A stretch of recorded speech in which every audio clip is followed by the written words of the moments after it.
the same as you. Broken daughter, reawaken. Traveler, what will you do? Will you bring her the light like a hero? Will you follow her into the dark? So just whose offer are you taking? One day you'll have to choose. Shadow heart, maiden fair, secret as dark as the locks of her hair. Cold as star, in despair, tried so hard, said her prayers.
Oil change anxiety, the stress of not knowing who to trust. But at Valvoline Instant Oil Change, you can watch us work without ever leaving your car. Thanks for coming in. Have a great day. Service you can see, experts you can trust.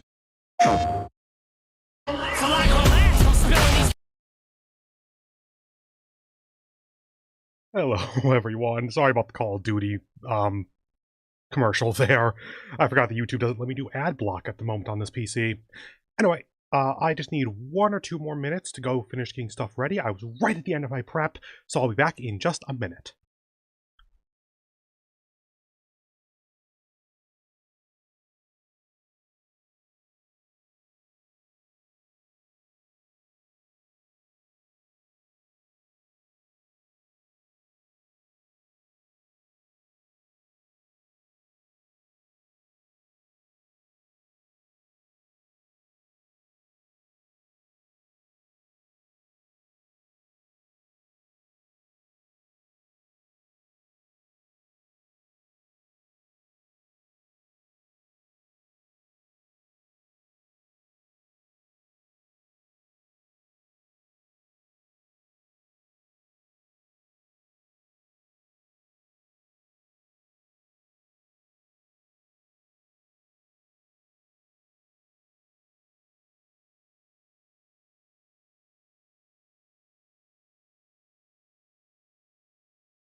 There we go. I decided to not quite rush as much as I was before for that last little bit, so sorry if that was a little bit longer than expected. Wait, do I have anything important? No, I do not. Okay, let me start up Genshin and then see how long it takes to actually load everything up, because I haven't started the game since the version update, so we're probably going to have to spend a little bit of time here. Alright, copy, paste. There you go. There's the song you were listening to in chat. It was, wait, what is? Oh, it's literally called Shadowheart Song. Okay. It's inspired by Baldur's Gate 3. Oh, and it's by Jonathan Young. Okay, game. Sound is functional, just very low at the moment because it's the intro screen. Let's see how long it takes to actually load in.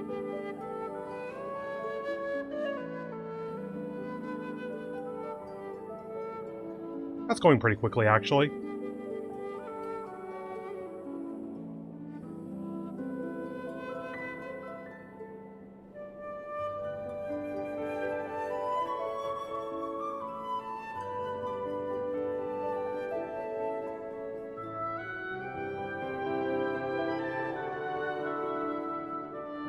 Ah, right, there's the slowdown.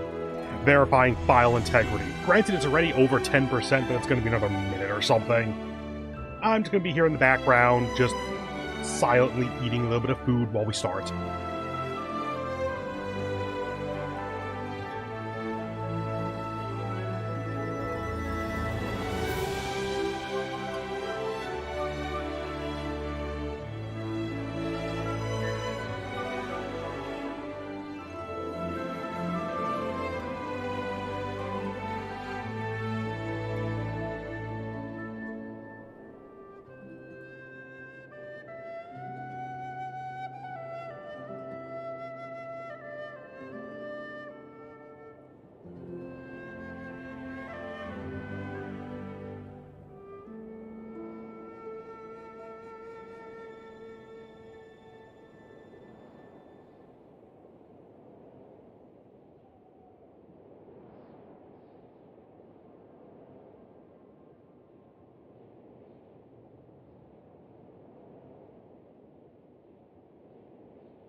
Hold on one moment, I got like 2 bites left.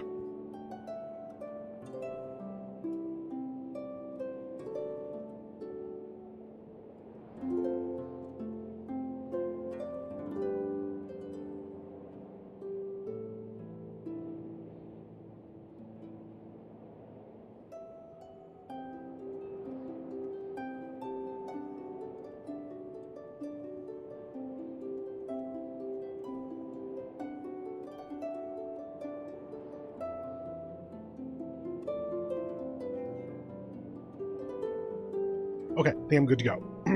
Let me click into the game, and then I'll bring you in.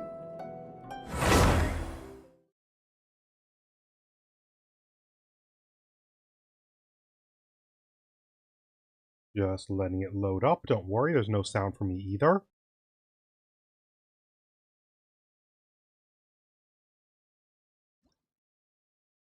There we go. Thank you, welcome. Okay. Hello everyone. Welcome to the stream. I'm Peter Moxilin, Keeper Emeritus. Yes, I'm very close to this woman. For those of you who don't know. Yeah, you have a plot thing going on. This is how you get this sword. Yes, this is a sword. This is one of Furina's best weapons. We aren't going to be rolling for Furina in this stream. That's probably going to be tomorrow's stream. I considered reversing them, but I can't level up Furina to 90. I can't even level her up past like 40 if I roll her right now, because her materials, I think, are all for the new areas. I got a new letter from an informant. So, we will be rolling for you. In fact, we might be rolling C1, but not right now. The situation has changed again. Now, map, have you expanded? Yes, you have. It's probably this area and this area, I would guess. Okay, well, I generally start out by exploring the new map parts anyway, that way I can just kind of teleport around to the plot points. So, let me actually go ahead and fight a boss once so I can drain resin. I can hold off on my commissions for a little bit, so that's whatever. Let's just fight the gravity thing really quick. And actually, it's very quiet for you, I gotta remember that. Here, let me fix that. You. Audio. Up to 10 is generally where it goes. Oh, way too loud. You know what? I'm gonna do something different about that this time. Let me do it this way. This is actually how I do the Samurai Remnant stuff as well, so I'm curious if that works. I think it should. Actually, might work better for this than Samurai Remnant now I think about it.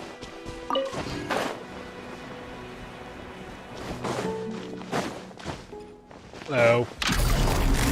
Things are about to get dicey. Busted. Take it easy. Take flight. Oh god, I forgot I didn't have Zhongli. Sakura swirl.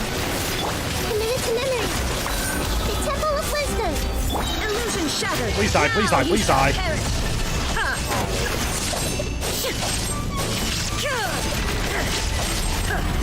Fuck you. I'm gonna iframe you. Damn it. I always switch back to Zhongli, so now it's Ayaka. Okay. Already set up. Change you back to you. Sure. Which, by the way, once I roll for Arena, I'm currently thinking Ayaka, Kazuha, Arena, Kokumi. Because I think that works as actually a workable team.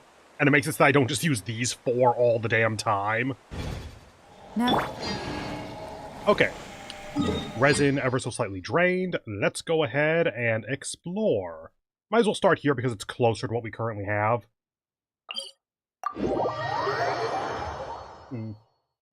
Looks like it might be a little bit on the loud side. Let me knock it down by one notch. If the cutscenes look a little bit quiet to me, I might bring it back up, but that's an easy fix. I try not to talk during the cutscenes anyway, so if you need to jack up the volume while characters are talking on screen, it's a pretty safe bet that I'm not going to be talking over them. Oh, let me get to the statue here, then I'll mention a thing. Hi! You?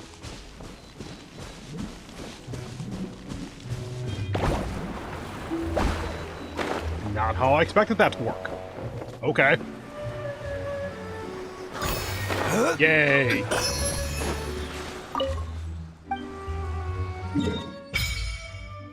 Okay, so this is the Willow of the Lake, and a harbor. I don't remember them talking about this. Oh. I mean, that sure does look like it is going to expand out this way. Let's see. Snezhnaya is up here, I believe.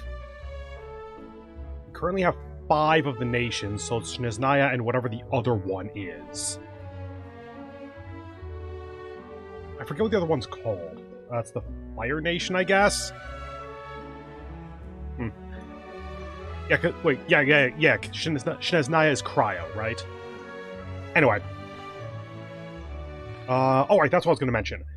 Since this is my usual Genshin Endurance stream, it just kind of goes for as long as it goes for.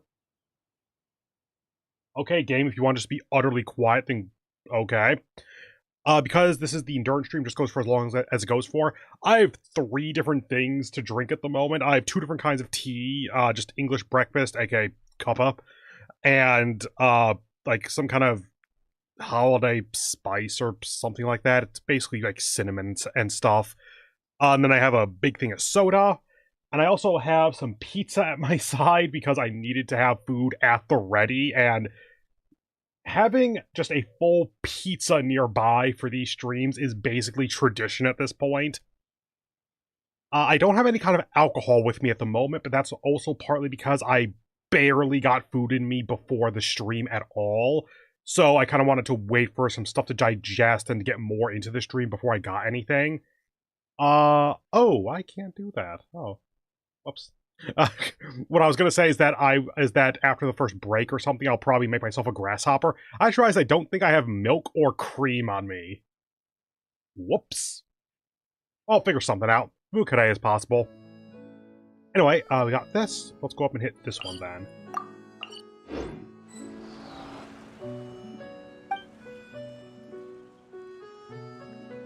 What do I have? 31? 20 for a level? Sure.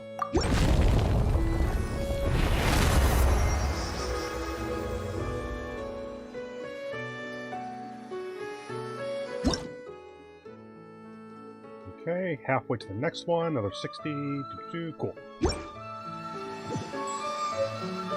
One of these days I might level up my Traveler. Maybe. The Dendro one is theoretically useful if I didn't have Nahida.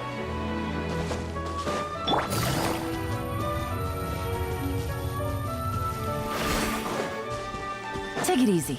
Hold on, is Battle Pass open? Once Oh, it is. there was a... The cutscene's the same every time, I'm pretty sure.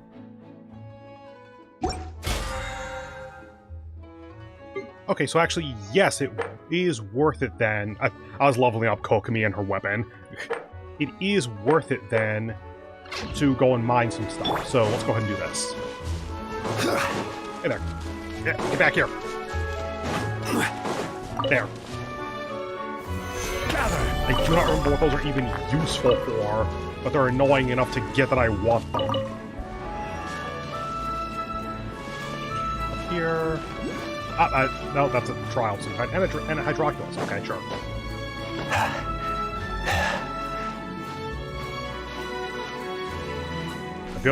I feel as though this is not the most efficient way to do this. But I also don't care. Yeah, we should have plenty of stamina for this.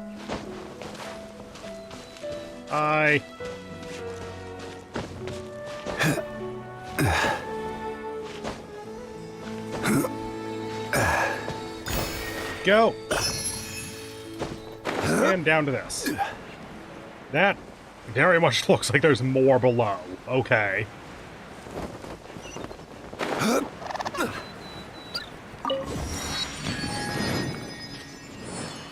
Okay, I'll bite. What's it look like?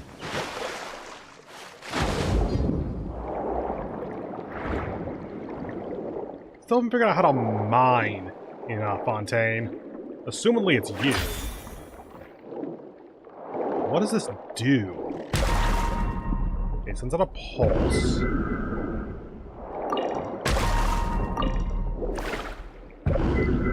That looks very destructible, and normally it's pretty obvious when something's destructible like that. And it's a decent mining spot, I guess. Feels like there's a little bit more going on there, though.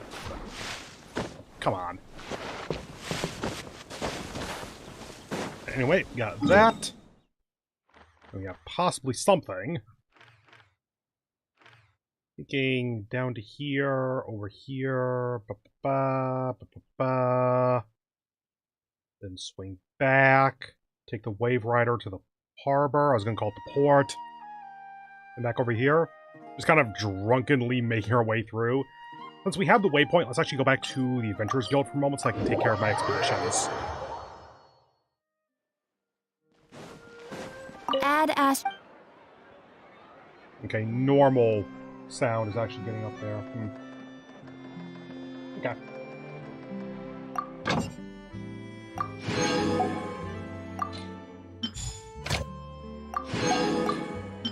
Standard arrangement for all of them.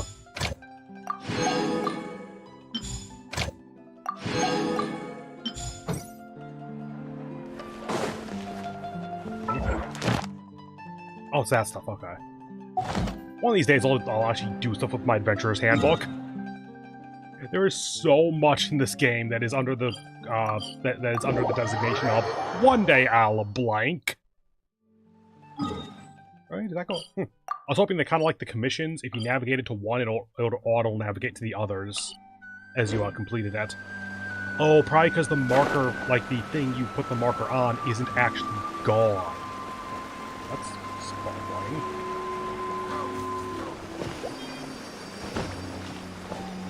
Later! But yeah, so with commissions, the actual icon that you marked is gone, so it probably autos to a different of the same icon. Whereas with the waypoints, yes, it's activated, but it's still there, so the thing you did before still functions. Good try, my dude. Lock Aranya. Hold on, this feels important. Yeah. Yeah, it's probably important. I think they drew attention to this in one of the cutscenes or something. Take it easy.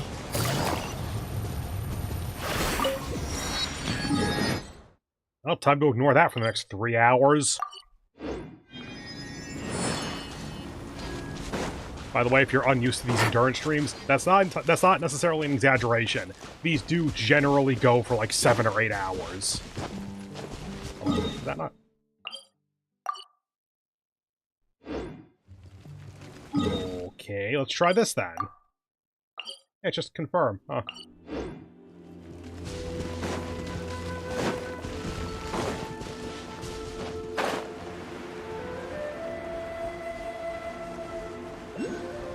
I mean, the tree looks nice. I'm gonna guess either a connection to Ermin's soul or it's dying and we need to fix it. Oh, it's got Rift Hounds, so probably the second. Oh, hi, these things. Hey, Rift Hounds. Should be over here somewhere, maybe behind the trees. Water is murky but not poisonous. Good.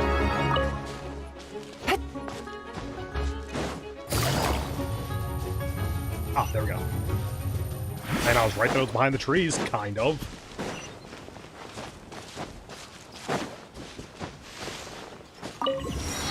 Okay, hit that. Did not hit the Wave Rider, or whatever it's called. Yeah. Let's see if we can get to that. Since it says underground, probably not.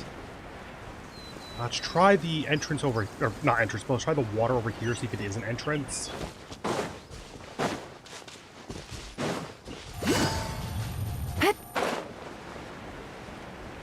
Blech.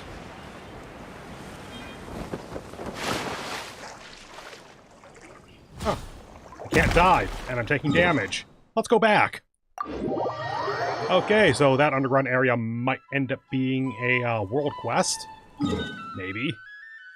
Continue on our way over to here. There we are. The thing I just said was not words, it was barely sounds. Huh. Let me take a sip of tea while we glide. It's still quite warm. These Take it sure, easy. a little bit undersweetened. Another test subject. You sure, my dude?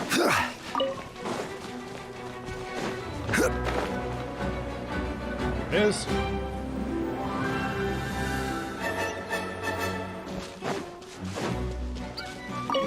Yay. On to the next. By the way, just to check. Teleport. Oh, it does delete the marker, though. Interesting.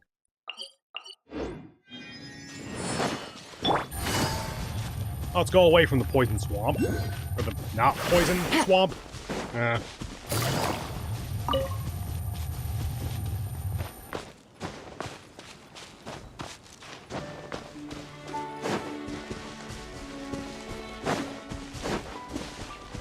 Take it easy. I'm gonna lower that one more notch. Like, walking around and dashing is getting up to a decent level. And that should be a little bit on the quiet side. And turn it up just a little bit in my headphones. Yeah, it's more like where I would want walking and such to be.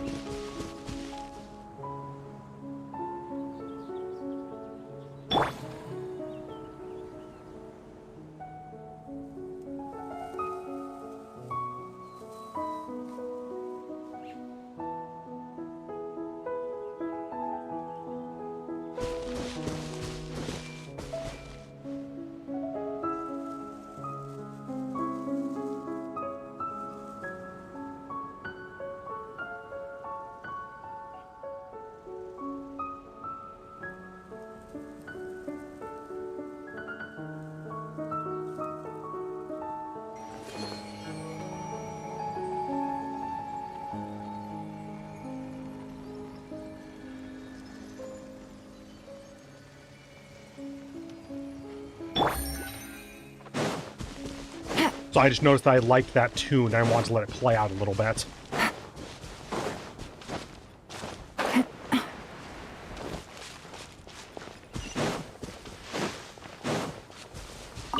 Hi there, the one major world quest I've ever done. Well, I suppose there's a second. Can I see it? Probably there, I would guess. That might be a little bit too close. Let's see if that's to Sumeru. Oh, I see the Hell Pyramid there, so that's the desert. It would basically be Dragon Spires in this direction then. Ooh, good. Stabilize. That should be at least 10. Take it easy. Take it easy. Look back to the waypoints in a moment. There's... Hi. There's either the Jade Chamber or Celestia. I think it's the Jade Chamber. Not sure what that is. The other major world quest I've ever done. It is really fun that you can see this stuff. Also, what? No. I was enraptured 2 minutes ago. You don't get to do it again. I said before, probably going from here back over here, but whatever, this works too. No, I think I did say going to here, actually.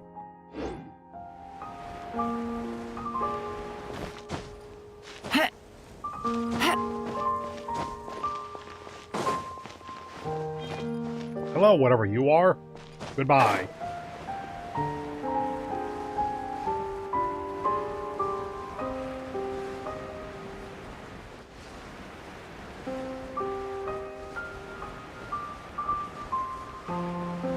Yes, because there's the waypoint, or the wave rider.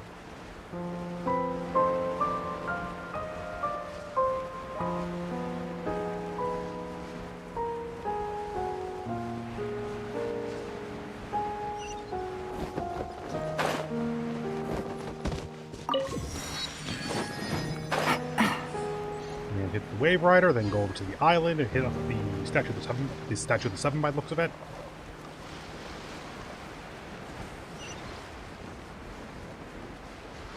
Yes, subtitles?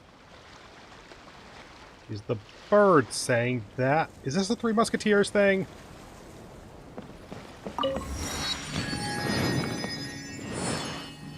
Yeah, sure. I haven't used one of these in forever. Time to use it for 5 seconds.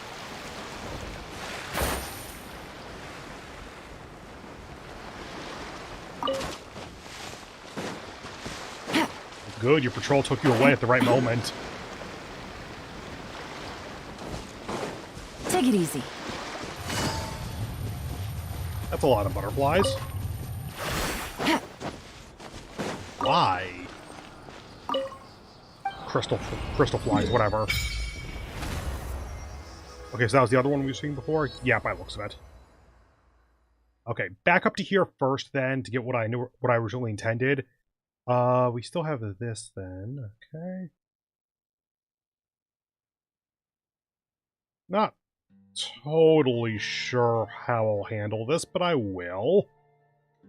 Go forward here. Fine.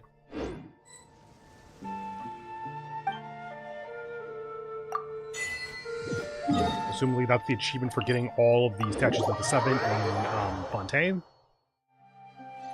Up to here.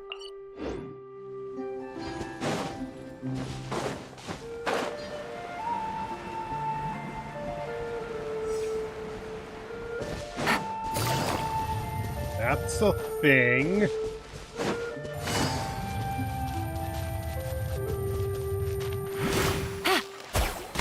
Near flower.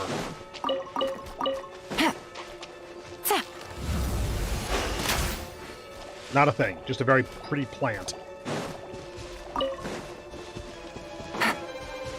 Oh, Foggy Forest, that's the other area.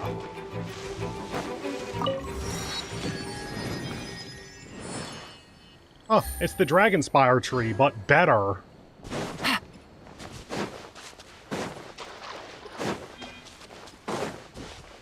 Yes. Most of the inscription has been scratched out, but you can make out Clear Dew 3. Ah, the words have here been scratched out too. 2? What do you mean? Someone must be hiding something. Clear Dew? What does Clear Dew represent? Crystal Clear Dew? There's water all over the place. As for the word 3, does that represent 3 drops of water? Yeah, this is such a headache. Come on, let's ask your super keen treasure detecting senses. Imon's done that. Anyway, it says the answer is linked to 3 in water, so let's look around. I look forward to never solving this mystery. No, I don't think I will, game. Not unless you force me to. Yeah, sure, let's do this, then this, yeah, sure, why not? Take it easy. The answer to why not is because it makes it so we don't have a Wave Rider, by the way, but I don't really care.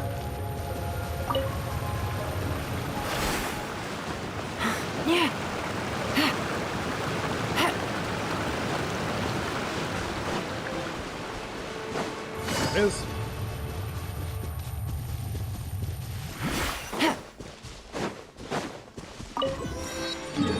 Over to here. Got a town or something? No, not quite. You have a crashed ship. Okay then.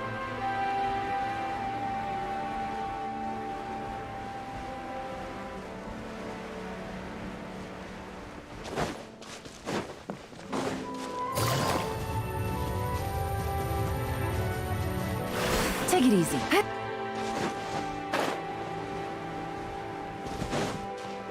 I must admit, they've been doing a good job with sense of scale with a lot of this. You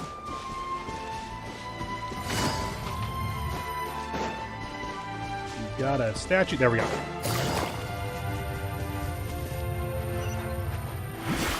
Yay. Looking for little sparklies for me to pick up. Nah, nothing. Yeah.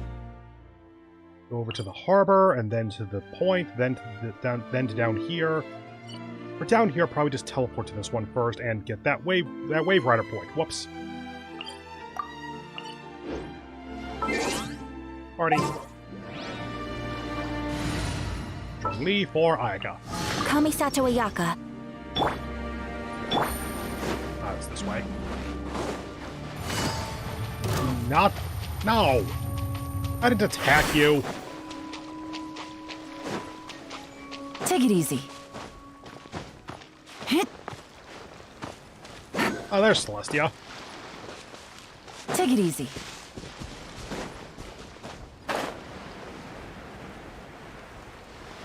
Looks like a lighthouse, maybe? A very ineffectual one, but it looks like it has the right shape. Right. I'll try and use Yelan's E. Can't drown in Fontaine. By the way, I remember saying that last time. I think that it is if you have a vision, you can do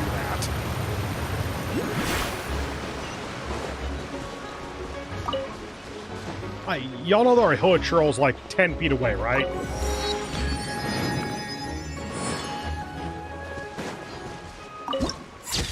Yay. Hold on. It'll let me get the weapon for Farina. No! No!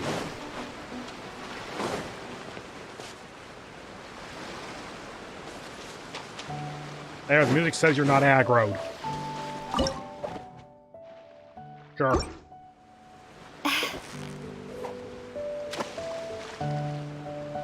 Hi. There we go, I saw it pull in. No? Huh. There.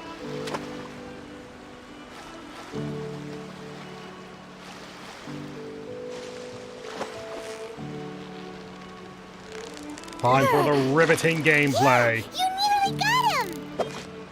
Whew, that was a tough fight. Need like 30 of these or something. Spooked it. There.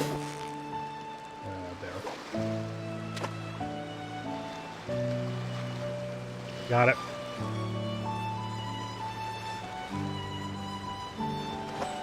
This will be a special one because it was jumping. You've got it! You got it! Ooh, look at Yay. that! Quick, let's go show it off! I do appreciate... Damn it. Let's go over to this one, because I think that's what this one will take. I do appreciate that they gave some reason to keep fishing. Basically, by making it so that there was a weapon associated with it aside from the catch. What is it? What is it? It's just... Is it another Paimon? Not a great minigame. For a fishing minigame, it's okay. It's just not great. You've got it! You got it! What is it? What is it? Is it another Paimon? No, it is not. Okay, so from here, we did not get this yet. You. Should be something like on this side. Oh, a bit too steep. I think I see it. That's a tree. That's a Hydroculus. Time to test if we die. We don't!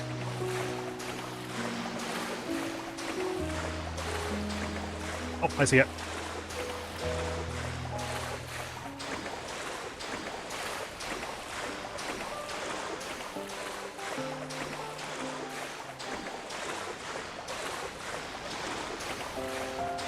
Second stamina bar down. Actually, could I? Yeah! Cool. Okay, got that. Then back over to here. Get that waypoint, or wayrider point, and then the other waypoint over there.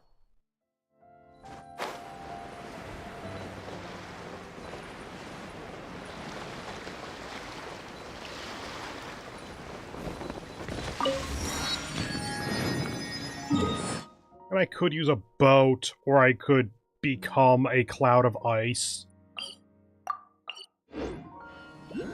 What does that say? Oh, new reputation quest. Good. Yes, that exists. Oh, is the max level changed?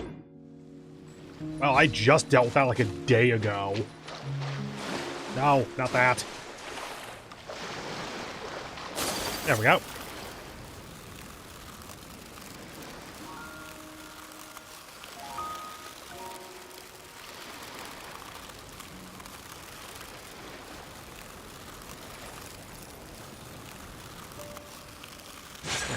You to do this.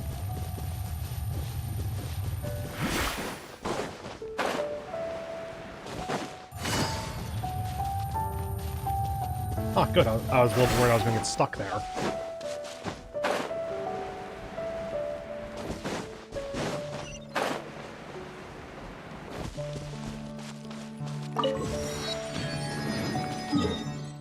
Okay. Those are underground, so I don't really know how to get to them. Oh, wrong one. It's an underground area. Possibly? That kind of door makes me think that it might be That looks like it's the goal, not the entrance. Maybe? That'd be interesting, actually. Try it out, see what happens.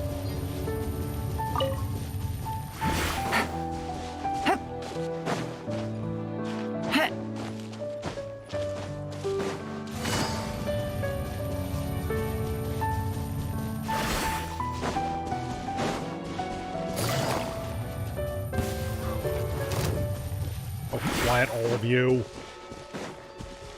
There's one up here, so sure, let's hit up this.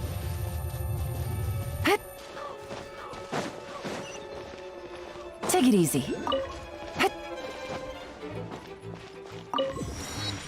Okay.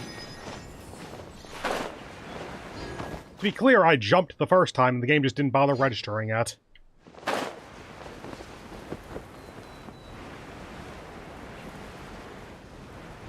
That's a hell of a mountain right there.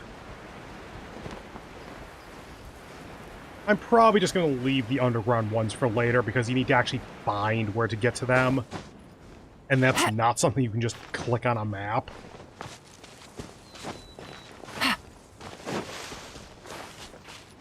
So it was somewhere around here. There, I think it was that. If this leads directly down, then sure, I'll check it out, but I'm not expecting it to. Yeah, no, okay. Yeah, deal with those later. That's underground, that's underground, that's underground. Go over to here then. Navigate there, teleport to here. There we go. Now give this one more try just for the hell of it.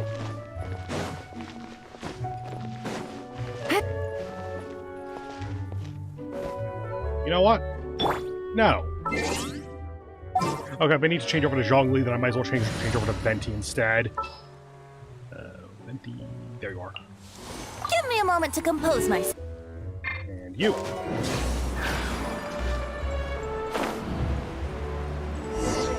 Ah, traversal easy mode. You. And you. What shall we do? There. Fine. Over the top, I guess. And we got a little bit of travel time here, so I'm gonna take a sip of tea.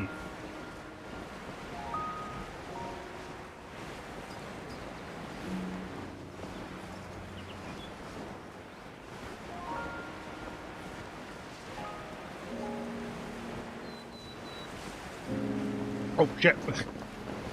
I thought I was on that next island.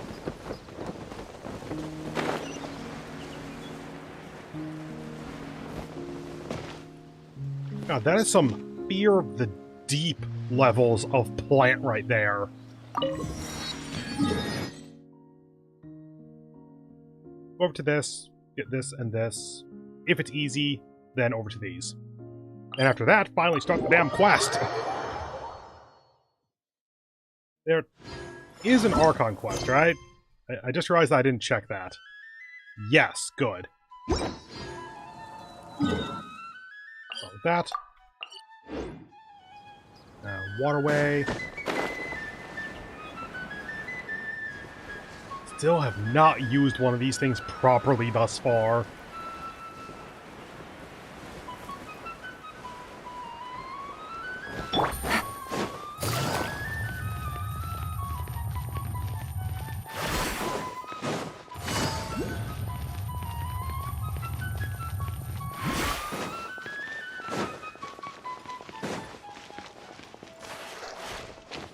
Take that slope, basically.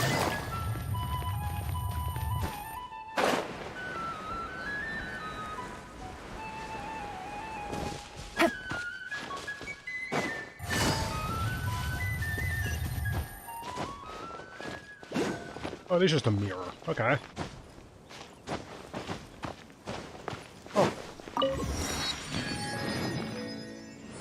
Is this gonna do a thing? Like, World Quest and they make a bridge between the two? It'd be a hell of a change, but it's possible, I think.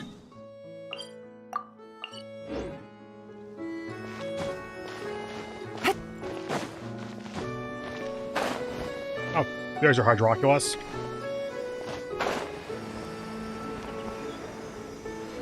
And go.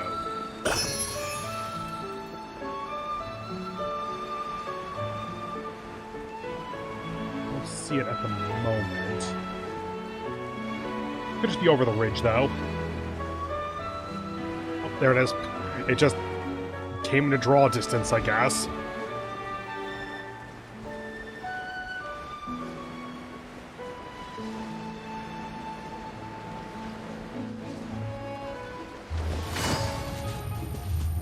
Hey, found some whopper flowers.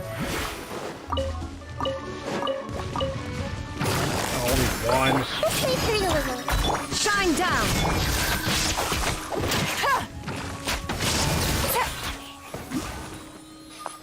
Give me your nectar. I think Farina needs it.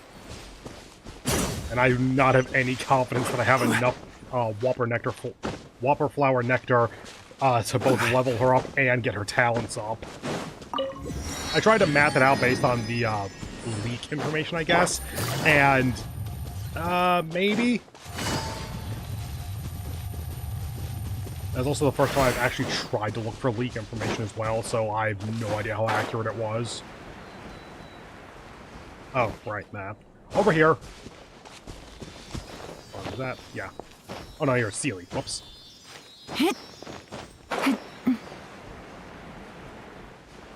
There you are.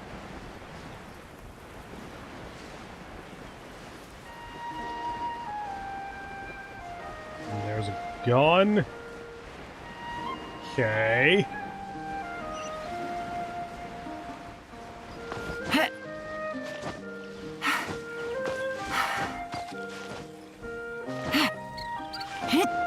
A lot of crystal flies.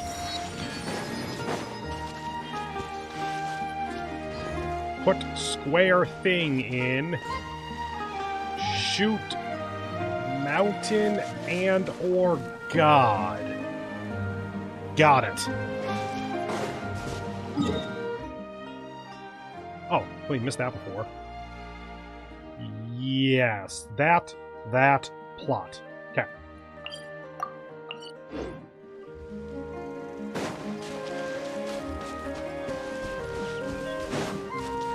Thought I got the feeling they're going to be a pain in the ass. For a party. You know what, Nihita, goodbye. A pleasure to be working.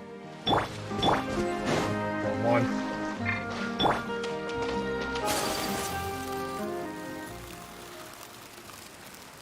Thank God we don't need to ice bridge.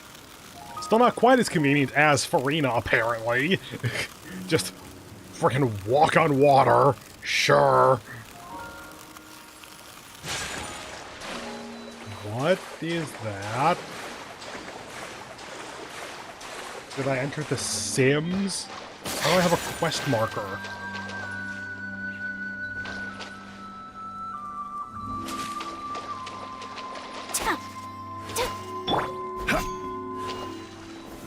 Solidify!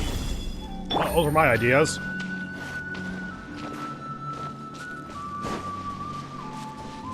Yep, you're gonna make me go up top. Take it easy. Getting awfully close to being underneath Celestia. Oh. That is an interesting thing.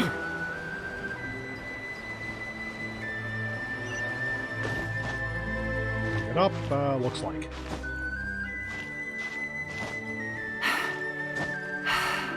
A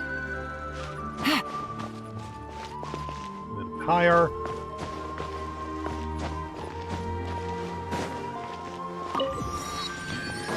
Okay. Not every waypoint unlocked, but all the ones I can realistically get to at the moment. Did I ever unlock this? Yes, by the looks of it. Oh, there's the plot. Ooh, in Meripede, okay. Oh. Oh no. I remember what happened last time we saw Meripede. Should be this way, I think. Yes. There, down. There it is.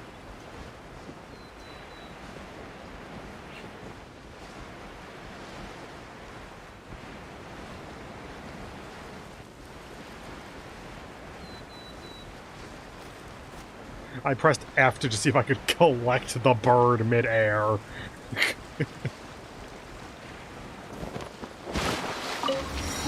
Okay, got that. Well, over to prison. I could have picked a better spot, whatever. Oh.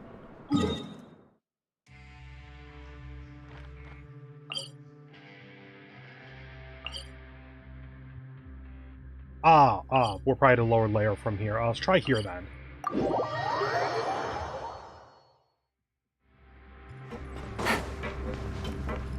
Up from here, apparently.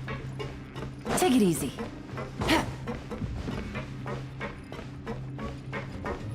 Elevator.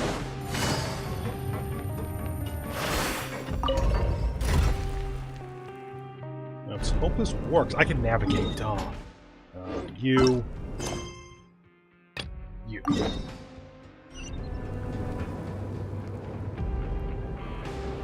Return to dorms. Okay. Are we supposed to still be in jail? I suppose it was more of a prison break. How do I... Here. Sparkles. Take it easy. I'm going to assume the sparkles are leading me in the right direction.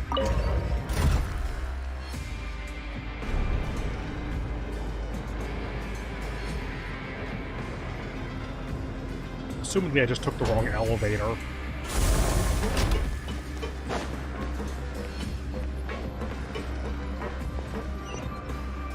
There we go.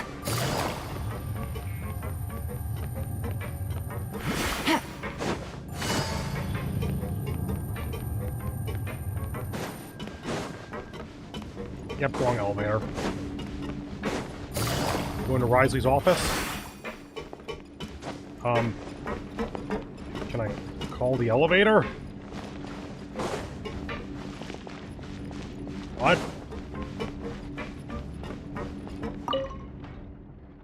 Someone's working, guards duties, sure, why not?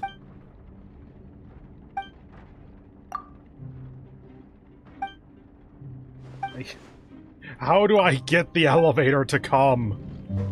Take it easy.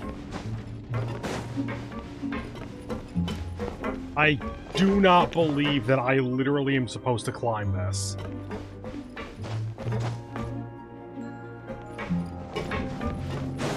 Oh. There we go.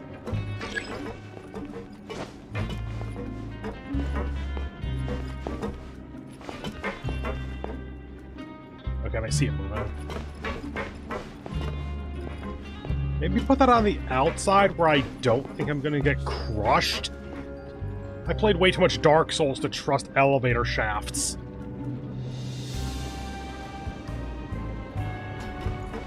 Great, do more moves with you? Huh.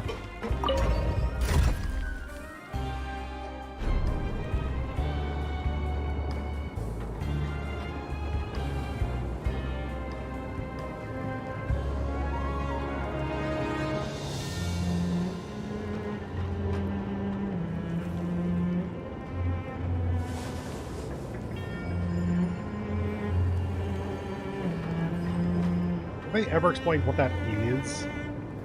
Is that just her hydrovision construct or something?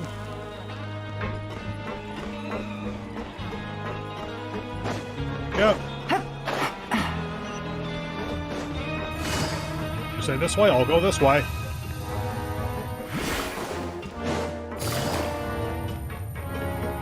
Got to take 2 different elevators to get back to my bedroom.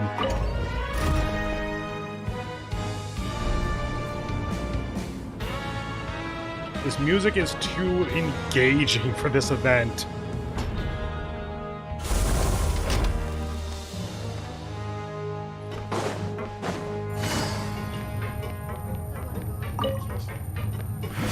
Hold on. I need to build up my stockpile of artifact EXP. I think I have enough via the EXP items, but I don't like using them whenever I can get away with not. Ah, home sweet, why are we here? Some time has passed since the incident in the fortress of Meripede. Your sentence here has almost finished. Now for a little rest after breakfast. This is the life. Wait a sec. Isn't something important supposed to happen today? Oh, today's our big day! We're supposed to leave the fortress of Meripede! Come on, we've got to go complete the release procedures now! Hi, Mom, I got some bad news for ya. I just jumped the gun a little bit on leaving. Is there a receptionist? Yeah, okay. Can't just give us a fast travel there, can ya?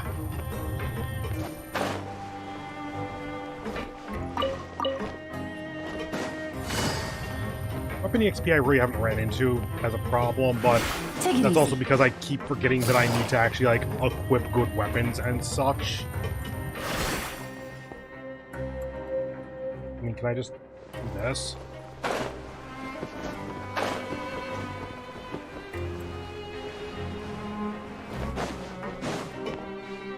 This prison let us keep our glider. I mean, let us keep our visions. That's already a terrible sign. But why? But theoretically, it's just Lamine and Paimon here, so theoretically there is no vision to take care of. The glider, maybe it's the same explanation that your actual, like, player side of things is not actually representative of what is happening in game. Please, sign here. This document will be effective immediately upon signing, and you two may exit the Fortress of Meripede via the regular channels. It's been so long since we've been to the surface. Let's hurry up and... Huh? I'm sorry, exit exit from the Fortress of Meripede is just shut down. You okay? I'm fine, thanks. But I wonder what that tremor was just now. Let's go ask the Duke. Or we could leave. If it's important, I have literally never been over... Oh no, that's the entrance area. Fine, fine, gang, you got me. Yeah, if it's important, I'm sure he's able to contact us.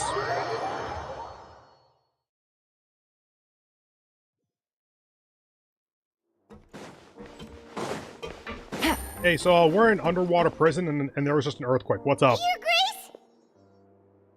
Ah, good to see you two. Is there something you wish to see me about? Yeah, what was with that earthquake just now? Ah, that. The tremor didn't originate from the seafloor. In fact, it seems it came from the surface. That might be Over the worse. years of serving as the warden here, I have developed a sense for distinguishing between what occurs on the surface and what occurs underwater. Besides, the seal that Monsieur Neuvillette set in place won't fail so easily. So the fortress is okay? If you recall our last incident, if there really were a problem, there would be crowds of inmates in a panic right now. Accurate. You've got a point. Okay, seems we need to get back up to the surface and ask about what happened. By the way, do you know what day it is today? I believe today is this month's pipe cleaning day. Wait, seriously? What? Why? Aha, yes. Have you completed your release papers? Yep. It's you two. Are you leaving now? Oh, yeah, you're not playable yet, are you? That's right! Today is our last day in prison! But now that Paimon says that, it doesn't feel like we were confined here. It's actually been pretty nice! I think I mentioned this a couple versions ago. I am instantly a bit skeptical of this game, talking about prison and imprisonment and such in a positive light. I will allow you to go look up on the internet why that might be. A lot of people have helped us out. Oh yeah, Paimon feels fond of this place now. Then be sure to come back and visit. No! I'll miss you. If you've signed the release papers, then you're free to go. The guards will escort you out. You're not going to see us off? I knew you'd ask. All right, sure. Let's go. No, I'm sure you have plenty of work. We're good. You actually agreed. No worries, you must must be busy. Paimon was just joking. Ah, so you do have a polite side, I see. After being down here for so long, I imagine you must feel like you're lacking companionship. Shall I come along too? Sure, why not? Let's get everyone out of here. No, that's alright. It's not like we'll never visit again. Not unless the game forces me to. Yeah, don't worry. We'll come back to see you. Paimon really likes the cafeteria here. The chefs sure do know how to make good grub. I hope you won't be here as convicts the next time I see you. We'll do our best to stay out of trouble. We were only able to come here because we were convicts, though. Like, if there's another channel, then that just means Neuvillette just fucked us over to get us here. Well, it seems our work in the Fortress of Meripede is finished. That's the end of another chapter in our journey. And since Neuvillette was the one who asked us to come here... Before she continues, I know that realistically the difference here is that now we're friends with him, so he'll let us in, blah blah blah. But it's like, I brought that up when we got sent here. Why not just say we're inspectors or something? We should probably go report to him now. Next up, the Palais Mermonia! We could have cut this entire You're going to part. see Monsieur Neuvillette? Please pass on our kind regards. I'm sure just your regards will do, no? I believe it would be the polite thing to do. You're right. I've heard the Palais has been terribly busy these days. Tell him that I hope he hasn't been overwhelmed by the recent string of troubles. Okay. The cool thing here that is not going to happen, I think, would be if we go to the Palais and it's just Fontaine is in a constant rainstorm until we finish the quest. They're not going to do that because it's too much effort to have an entire weather change for a region based on quest progression, but it would be really cool. You.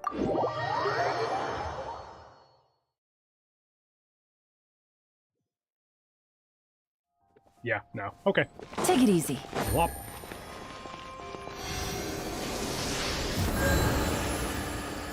Switch back over to Nahida just because I know how to use her.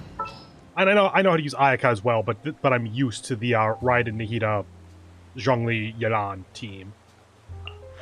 I've been waiting for you. For ages, yes, I know.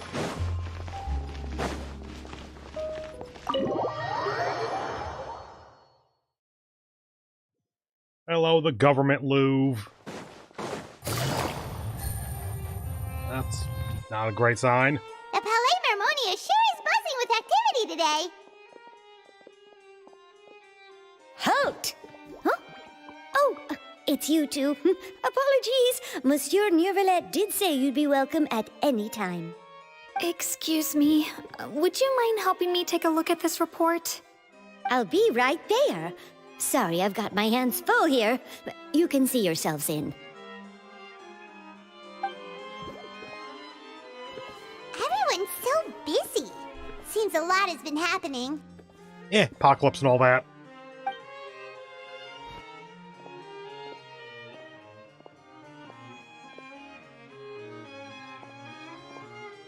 Neuvillette! Hello. You've come at the right time, but you'll have to wait for just a moment, as there are some urgent matters I must tend to first. In the meantime, please, have a seat. If you'd like to have something to drink, let the Melusine outside know. That's all right. We just ate. Very well, then. Let's take a break over there while we wait for him to finish his work.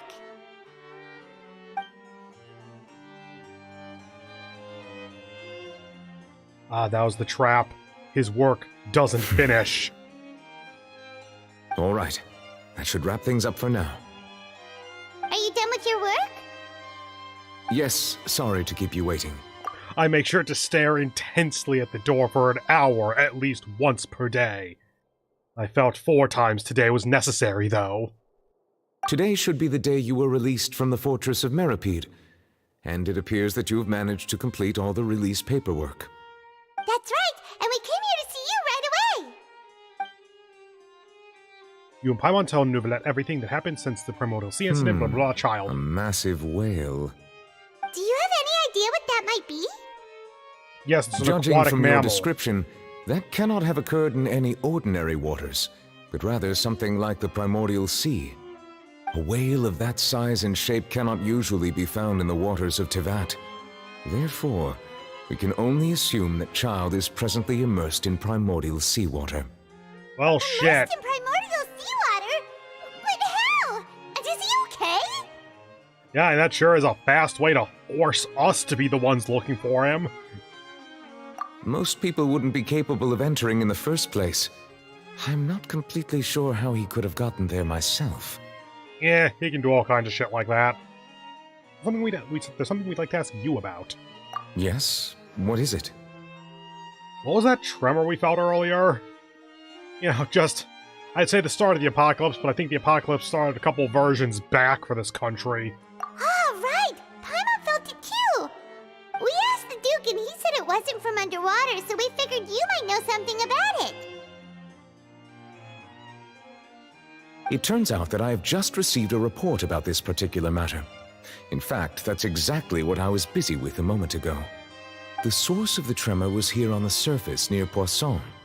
After the shaking stopped, the water levels in the Poisson area rose at an alarming rate. The water levels rose? Oh no! What about all the people there? Oh, they are very Fortunately, dead. the water levels only rose for a short period of time and have already returned to normal now. However, I still have a bad feeling about the whole phenomenon. If the change in water levels is connected with the leaking primordial seawater, then the situation in Poisson may be much worse than it appears. Navia should be in Poisson, right? We need to go check on her! It's okay, she's playable in the next version, I'm pretty sure. She's not dead. I would also like to go there as soon as possible, but I'm afraid I can't leave just yet. We must immediately formulate disaster prevention plans for the surrounding coastal areas to avoid potential catastrophes. Dude, 80% of your country is coast. I'll have to ask you two to go to Poisson first. I'll meet you there to check on the situation once I finish things here. Then again, the remaining 20% is mountain, so maybe you can do something. There's no time to lose! Let's get going! Please be careful. Oh, Neuvillette, have you met us? We don't know how to do that. You. Ah, the wonders of instant transmission. Instant transmission.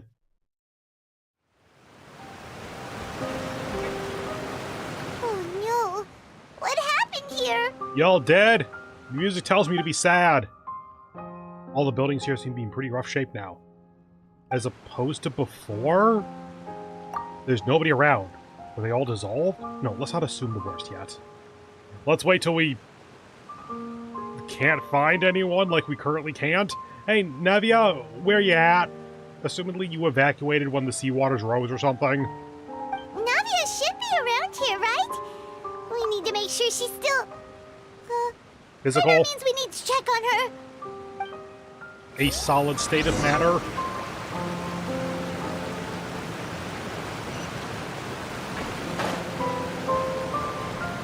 Like they... Oh, hey, there's a person. What do you know?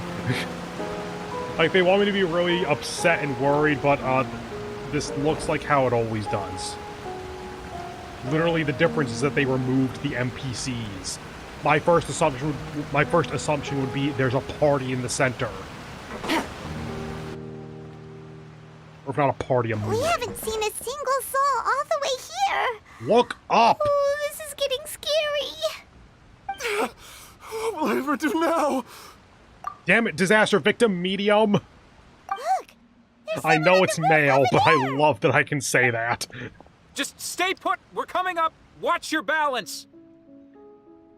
All right, just hurry. Dude, slide down. You're not that high up. I'm not young anymore. How will I survive on my own? Do we know that name? My Desiree! Yes, we do. Oh, he looks pretty sad. My leg! My leg! How could this have happened? It hurts!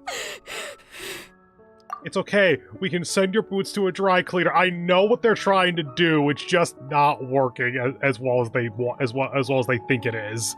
Just hang in there. Help is on the way. You can hold my hand if it makes you feel better. How about some rum?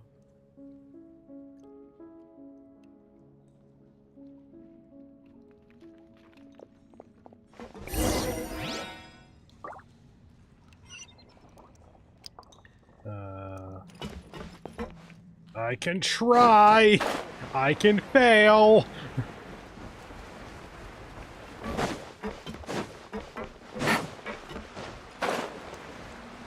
Why? Oh, it's Navia. She's over there. Hey, Navia, are you okay?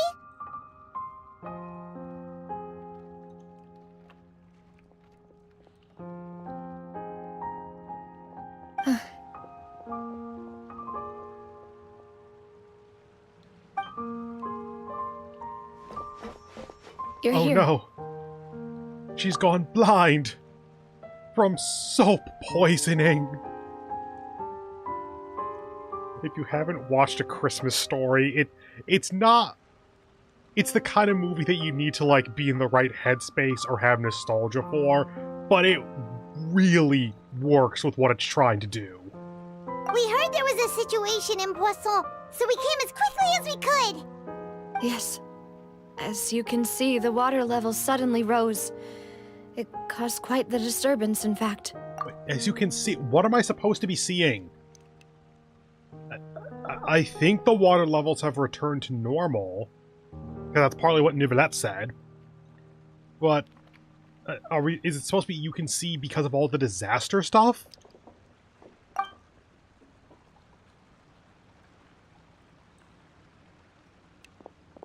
Demoiselle!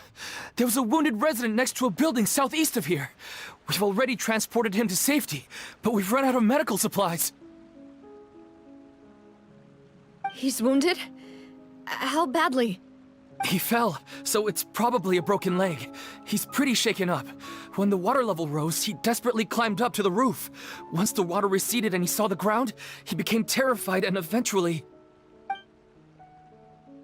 He jumped down then.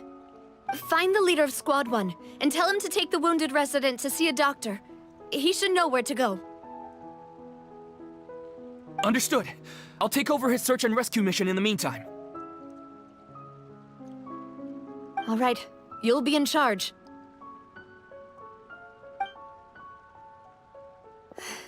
I'm sorry. Where were we? The situation in Poisson? Ah, right. Allow me to explain. A little earlier, we suddenly heard a loud noise. At first, everyone thought that something might have exploded in the waterways. But before we knew it, water started pouring out from everywhere. Yes, her voice got much quieter for me too. I don't know why. Like I said earlier, I'm going to try to shut up whenever someone's talking. It's really weird. The rushing water seemed a little odd, almost like the unique color of primordial seawater. Some people didn't realize the danger and thought it was just ordinary water, leaking from somewhere. The fuck is that? Tevat doesn't have any giant whale thing, but it's got fucking humpback shark, apparently. Everyone on the street who happened to be close to the water didn't have a chance to escape. As the water levels rose, they suddenly disappeared. They were all dissolved. Those who realized what was happening started to flee in a panic, desperately trying to get to higher ground. Many were injured in the stampede, and some people fell from significant heights. Okay, for as much as I don't think the visuals are selling the disaster here, her actress is doing a pretty good job, actually. Like, every line is not, like, absolute gold, but a majority are above average. The Spina di Rosula initiated rescue operations as quickly as possible, but there have been a lot of casualties. Fortunately, the water began to recede after some time, and the chaos came to an end. The water that flooded the area contained primordial seawater, so the lower levels of Poisson are still hazardous. To ensure everyone's safety, I've asked the people there to leave as soon as possible. No one knows if this could happen again. All we can do for now is try our best to help evacuate the residents. We still haven't completed the head count, but we'll have some numbers soon. How awful. And all of this just came out of nowhere. It was quite frightening indeed. I only wish that everything that just happened was a bad dream. Is there any way we can help, Navia? Thank you for being so willing to help in a moment of crisis like this. You don't know how much it means to me. I really can't express how grateful I am. Wait, we're missing some people, aren't we?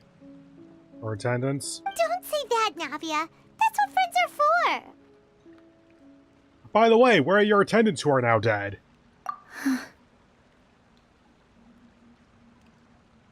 Demoiselle! We've got a situation here!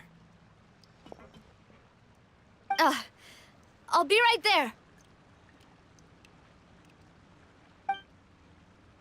Sorry, I need to go for now. And off she goes. Seems it might be a while before she can take a break. Ellipses. Navia walks around talking with many people and organizing various matters. Her decisions are clear and reasonable. Her face is blah. The wounded are being tended to, and we finished a preliminary head count. More support has just arrived, so I suppose I finally have a moment to focus on my own matters. This would actually be a really good time to actually give us a count. Like, I don't think anything in Genshin, to the best of my knowledge, and admittedly my knowledge is very limited, but I don't think anything has ever given us, like, a population count for any nation or town or anything. So the kind of lackluster cutscenes of, like, here is one of the biggest celebrations in Liyue, look at the 10 people who showed up to celebrate it, always feel a little flat as a result. This would be a chance to actually kind of start correcting it. Even if you can't show all the people on screen, if you can't show, then tell, kind of thing. Of course, we should remain ready for anything, and continue doing our best to rescue others. I'll be sure to have everyone at the Spina di Rosula ready to render assistance. Traveler, Paimon, would you two accompany me to my father's grave for a moment? Huh? Right now? Thank you.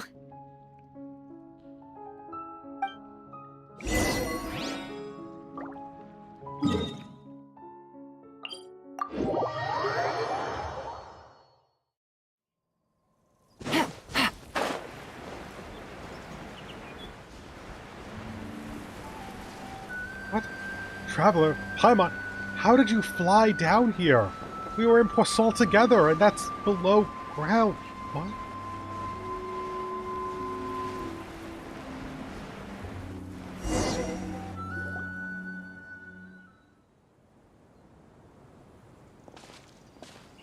Not a lot of people here, huh?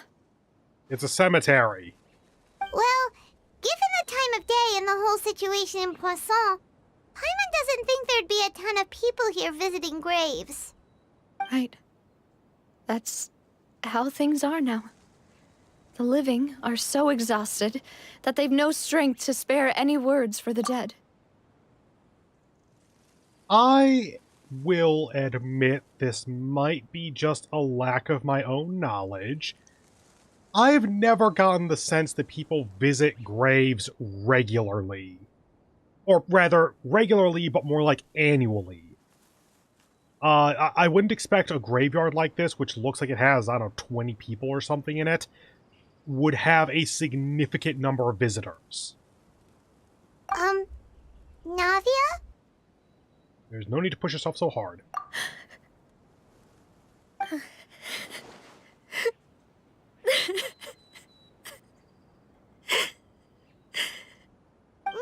what's wrong? Look at the rest of the day, Paimon. Sorry. I just...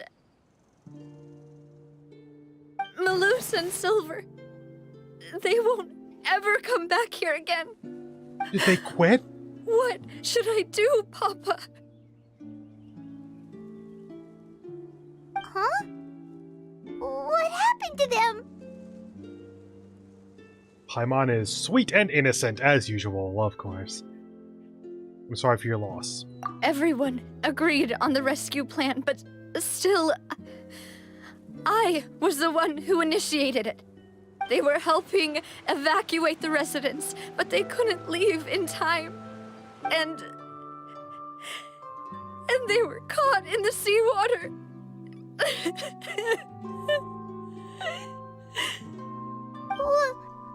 What should we do? I've known them for so long. And I know they weren't afraid. But I could at least hold a funeral for my father. And I know where he rests. But as for Malus and Silver, they're just gone. I just can't.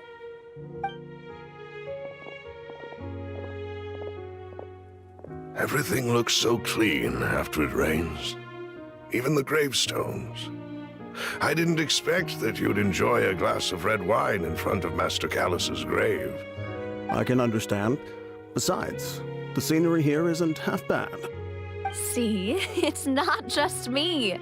I always want to bring something when I visit Papa. Perhaps we might even have a picnic. He wouldn't be angry, would he? How could Master ever be upset with you, demoiselle? Yet the cemetery is the home of those who have passed, is it not?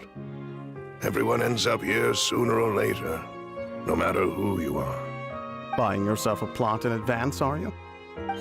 No need yet. But when I do, I hope you'll let me be buried beside Master Callus, demoiselle. Hey, stop joking around. I'm quite serious. That way, it will save us both the trip to see each other whenever you visit your father's grave. That makes sense. In that case, could I be buried on his other side? After all, besides you, demoiselle, the two of us could certainly be considered Master's closest companions, no? Personally, I believe we fill those shoes just fine. Why are you bringing this up all of a sudden? Seriously. All right. I'll remember your requests.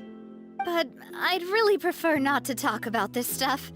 And what do you mean by saving me a trip? I'd make the journey even if I had to visit you two somewhere else. I'd promised to let them rest in peace here. But here I am breaking that promise. I'm sorry for letting you see me in a mess like this.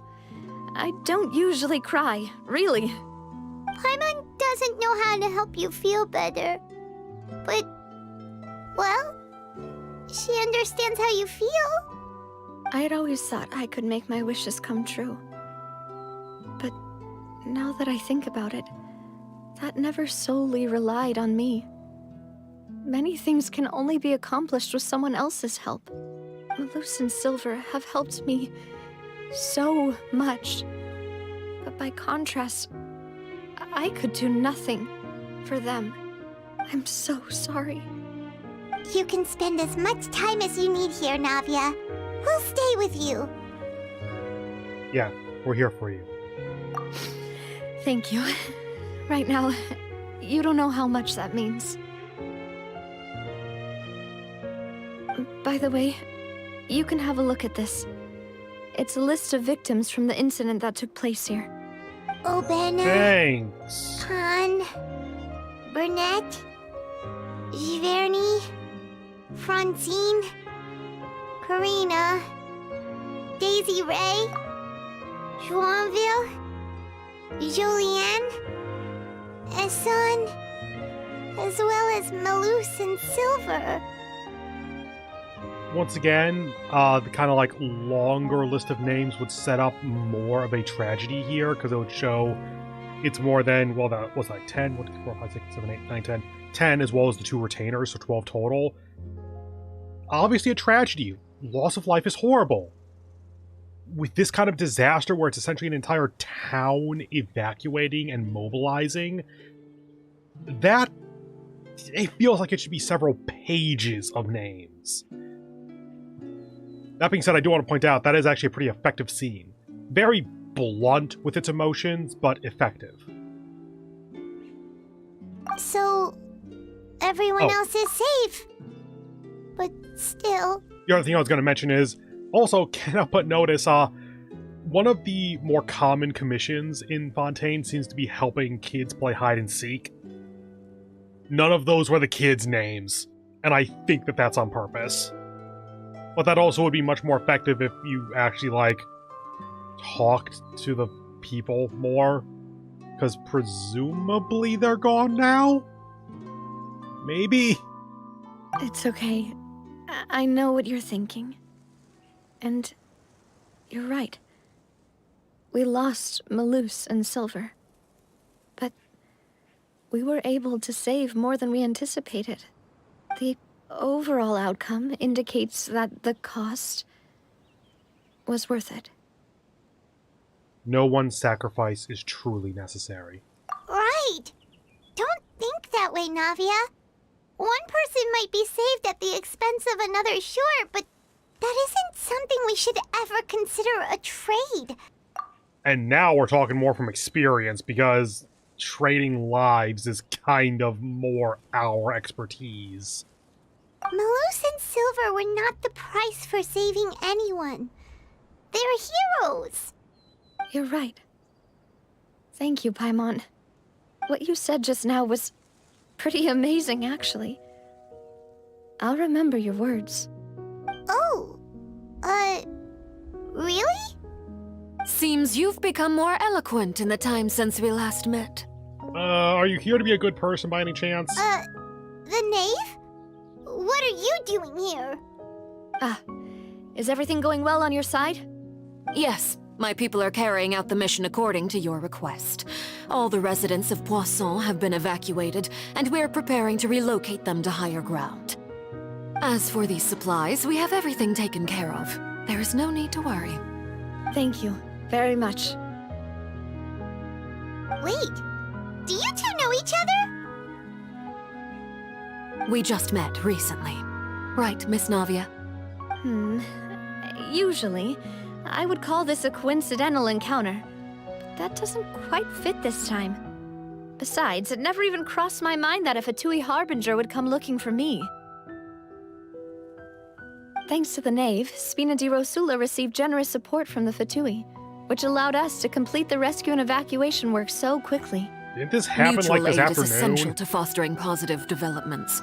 We were already in the area, in any case, so it was nothing. That said, I must say that you're a lot sharper than you let on. I'm sure you understand what I mean. I apologize for all the ways in which I tested you previously. We've never worked with a Fatui before, and it's extremely important for us to know who we're working with. My subordinates have reported that Fatui soldiers have been observing water levels and taking head counts in various locations. I hear that they've also prepared a large amount of emergency supplies. I'm quite surprised. This is nothing to brag about, nor do I intend to. It is simply the way of powerful organizations to act forcefully, whether they are doing good or ill. You've witnessed that firsthand, in any case. As I've told this traveler before, I know of the prophecy, and I intend to prevent the impending disaster. Lending your organization a hand was a natural first step in accomplishing that. As such, do not be troubled by this token of our sincerity. Perhaps one day, you'll also be able to help me in the same way. Without your help, there would have been many more casualties. I won't forget your kindness. Furthermore, I sincerely regret what happened to Malus and Silver. I only wish that my people could have arrived a little earlier to prevent this from happening. Don't say that. You and your subordinates did everything you could. As Paimon said, Malus and Silver didn't choose to sacrifice themselves for any specific person. And they weren't the price paid for others' salvation. They chose to become heroes themselves. I've never liked hearing people put it that way. It's like trying to relieve pain by saying some noble-sounding words. But right now, there's nothing more suitable. They really did become heroes. You're right. I'm sorry for your loss, Miss Navia.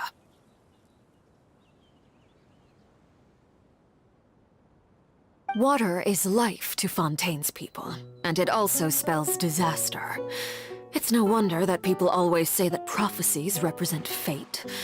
Fortunately, I've never been one for such opinions. So, you're one who will try to change fate, then? Of course. That is why I'm going to Hotel Bouffe de Thé. I still have some things to take care of, and the children need my attention. By the way, Traveler, Paimon, one more thing. Alright, then we'll just... Huh? This isn't right.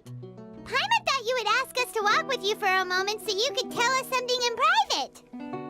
That is a clever and useful conversation technique, which I do like to use when necessary. But there's no need today. It would not hurt to have Miss Navia listening in.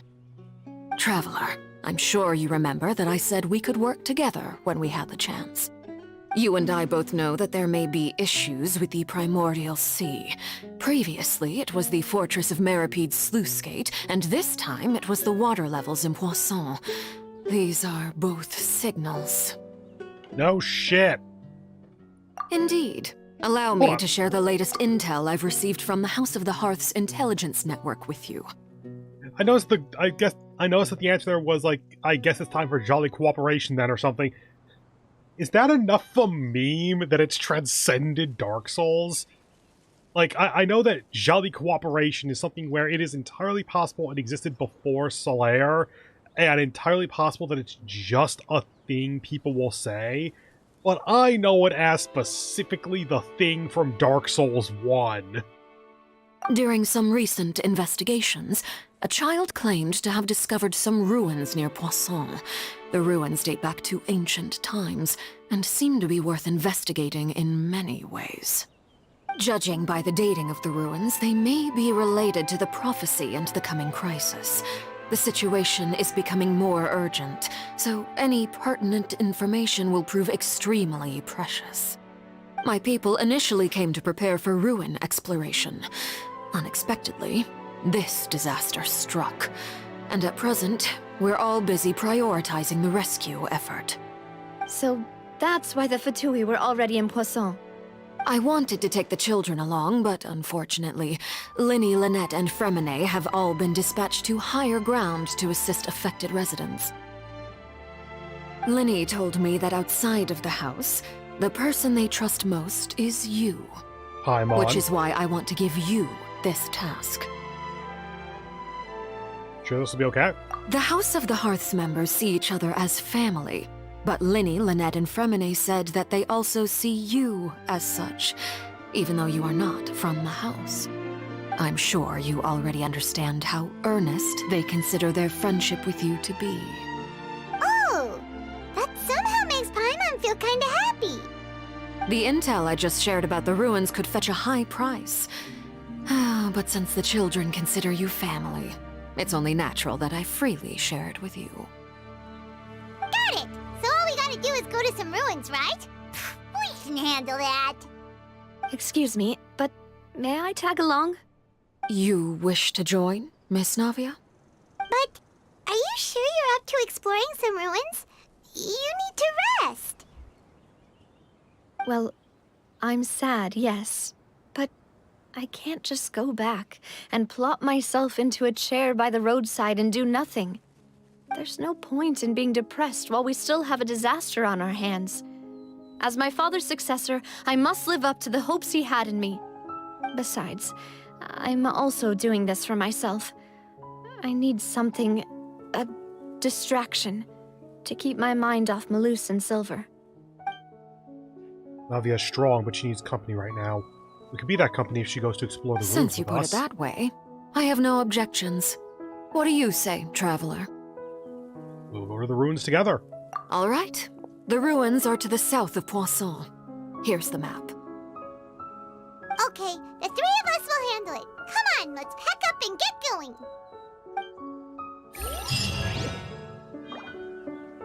Okay, and that seems like a reasonable time. There it is. Oh, hey, it's part of the new map, I think, because it's on this side of the mountain. But this seems like a decent time to go take my first break. Also, so I can go check to make sure that a thing that I'm trying to make for dinner tonight is not, like, about to set off the fire alarm or something. Back soon, though. Basically just going to stretch myself out. See you in a bit. Bye.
I got a new letter from an informant.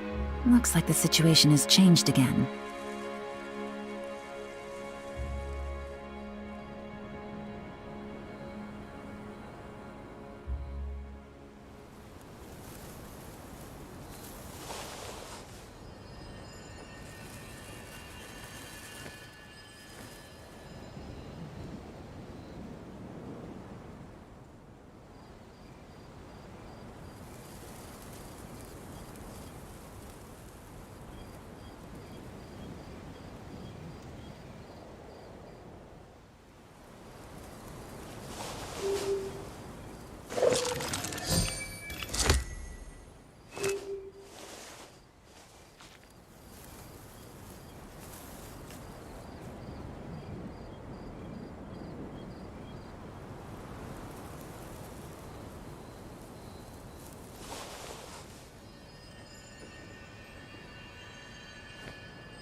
Good roll.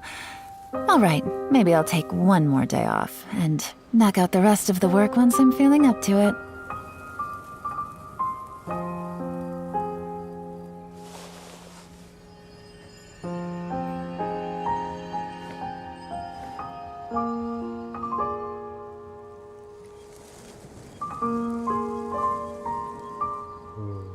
Okay, and I am back. Let me go ahead and get back into the game here.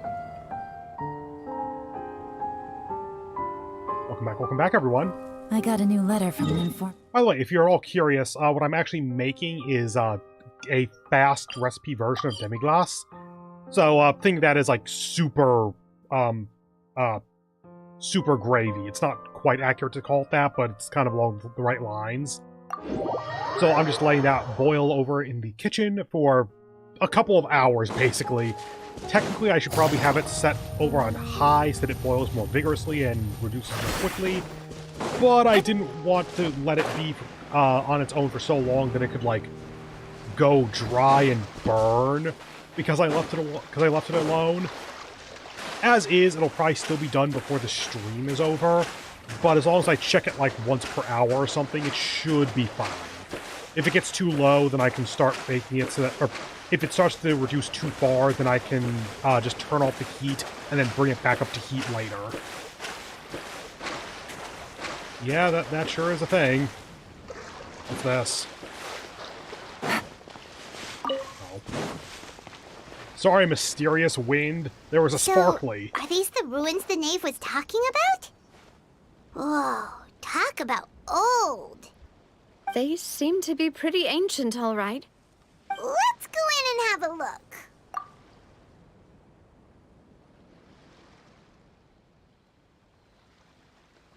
Just be careful.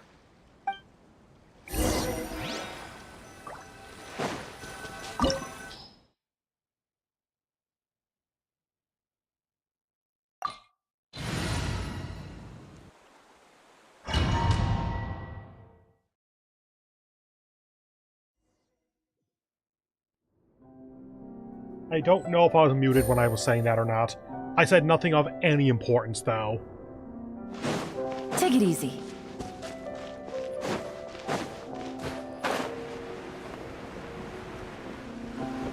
I'll check back here really quick.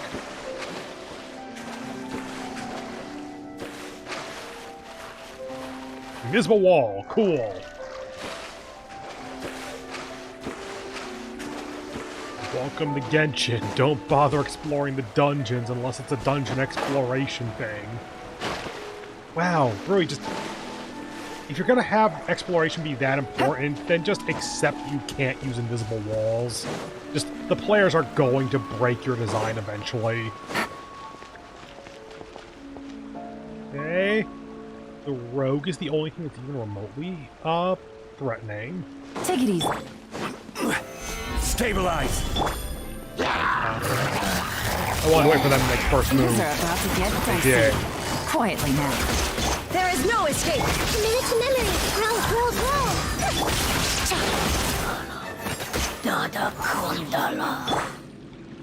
I'll do the quest to learn your language eventually. Maybe.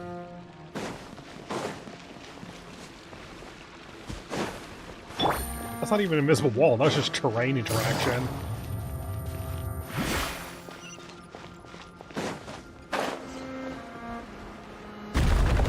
Watch it! The floor here isn't safe! You think? I think we might need to go down there. Really? You couldn't make that... At least don't have the stairs, because it's such a common practice to just glide off of that.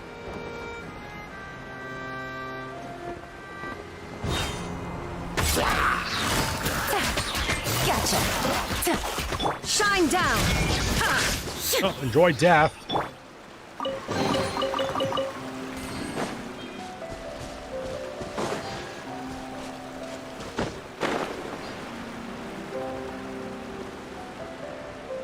That's where we need to go. Is there anything down here? Not that I'm immediately seeing, at least. God damn it. Game. Really? And you can't climb it, apparently. Okay. It took so long to change direction on that. Okay, back to this.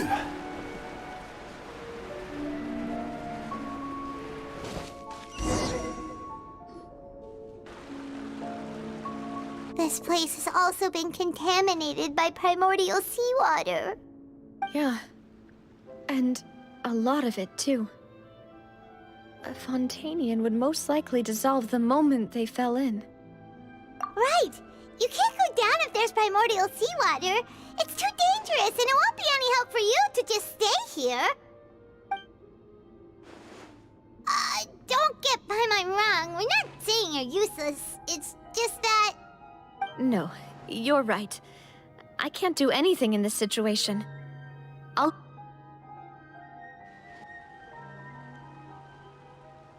That complicates things. Maybe the only way left is forward. What? Did something In collapse? that case, do you want to wait for us here? The water levels here are unstable, and there's a chance the water will rise. So staying here wouldn't be safe either. I'll go together with you. Perhaps we'll find the exit just up ahead. Did you miss the part where there's water that will dissolve you? I feel like they're making some assumptions about how these characters are thinking that I'm not following. Because I think that the stuff back here, the reason why she said that forward may be the only way forward, is because you'd have to like swim across, then go through the hydro ring thing to get back up. And she can't use them, I assume, because that's like a traveler exclusive ability. I think. And then moving forward with us, I think has the assumption of we'll fix the seawater first and make a safe path, then you come with us after. But it's like, my conversation here would just be, okay, you wait here while we take care of the seawater. We'll tell you when it's safe, kind of thing. All right. Come with us for now then, but please be careful. You know, I just realized that I never checked this. Can I do it this way? Yes, I can! Yep, got a trial run of Farina. Archon quest. First story chapter. New area. New boss. Okay. Oh no, it's a dead end! Let's try climbing over from the side. I know some people bitch about the obvious, oh, there's paint, and so it makes it so incredibly easy. Not gonna lie, without that scaffolding and that paint, I would not have looked at that and thought it was the way forward. Don't dive in! Hold on. I'm trying to think, have we had a native Fontainian available yet? Charlotte, maybe. Osmanthus wine tastes the same as I... Wrong one. Remember. Unless she's not from Fontaine. I wonder what would happen if you had her in your party and dove into that water. But where are those? Realistically, nothing. But it'd be a fun little interaction if it was her specifically. Like any native Fontainian that isn't Farina, basically, would dissolve when they hit the water. Just HP set to 0. And again, I didn't actually check there. Maybe that happens with everyone else anyway. It shouldn't, but it would make some level of sense. Well, not like logical sense, but gameplay sense.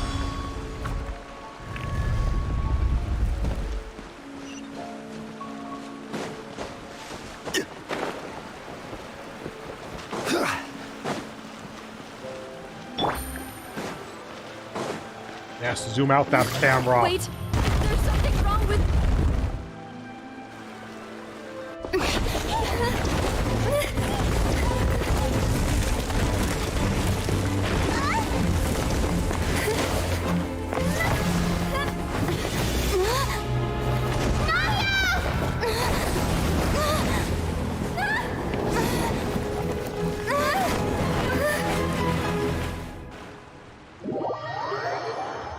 Well, fuck.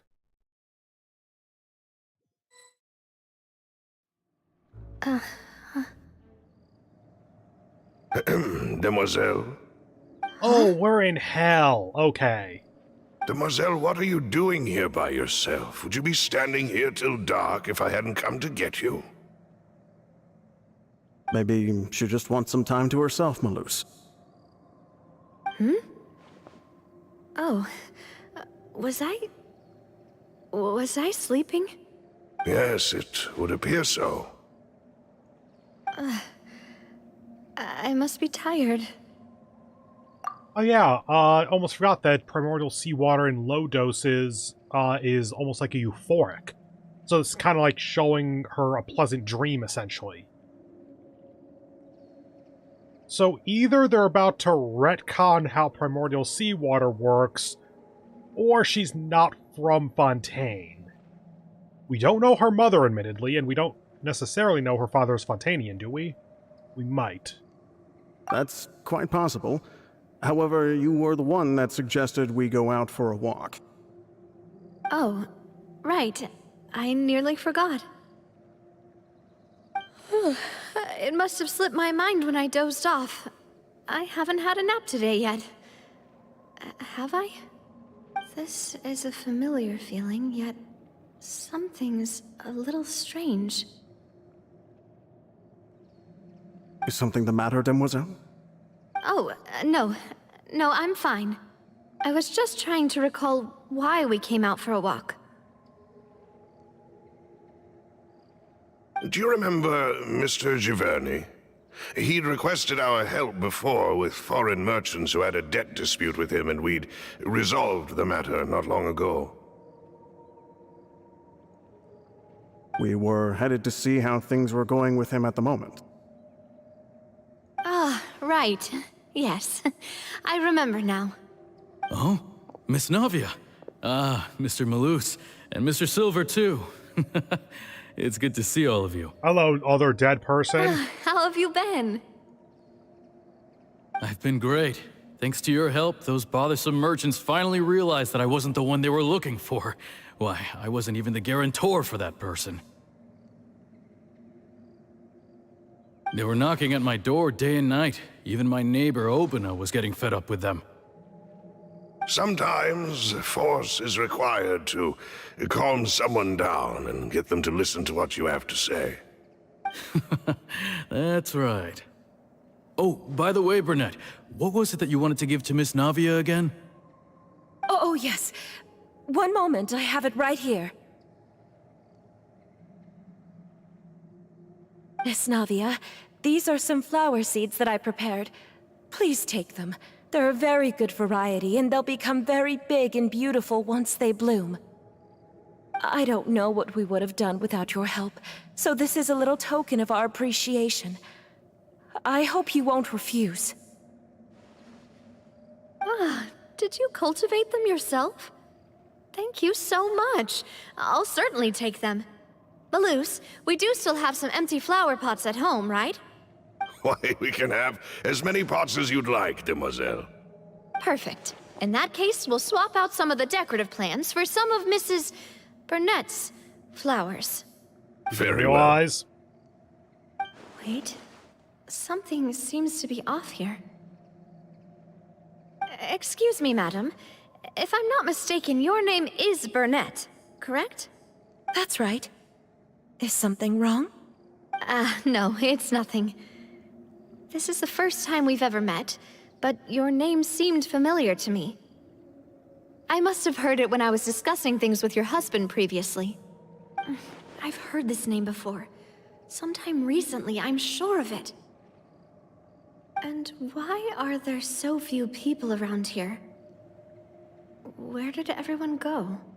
We must mind the time, Demoiselle. We still have important things to attend to today. Huh? We do? Like what?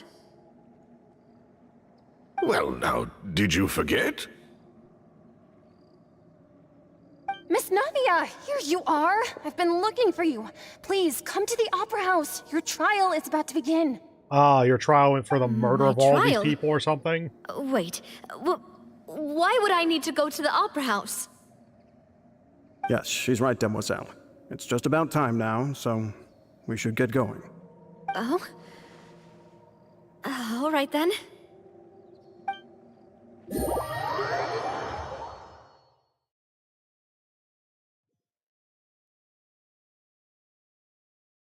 Look, it's Navia! She's here! Why are we still in the Matrix? And her two attendants are with her! Goodness, everyone's finally here. There sure are a lot of people here to see the trial. No, there aren't. And they all seem to be oddly excited about something. I even know some of these people. Karina, Desiree, Joyville, Jolien, Essen. Why are so many people here? And why do I have no recollection of this case? And as for the judge... huh? Where's Monsieur Neuvillette? Please sit in the defendant's seat. Don't worry, Silver and I shall accompany you. Okay. Really cool thing they could do here, again, don't think they're going to, would be if they actually have the former Hydro Archon either in Farina or Neuvillette's seat. That, like, everyone else here is dead. She's basically seeing the afterlife, but assumedly she's on trial for being responsible for it, even though she clearly isn't. But if this is genuinely seeing the afterlife, which it probably isn't, then seeing the former Hydro Archon would be an amazing way to introduce that character. All right. But are you sure you can stand behind me? Typically, it wouldn't be allowed, but today is an exception.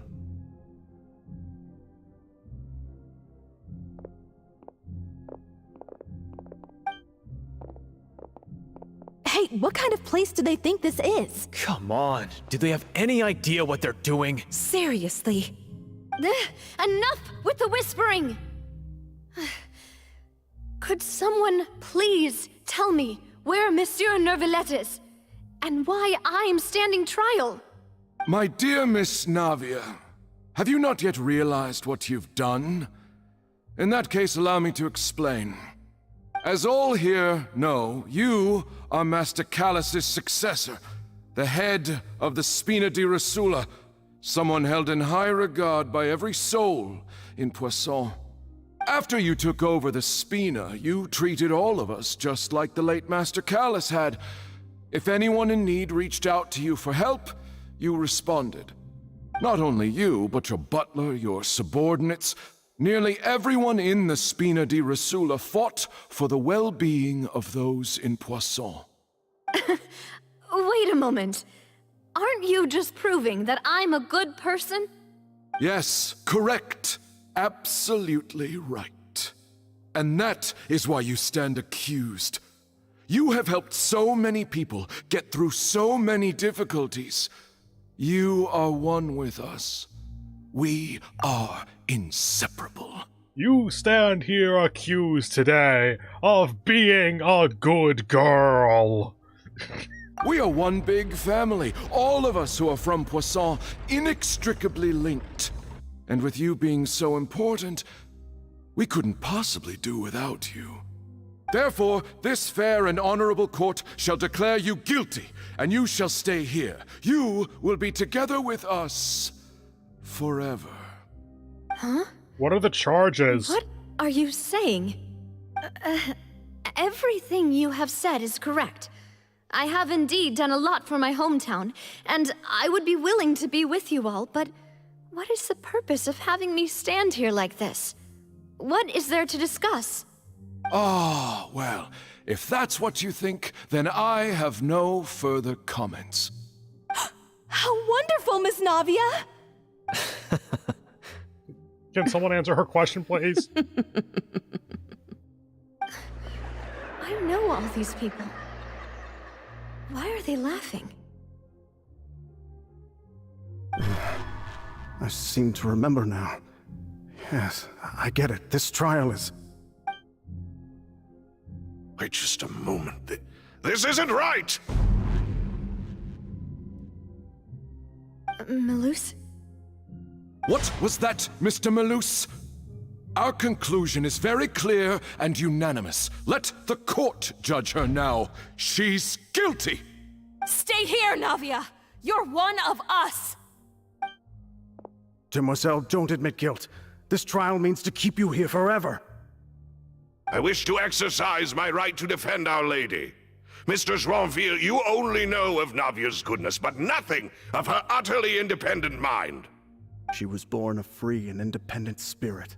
She has never been tied down by anything. Indeed, even the death of Master Callus couldn't stop her. Her actions cannot serve as proof that she identifies herself as part of any group. She merely acted as an individual, extending her hand to help others. Please do not mistake her actions as being otherwise. Really? As an individual, you say? Don't forget, we are all Fontainians here. This is the nation of justice, the nation of Hydro! Even if Miss Navia only voluntarily rendered her assistance, that doesn't change the fact that her beautiful soul must return to everyone. Water accepts all, blends with all. It will surely accept her kindness. Everything is measured here in the nation of Hydro, and in the end, everyone shall meld together. Thus, when a unanimous opinion emerges, that opinion represents justice. Now I speak for everyone. Our opinion is consistent. Navia should stay. We and Navia are one. Pretty sure this is what they're getting at anyway, but just to be totally clear, the majority opinion, even the unanimous opinion, is not necessarily the right opinion. And you would call this justice? Preposterous. You are merely jealous that Demoiselle still has a chance to exist as an individual. Have you forgotten how much you all once longed to become individuals, to become independent? Do you mean to defy our justice? If your justice is flawed, then why should we acknowledge it? As you said, we can also have our own justice. Silver and I shall defend Demoiselle. And that is how we will enforce justice. Ugh, my head... it hurts. Demoiselle. Silver, it hurts. My head is spinning. All I can see is stars swirling in front of me. I remember now. Everything that seemed odd from the very beginning.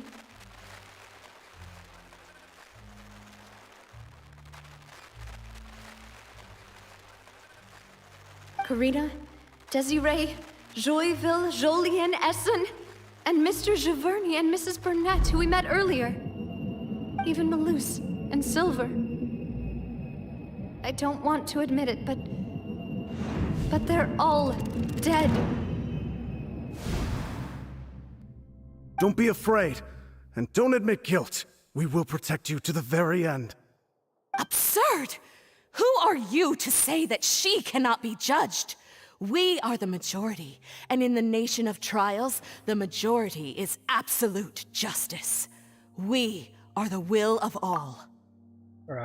His filter isn't quite on par with everyone else's. Also, again, majority opinion, not justice. Don't let them escape! We shall keep Navia here with us! Mr. Malus and Mr. Silver, must you be so stubborn? How could the two of you possibly hope to stand against the collective? Do not resist. This judgment is fair and just.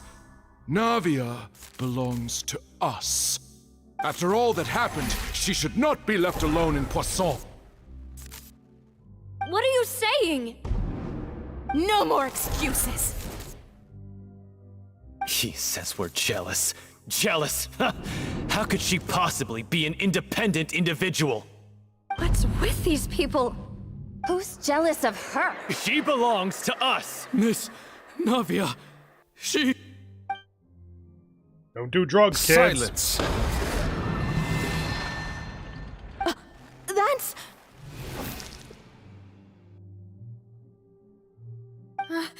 Monsieur Neuvillette!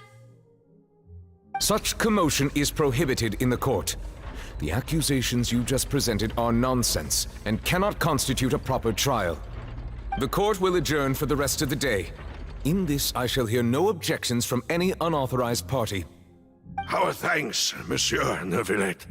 Please leave with me, Miss Navia, while there is still time. But... Go on now, Demoiselle. This is your only chance to leave this place. What, can't bear to leave us behind or something? Pretty much. Malus. My apologies. I couldn't resist making one little joke once I realized this shall be our last goodbye. Hug them! Loose. Silver. Quickly, you must come now. Goodbye, demoiselle. Farewell.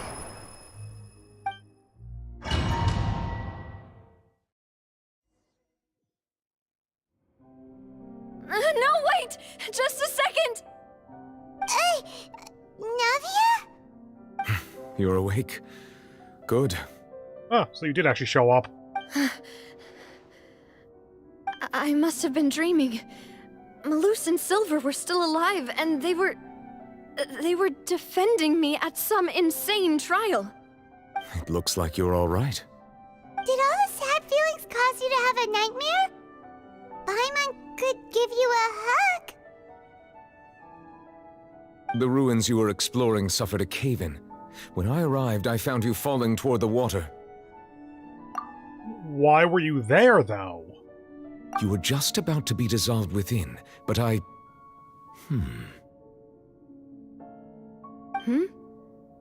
What is it? No, I legitimately, saw what did you two do? Oceanids protecting you. It was only for a moment, perhaps even a fraction of a second, but they gave me the chance to retrieve you. Were it not for their intervention, I would not have been able to rescue you before your consciousness dissipated. Wait, did you say Oceanids? You mean like what happened with Vache? Yes, only this time, it wasn't horrible. Just in general.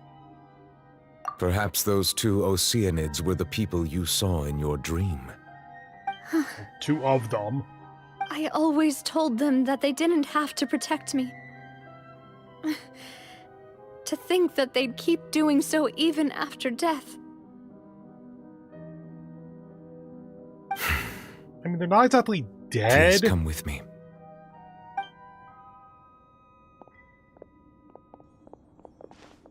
Neverlet, are you okay? Oh, I am quite all right. Perhaps there's something we could chat about? Why do you look so stiff all of a sudden? Is he ever not stiff? Oh, Paimon knows. You're the type who feels awkward when there's nothing to talk about, right? I merely thought that we should give Navia some time to herself. Huh? Why didn't you just say so then? Don't you think it's even more awkward to call us over like this and then have nothing to talk about? I suppose so. You really are just Hydro Zhongli, aren't you? Anyway, by the way, Sigwin sends her regards. Ah, Sigewin. I hope all is well with her these days. Her work in the Fortress of Meropide has not been too much for her, has it? No way, don't worry. She's doing fine down there. She's an amazing head nurse. I see. Well, that is good. I have always worried that Sigewin would need a lot of time to understand the world of humanity, just as I have. I was really, just in my mind from what I was thinking, oh, that's good. I can't believe she's finally decided to become a nurse instead of that assassin she was before. Oh, and the Duke also says hi. Even though Sigewin made him do that. He hopes that you haven't been overwhelmed by all that's happened lately. Thank you. I have indeed been busy lately, and I also hope that everything is going well in the Fortress of Meropide. He still doesn't know what to talk about. Let's chat about something else then. How about the weather? You're the expert here, Paimon. What should we talk about? So, Neverlet, you're probably quite the swimmer, huh? Yes, of course. This isn't going anywhere. Let's try something else. How did you find these ruins? Did the knave tell you? Yes, in fact. I had arranged to meet you in Poisson, but when I arrived, I discovered that the Fatui were helping the residents evacuate. They had even transported a large quantity of supplies to the area. Amid my astonishment, I ran into the knave, and we had a chat. She informed me that she had asked you to investigate the ancient ruins here. Yeah, we originally actually planned to meet up with you, but we thought you might still be busy with all those official documents. We didn't think exploring the ruins would take very long, and who would have thought you'd wrap things up so quickly? I hope Niva can get back on her feet.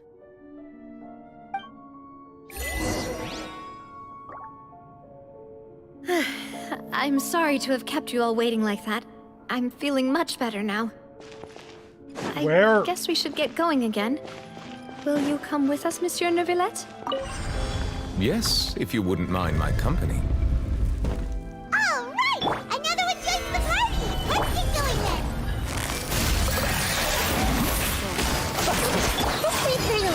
Are we sure that she's not a ghost?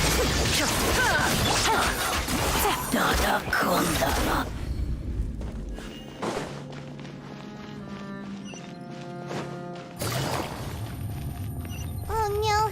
Another unstable path! Watch your step! Oh.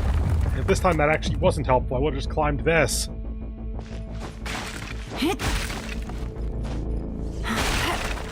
Fucking uncharted-ass dungeon. You're gonna push me off the edge, aren't you? You're gonna give me a chest here, right? This is so far out of my way, you have to. Like, video game law that you need to give me a reward for doing this. Did I just skip a challenge?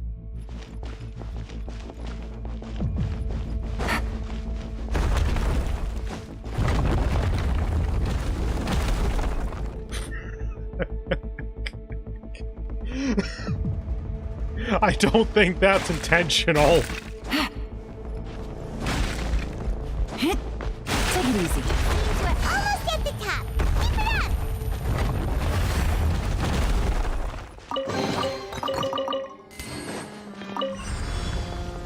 Yep, whatever floor 2 was, I just decided no.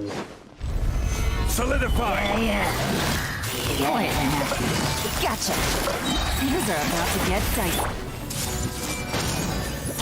Share my knowledge! Yeah, give me a moment. Illusion shattered. Inazuma shines eternal. Dead, and dead. Ooh. The Hilitrol speak with the Ruin Guard stuff in the background actually sounds really cool.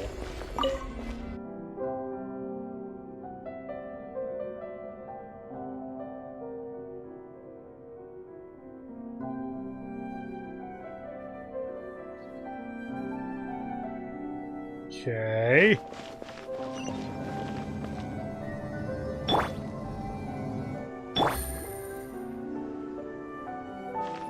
Not seeing a chest or anything.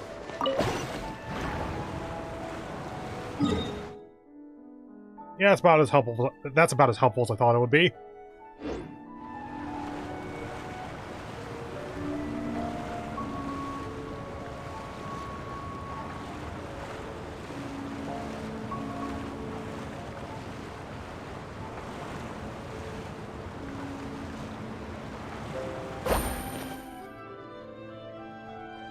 I don't think we're going back. Like, literally, maybe we could actually... What? Oh. They didn't even invisible wall. They just fade to black on you. Wow, okay. Maybe that's like the animation for if you fall too far? No, you get like a load screen if you do that, because you take damage. Huh. Take it easy.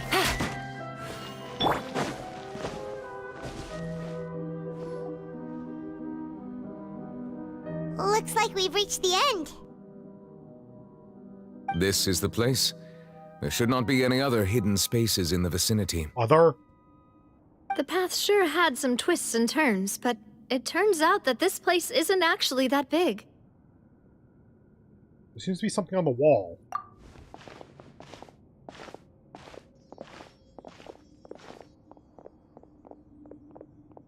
Stone slates. It seems like they were put here as an offering. Could we take them down and have a look? Perhaps we should just leave them be for now. I mean, I saw Farina in 2 of them. There are 4 locations in total, but only 3 stone slates. The slate that should be in the first empty spot is missing. The surrounding walls also show signs of damage. There's something written below. Let Paimon see. Reason dictates that this nation be destroyed. I shall record the history of its future here in its past. Say what? And then I was killed by the beast of What does he mean by that? It feels like someone left these slates and these words here for a purpose. But does he mean that Fontaine should be destroyed? That would fit the circumstances dictated by the prophecy, yes. Indeed, the slate's contents correspond to it. Take the second slate, for example. I would have gone with the 4th one, but okay. There's a person kneeling here. She seems so dedicated. And there's a whole bunch of other people behind her doing the same. She's facing this... what is this? Some kind of island in the sky? And is that Lady Farina in the 3rd image? Did the Hydro Archon fall into the water? And is that a ring of people around her? Paimon doesn't quite get it. Are they all in the water? The 4th image. I know this one. This exactly matches the content of the prophecy. The people will all be dissolved into the waters, and only the Hydro Archon will remain, weeping on her throne. Now, once again, the cool way to do this would be if each of the 4 slabs was a different prophecy. Like, not even necessarily contradictory or anything, just like different eras of prophecy, and Farina on her throne was just the most recent. The obvious answer, though, is that all 4 are going to connect to the original prophecy, and that the one that is missing is going to fill in extra context to tell us what's happening, or something to that effect.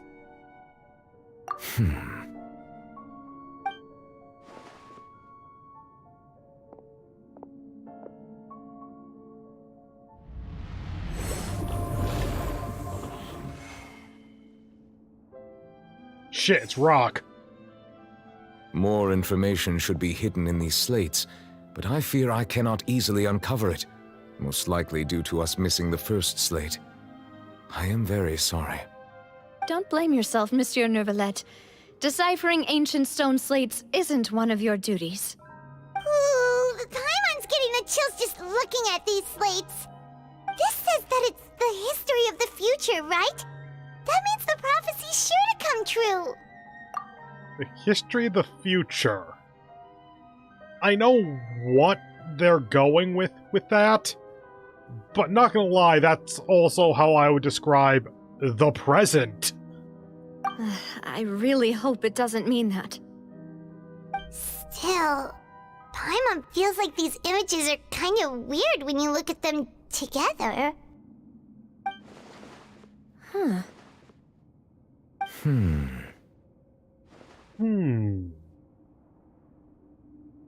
Issues the order... Is it? Doesn't the prophecy end with Farina on her throne? That's right! If the images are in chronological order, shouldn't the 4th, the waters drowning Fontaine, come before the 3rd, where the Hydro Archon herself falls into the water? Wait, what? And yet the order is reversed here. Wait, what? There's no log button. They called Farina on her throne the 3rd one, but that's the rightmost one, isn't it? The end one? Are we reading them right to left? They have not made that clear. Second image is also quite concerning. What sin are the people in the images confessing to? By the looks of it, the sin of not living in the water. If we go by timing, Lady Farina only emerges in the 3rd image. That means that the person in the 2nd image might be the previous Hydro Archon. Can you name her again? I think you did before, but I forgot her name. Oh, whoops. Egeria, then. Egeria. I had never met her, but her appearance here does match the records. What? How would you have met? How would you have met Egeria, Monsieur Neuvillette? Were you alive during her time somehow? The previous Archon kneeling before the floating island in the skies, as if confessing a sin. Okay, is that Celestia Did she then? herself commit that sin? And if not, why would she be in such a posture? Taking responsibility Also, for her I'm people? still wondering why these ancient stone slates are here at all. Judging from their contents, could this place be the origin of the prophecy? Does that mean that someone, or some people, once saw these slates? But who would have created these slates and left these words here?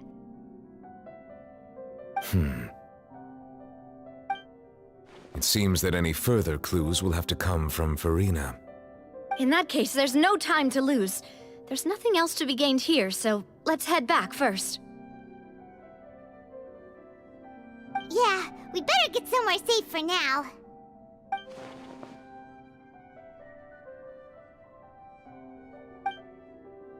Honestly, who created the slates doesn't matter now. The real question is whether things will truly play out as the prophecy foretells or not. I mean, so far, it sure as hell seems like it's gonna. Gotta have a dramatic cutscene in here somewhere. So we are totally finding that first slate at some point then. There's no way they're gonna just leave that Chekhov's gun loaded on the table.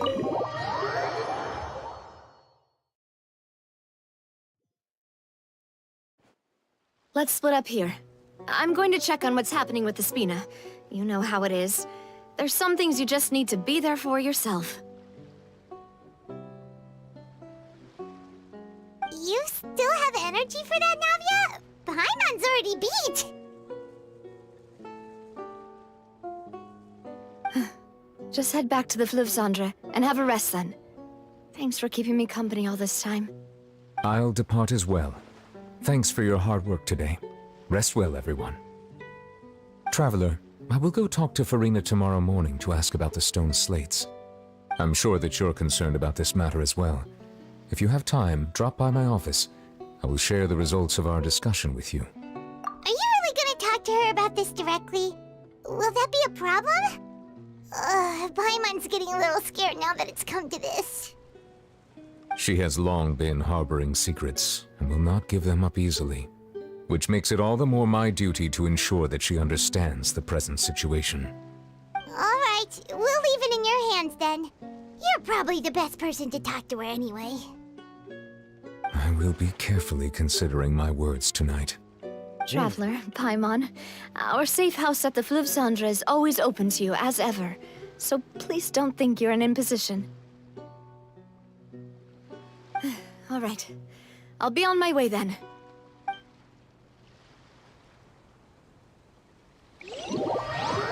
Navia and Neuvillette will depart. You and Paimon head to see the Rosso base at Fleuve Cendre. We're finally back!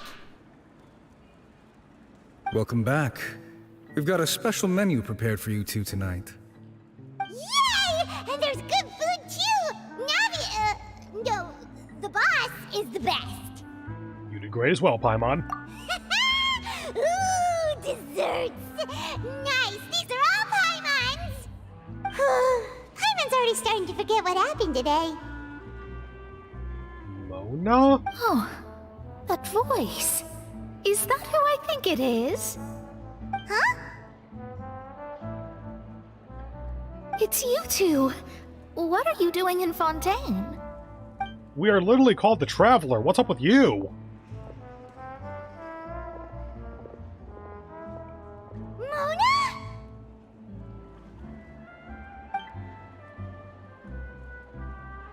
Lady Magistus. Lady Magistus. Seriously, nobody just uses a scry glass whenever they've got time to just see who they'll meet on the road. Still, we didn't expect to see you here. Wait, you're not a Fontainian, are you, Mona? Well, I have some business to attend to here, so I booked a hotel in the city. I was just out for a stroll when I bumped into you. Quite unexpectedly, if I might add. Why did you think I was from Fontaine, though? Is that because Magistus doesn't sound much like a Mondstadter surname? No, it's because you're in Fontaine. Yeah, let's go with that.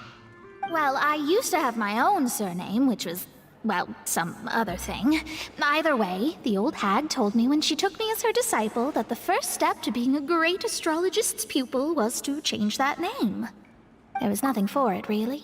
She really is amazing at astrology, so I changed my name to what it is now according to her wishes. To my surprise, however, Magistus is not the name of some ancient house or clan. I was not expecting to get her backstory right now. Also, her mentor seems like a terrible person at the moment. It isn't? Nope. Although it is used by us in place of surnames, it generally just means great.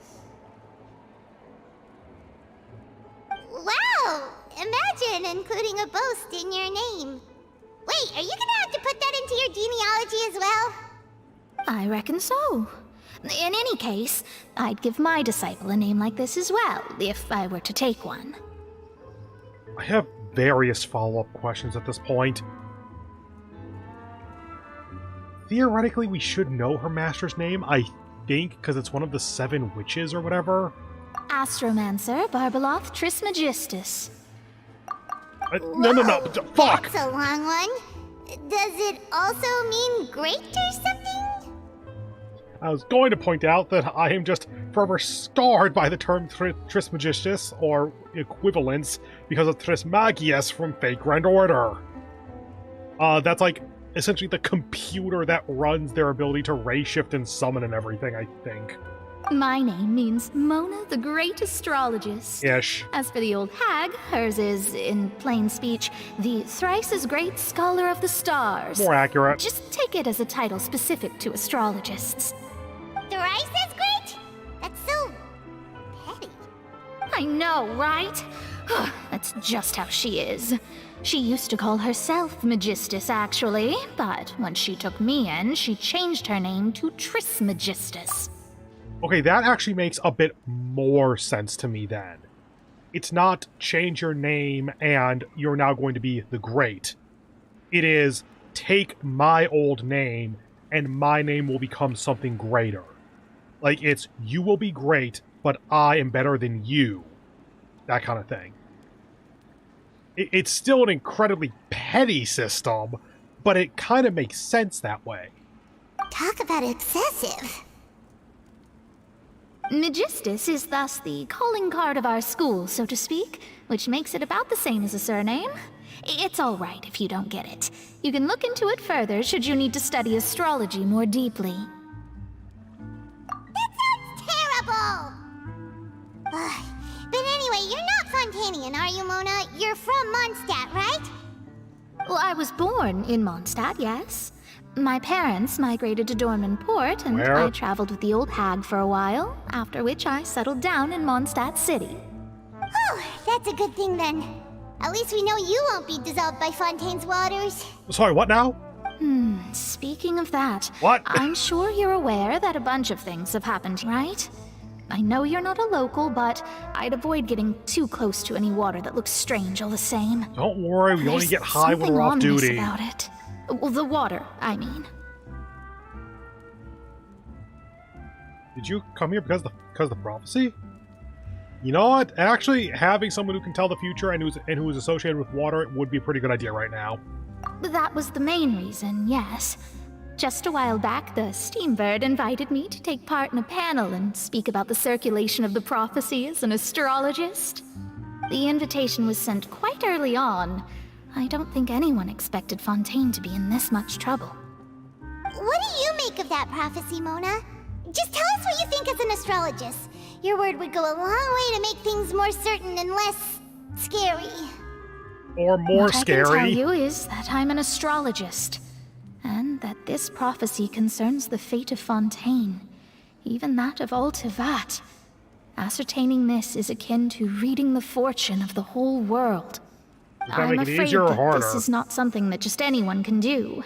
If I could do it, you would no longer call me an astrologist, but a visionary. But on the Can we flip get side, your master then? the prophecy is so huge and powerful that it must surely come from a powerful visionary. Its contents involve the fate of the world. Disregarding it would be a mistake. A visionary?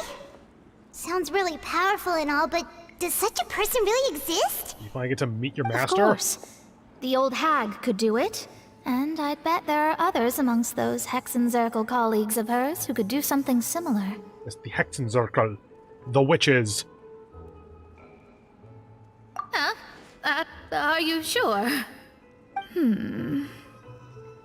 All right, I'll help you. It isn't often that I see you with such a serious look on your face. I'll tell you once I hear back from her. I will see you in 1 to 2 months. Thanks, Mona. You're amazing as always. Oh, well, this is something only I can do after all. So yes, your praises are quite welcome. You will be paying for dinner. Astrologist for you. Of all the people we know, you know the star's the best. Indeed. That's the spirit. Oh, sorry. I came to see what all the commotion was about. If there's anything you need, do not hesitate to inform the Spina di Rosula. Oh, whoops. Guess we were getting a little too carried away there. Well, I'll go tend to my own business now. If I receive any news, I'll be sure to come find you two again. And there she goes, quick as rushing water. And here we are with the Spina guy giving us suspicious looks. Keep it down next time. If Paimon hadn't spoken for you, it'd be you getting all the weird looks. The things Paimon does for you. That's more like it. After the conversation, you decide to get a good night's sleep to replenish your energy. Good morning. To be honest, Paimon's still feeling kind of sleepy. But it's time to get up, Traveler. We agreed to go see Neuvillette, so let's pack it up and get going. Or you snap back that ready position there. Okay, my guess, start of Act 2 of this updates arc. That felt pretty final, but we're clearly not into the meat of it yet. So, probably that was Act 1.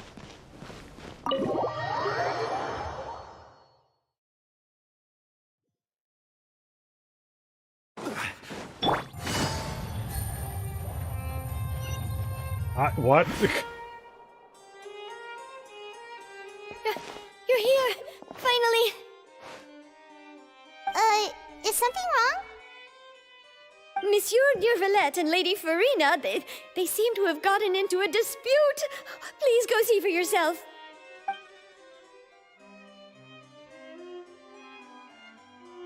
Marina, put the chainsaw down! Like I said, I've already explained everything.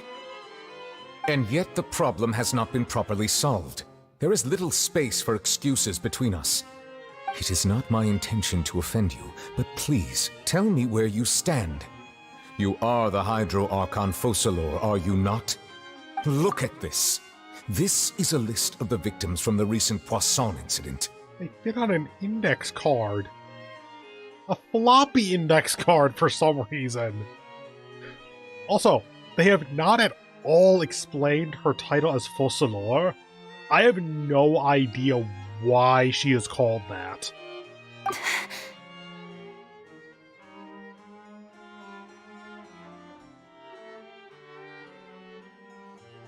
You mean they're all... We did not arrive in time to avert this disaster, and I will not have it happen again. I will say this once more. You must tell me everything you know. Yesterday, I found 3 stone slates in some ancient ruins near Poisson. Do you know anything about those? Seriously? You're questioning me like this is a court case now. I don't know anything about that. But you found them in some ancient ruins, you say?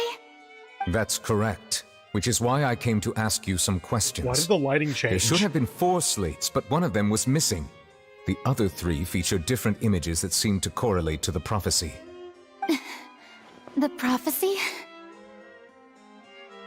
The second of these slates depicts the previous Hydro Archon Egeria kneeling before a floating island in the sky, as if confessing something. Do you know nothing of this either? I don't. I've never seen such slates. I'll ask you again. Do you really have no information regarding the previous Archon? My deciphering of the slates indicates that the Hydro Archon Egeria once had to confess to, or apologize for, a certain sin. If anyone would know about it, it should be you. All gods don't have the same secrets, you know. She was herself and I'm me. Is it really so strange that I know nothing? I understand your concerns, but I'm sorry. I just don't have anything to tell you. Forgive me for saying this now, Lady Farina, but I have long known of your various secret investigations into certain matters. God, she is short and he is tall. There are several indications that you have been investigating the prophecy on the sly. This is not strange in itself, considering that you are the Hydro Archon. But it is strange that you should also claim to not know any of Egeria's secrets, as well as do nothing following your inquiries. You have never been as superficial as you have presented yourself to be, nor are you a fool. And yet, your behavior is very inconsistent. Maybe she just sucks at this.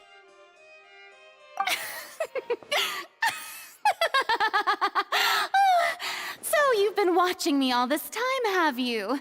I didn't think you were that type. You... Well, since you know about my secret investigations, then you should know I'm actually working to take care of it. There's no point questioning or suspecting me. You're the Eudix, but you're still my subordinate. You should be following my lead. Just trust in me, you're Archon, and do as I say. Never mind whether you can truly convince yourself to or not. It'll all turn out fine. That's all I have to say. We do not discuss this matter again. Oh, the opera's about to start. Toodles!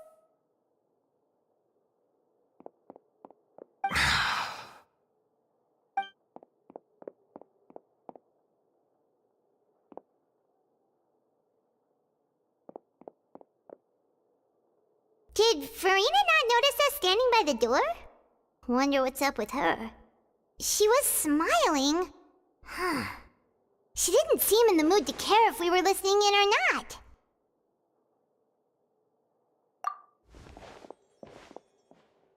I assume you've been outside for a while now? Oh! You noticed! Seems Farina didn't even realize we were here. Sorry, I forgot that I was muted there. Not used to doing that. My question is when she was leaving the room, if she was crying or not. She was in a great panic, though I cannot discern the reason. Our discussion reached impasses time and again, a state of affairs that we cannot allow to continue. Still, I do not understand. Dialogue is the basis for understanding, so why did she keep refusing to engage? Sometimes people just don't want to talk about certain things, my dude. You're right that talking allows for better understanding, but just people are not logical machines.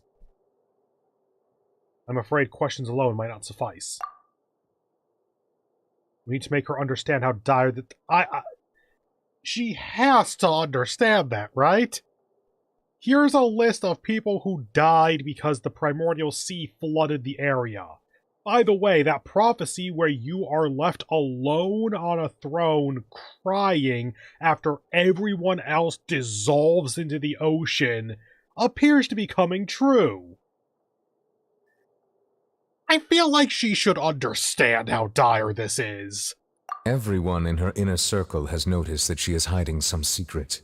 The issue is her attitude. I fear that she will not reveal anything unless absolutely forced to. I feel like her inner circle is more like a triangle. It's like Farina herself, Nivedet, Clorendine, or whatever her name is. That's where the list stops. We may have to create a situation in which she will have no choice but to speak. Oh? Like what? Murder the rest of Poisson. Normally, people will only reveal the truth when standing trial. Perhaps we must have the Hydro Archon experience just such a scenario. She does cave easy. Farina's seen so many trials, and she's really good at dodging questions. How do we make sure that she won't just slip away at the first chance she gets? I just realized, Neverlet adjudicates all these trials. Has he ever been the prosecutor? Like, what if he calls someone to court? We will need to consider this thoroughly, join forces with various parties, and then do what we can. If at all possible, I would prefer to recuse myself from this affair, but we must prevent the prophecy from coming to pass. This may be cruel to her, but all Fontaine is in crisis. The information a god possesses is too precious, and so we must take a chance on this. Why is that in quotes? Like, that's a weird way to phrase that. But who will lend us their aid to do such a thing? I think I know who to call. Nahida, the god of wisdom, who can tell me what to do. I'm getting that mostly based on this camera angle more than anything else. 2 days later, on a boat somewhere in quiet Poisson.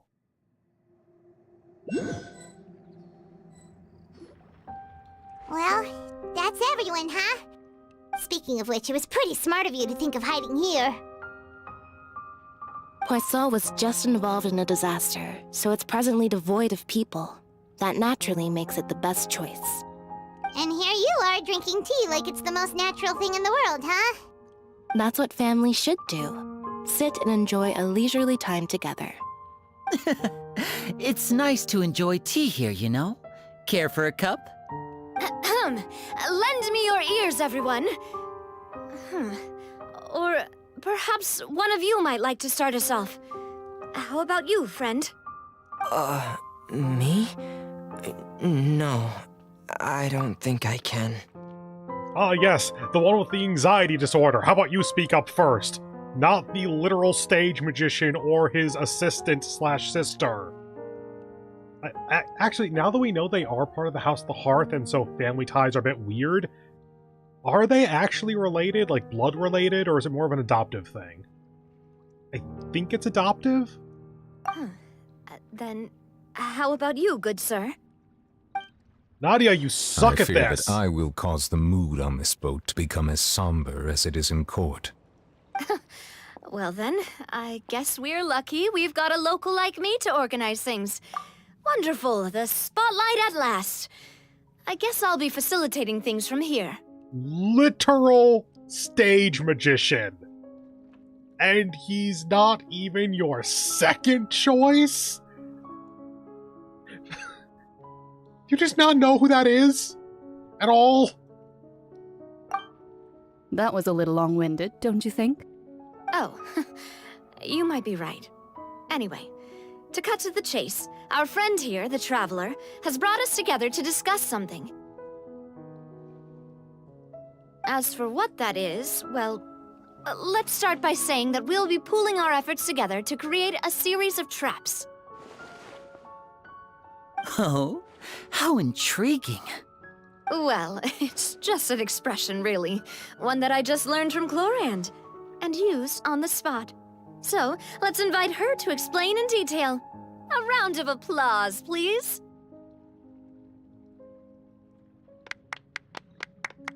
Huh? Didn't you say that you would be facilitating this?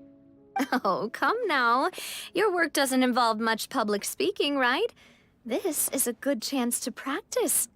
You might even pick up some fancy oratory tricks to impress your boss with in the future. I see. And what does my boss say? He is glad that you consider him your boss. Do go on. Thought her boss was Farina.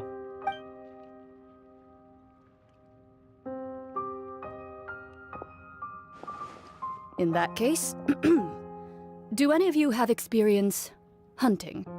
Not that I recall. Traveler raises hand. Fremine and I once used a wooden stick in a basket to catch wild rabbits when we were younger. As for Lynette, oh, right. You were sick that day, weren't you? I've also gone diving to catch some fish before. Does that count? Close enough. I'm afraid not. You may or may not have heard, but Fontaine once played host to a group known as the Marechaussee Hunters. Though that was their name, they did not hunt animals, but rather various monsters left behind by the ancient dynasty of King Remus. No. Today, Fontaine's monster population has already thinned greatly, so the hunters have blended back into society, taking up arms in other lines of work. They even left a unique methodology of hunting in their wake. I'm sorry, King Remus? Okay, Fontaine is based on France, very obviously. Remus is the founder of Rome. Wait, no. Romulus is.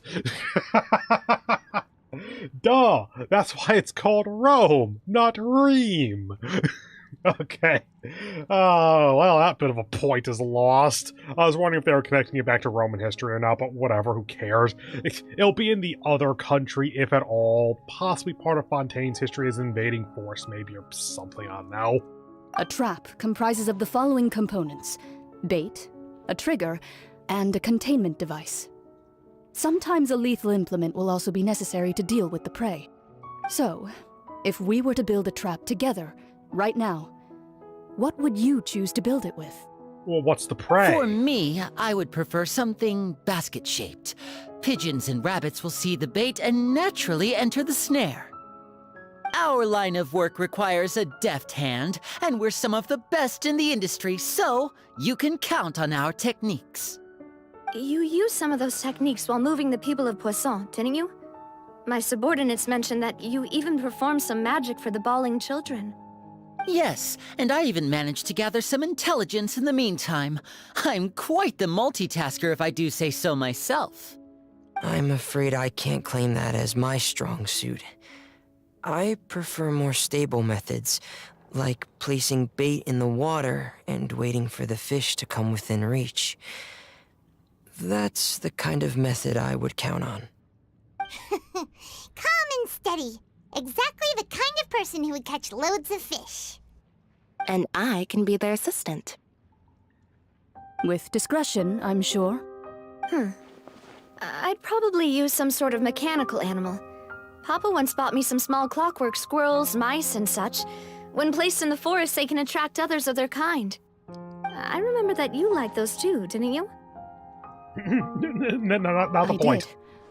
And that would be a good way to go about it.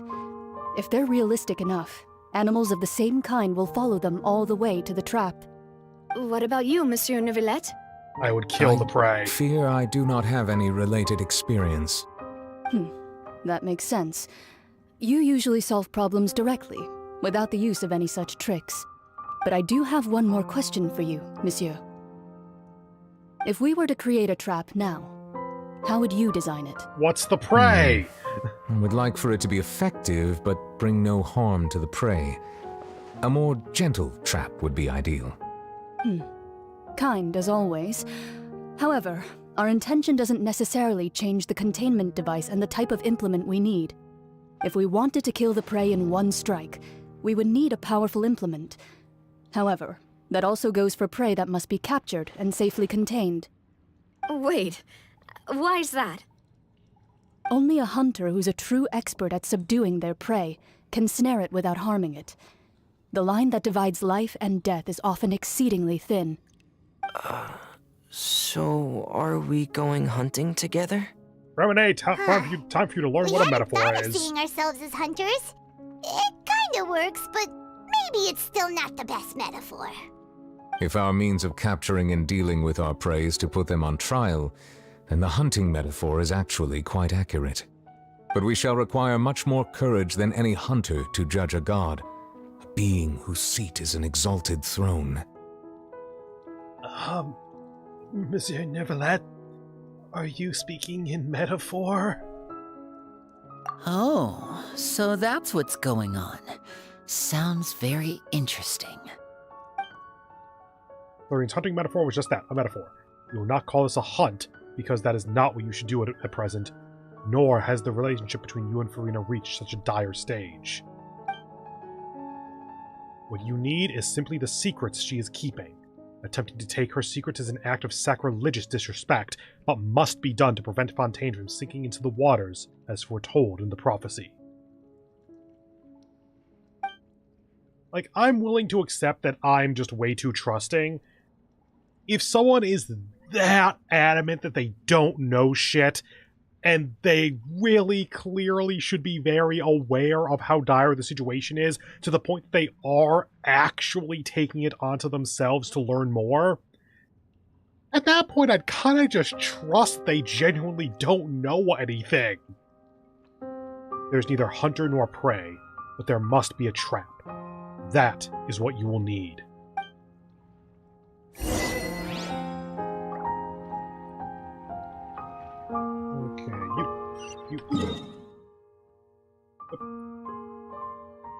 Over to the other Spina place. And by the way, at about the hour mark, so about 8 minutes from now, is when I will... Oh, there we go. Sorry, the timer I need to stop updating for a moment. Is probably when I will take my next break, because that'll be another about an hour and a half. And I might go ahead and make myself a cocktail when I do that.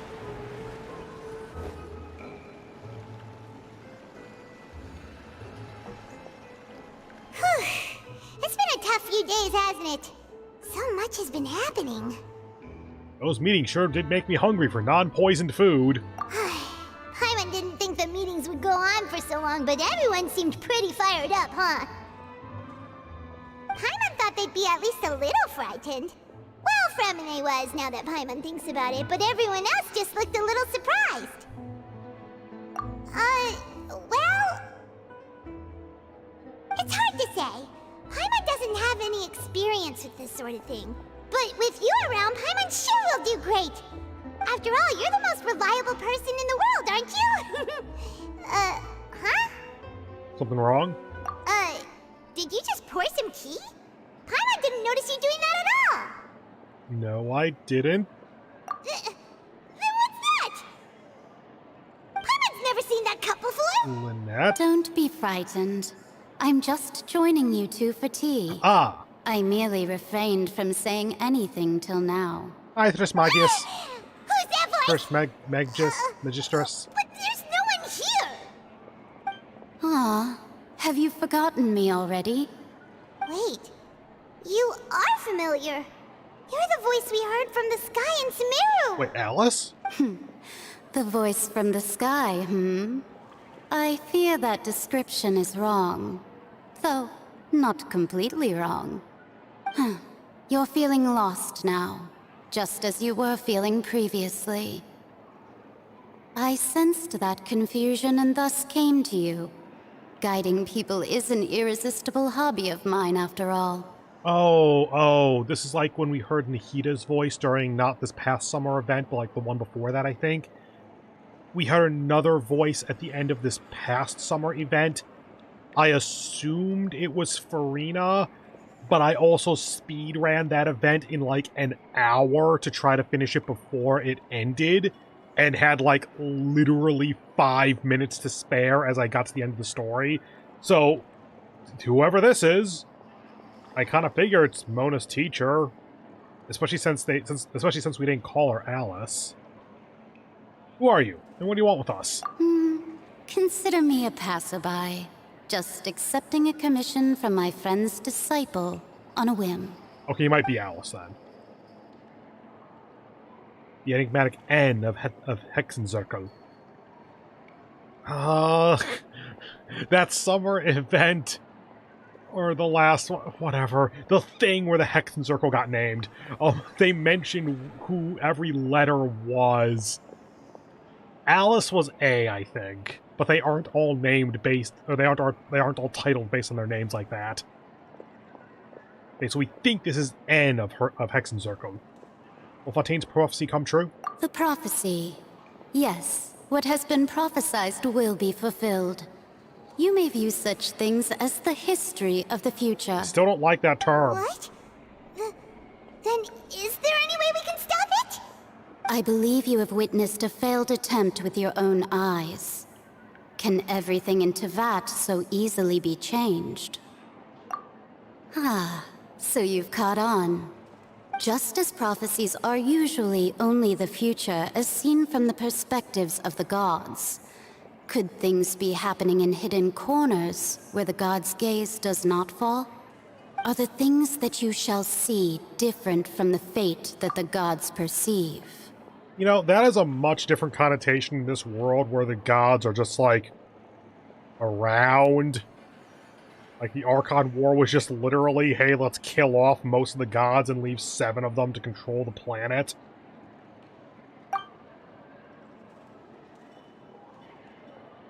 Yes? What is she talking about? It all sounds really impressive and important and stuff, but it also sounds kind of scary. The Team the Teacup has just about gone as well. I believe that you understand, right? Some things are insignificant, but others you must reach out to change. Ultimately, fate shall serve as your only guide, no matter what will happen in Tevat's future. All you need to do is to play your part.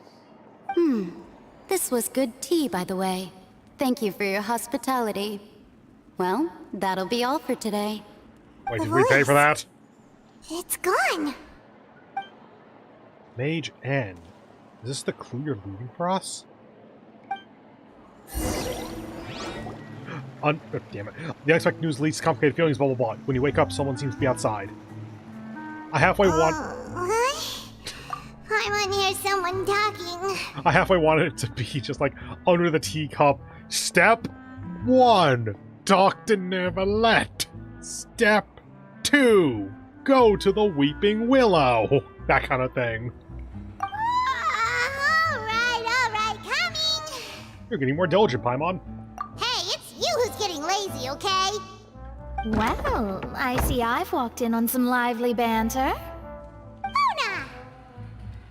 How have you been these past few days that apparently have passed? Fine, just fine. I went to take part in that Steambird panel. It turned out to be more interesting than I expected. Not all Fontainians are pessimistic about this. One journalist mentioned that sitting around and waiting for the end to come would be wrong, and that they should make their own rescue preparations. I agreed, so we had a brief chat with her. Did she have pink hair by any chance? Of course she did. We only have like 3 character models. Why, yes! It was Charlotte. You remember her, right? That daredevil journalist? I'm in full support of her view. Prophecies are very important, but how can people allow their lives to be commandeered by just a few words? That's right! Paimon's glad to hear something sensible for once.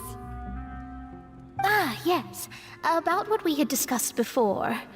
I did try, but I'm afraid I couldn't reach the old hag. I'll try again tonight, but I wouldn't get your hopes up. Actually, someone already came over. Huh? Someone about your mysterious guest. Goodness gracious. Are you serious? I believe she came to pass a message to us. She said that even the god's gaze has blind spots. Pretty bold if you ask Paimon. Most people would believe the gods to be all-knowing, right? Paimon, most people haven't met 5 of the 7 gods in this world. Actually, it is more than 7 now that I think about it. We fought and maybe sort of killed Osean, or whatever his name was. It's like, there are other gods, they're just kind of like locked away and not powerful anymore. But like, we've met 5 of the Archons. Paimon, if you're saying they don't have blind spots, then oh boy, have I got some news for ya. The Hexen Circle members are certainly anything but ordinary. As for the mage named N, the old hag has mentioned her a few times. She said that N's sense of direction is incredible, and that she loves guiding those who are lost. But I've never met her, and if she were still alive, she'd be... well, suffice it to say that the hag's at least a few hundred now, and N's been around for longer than that. The timescale in this game is so fucked. Whoa. The Hexen Miracle sounds like a scary group. But they must really stay in shape to live so long. Magic Their keeps you young. abilities alone are pretty terrifying. At least alive. If she came to see you personally, then the problem you're facing must truly be of great importance. Well, it's not like Paimon could understand anything she said. Yes, she was quite cryptic, but I suspect she means that there is still a way to turn things around. She didn't say when or what that would be, though, so... Perhaps it is something that you cannot know right now. True, her words were meant to be a helpful hint, but when will you realize their value and meaning? Was that the best answer to my question could have gotten? Traveler, Paimon, are you two all right? Oh, we're fine. We're just a little down right now. It kind of feels like the end is coming, you know? No, actually, it really doesn't. But yeah, we're down because we're trying to, you know, stop the end of days and such. I see. I feel that same sense of desperation, too. That's because you're broke. I guess you could consider me someone who has often witnessed fate. So far as I have seen, it cannot be swayed. But even so, I still hope for, and believe in, miracles. Astrology is eternal and rational, but fate may not be. It is cruel, but it can also be beautiful. Perhaps that's what En was trying to tell you. Not to lose heart, and to believe that what you are seeing playing out before you is not yet set in stone. I did originally think of steering clear of all this, but I couldn't. Even if this is all futile, I still wish to help everyone. If we don't struggle to the last, then how can we face the end when it comes? Huh. You do have a point. There I go, talking about astrological principles again. Sorry about that. The moment I start talking about work-related stuff. I need to get going. Don't worry about Mona. Thank you. It was worth trying to comfort you, even if only a little. I believe that you'll help those who are struggling in the same way I did. I suppose that might be why we always seem to meet by coincidence. Paimon feels kind of moved by what Mona said, but also kind of sad too. Hey, Traveler, Paimon suddenly feels like going outside for a walk. Let's go. Let's walk around the city, shall we? There's a few spots we always like to walk by. Newsstand? Oh, time for Charlotte to come into the forefront.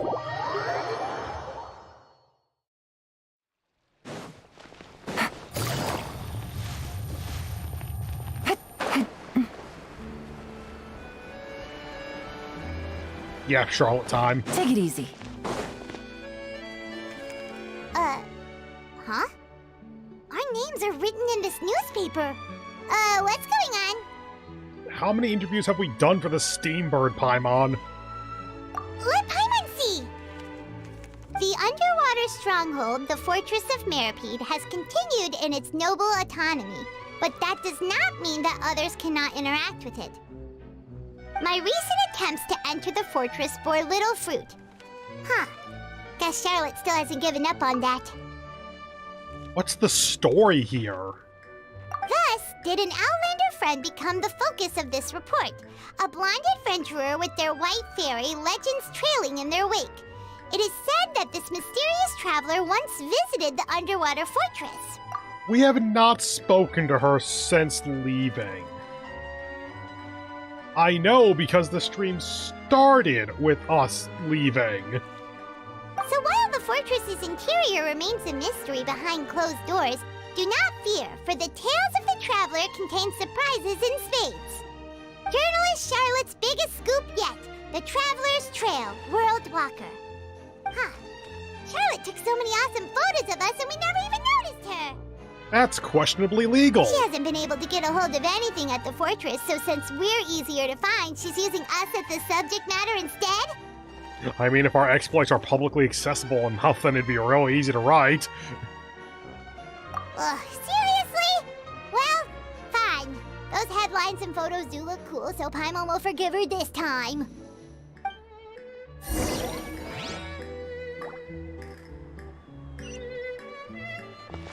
I came from there, game! Anyway, like I said, a little over the 3-hour mark, and I want to go make sure that I'm not about to burn anything, so I will be back shortly. Bye. So these are the kind of headlines they're going for these days.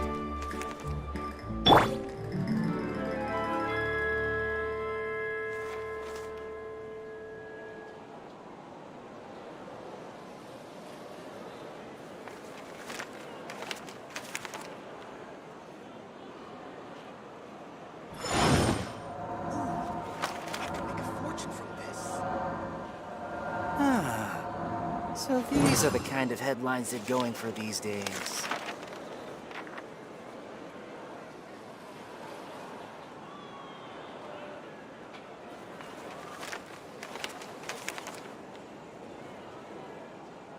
Boats are made for transferring commodities back and forth, and those that come across Liyue tend to stay a while. So it is where many things come to settle.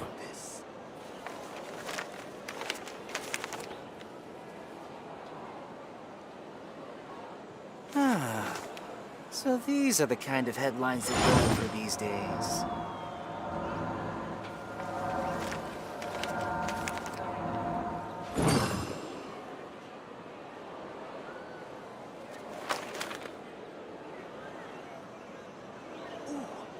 I could make a fortune from this.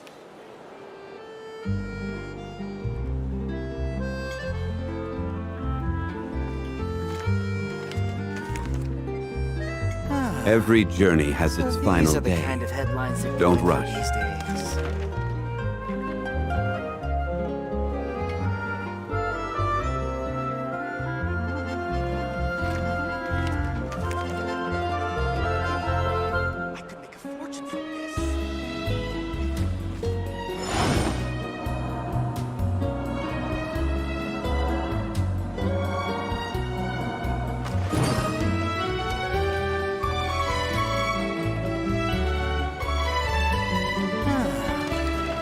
These are the kind of headlines they're going for these days. Where do you want to go next? If you'd like to see Liyue's tourist spots, I have a few references.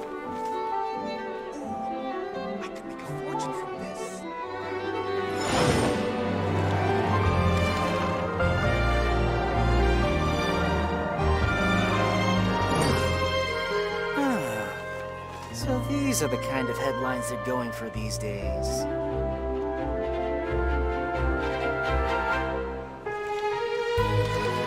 Osmanthus wine tastes the same as I remember.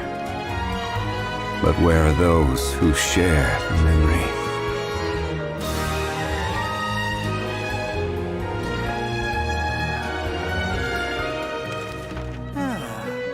So these are the kind of headlines they're going for these days. Boats are made for transferring commodities back and forth, and those that come across Liyue tend to stay a while. So it is where many things come to settle.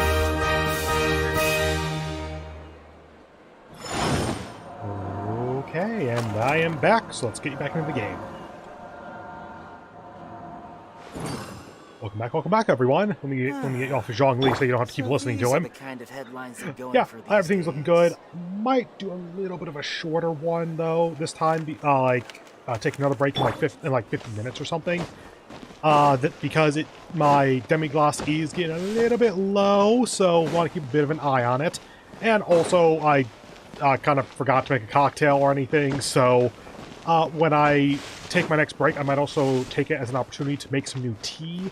So it might be closer to like a 10-minute break. Alright, the knave was going to come here. Paimon's hungry. Should we go in and get something to eat?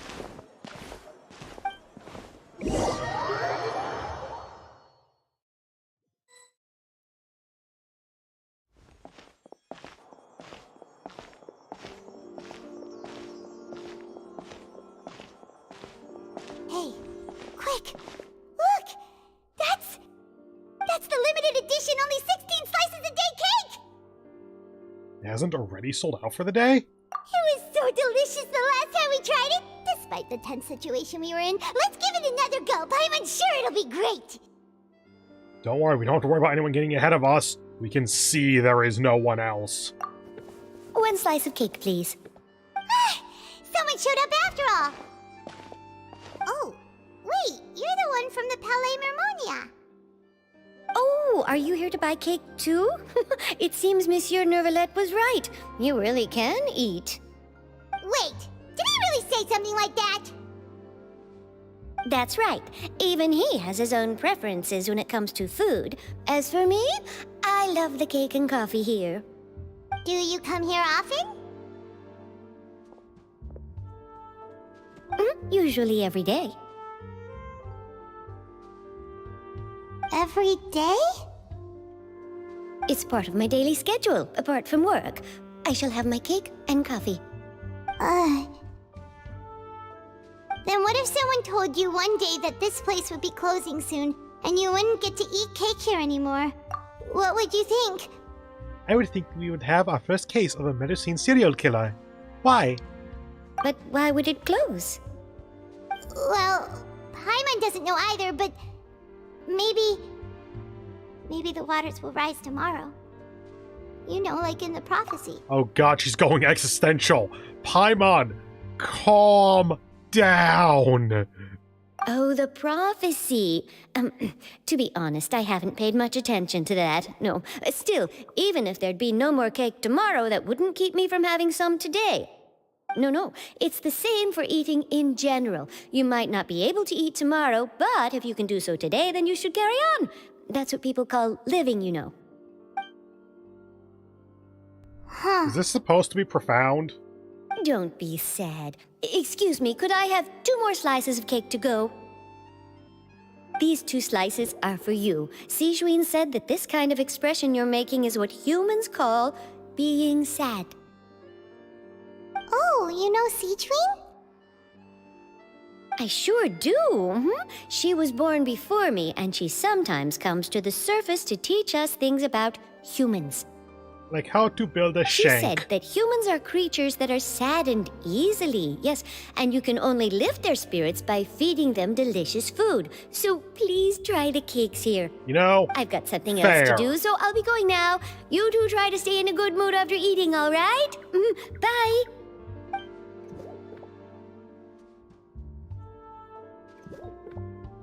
And there she goes. All right, let's dig in. Okay. I'm sure this cake will be I guess delicious. the rest of that line was just implied. You share a glance with Paimon and snarf down the cake. It's more delicious than last time, and the flavor gets even better with a sip of tea. It sure would be nice if we could come again tomorrow. Sure would be nice if we could always eat delicious food here.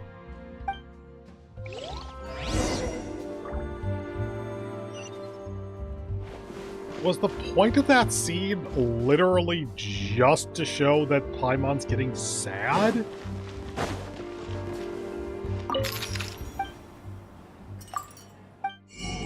Yeah, I bought all the recipes from here yesterday, but I figured I might as well stock up on stuff. God, they had a lot of recipes. Basically anything below 100 I'll go and get some. Because money is not particularly an object. Oh, absolutely crap, bro. That stuff is so difficult to actually, like, make in large quantities. I'm at 13 sugar, oh god.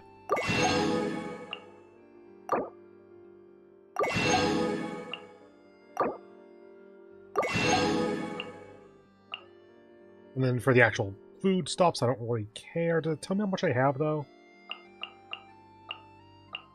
It does, and I don't have any of these. Okay.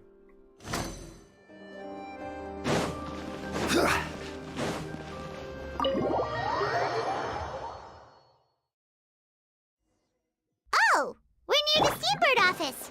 Let's go look for Charlotte and have a chat. No, let me check my reputation. Wow! If it isn't the Traveler and Paimon! Oh, have you seen the article I wrote about you? Ha! Yes, we're here to sue. You just used us to make some quick mora.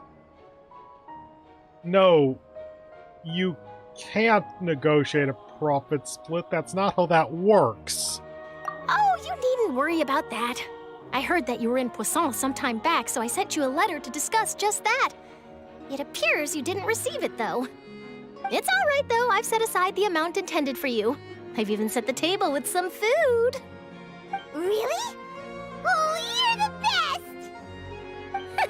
You're almost a little too easy to win over, Paimon. If I were a journalist with ulterior motives, you'd be in trouble now, you know. Oh, Paimon knows you're not like that. Still, what brings you here all of a sudden? Were you looking for me? When Mona mentioned you, we thought of coming to see you at work. I see! It seems you've already bumped into Mona here in Fontaine. So she mentioned me? What did she say? She said that you're a real daredevil of a journalist. Nice. In which case, can this daredevil journalist dare to request an exclusive interview with the legendary traveler and Paimon? How did you do a story without doing that first? Today doesn't count? Oh, of course it doesn't. That was more like live photography. What I'd like to do is dive deeper and ask you to talk about the things you've seen and experienced.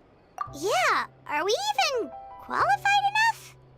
Why not? If I say you're worth an interview, then you're worth it. But not right now, of course. I'll need a few days to prepare. Oh, in that case, we'll just chat when you have the time then? That's gotta be one of the least accurate things she's actually done so far. Like, making the story out of nothing I can actually kind of believe. It just depends on how accessible information is on these two. Requesting an interview followed by I'm not prepared right now, I can't do it at this moment. Nah.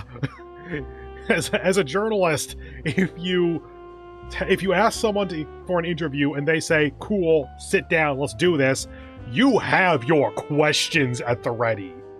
Granted, the more personal, one-on-one interview, making a narrative kind of thing, that's a little bit of a different situation because you actually have to, like, become friends with the source at that point because you're just spending so much time with them so intimately. But this seems more like a professional level. I'm going to ask you questions, you're going to answer, and I'm going to make it into a story. Oh, so that's a yes? Ooh, splendid! I'll tell the editor-in-chief immediately. I'll have to apply for lighting, a venue, some props, and...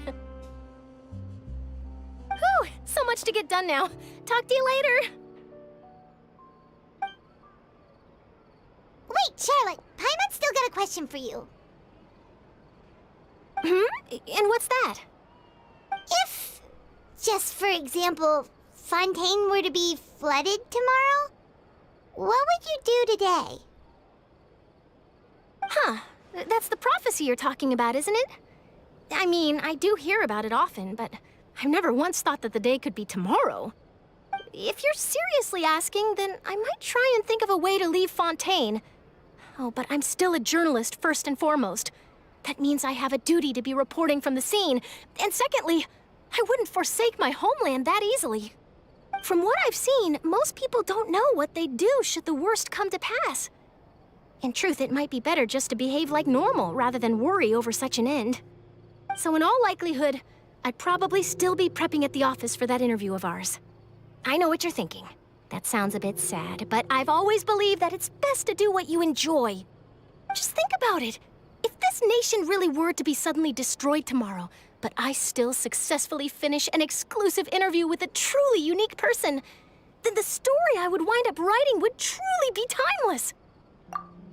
Yeah, but the story about the people of the nation and the in real-time destruction of everything would probably be the better story.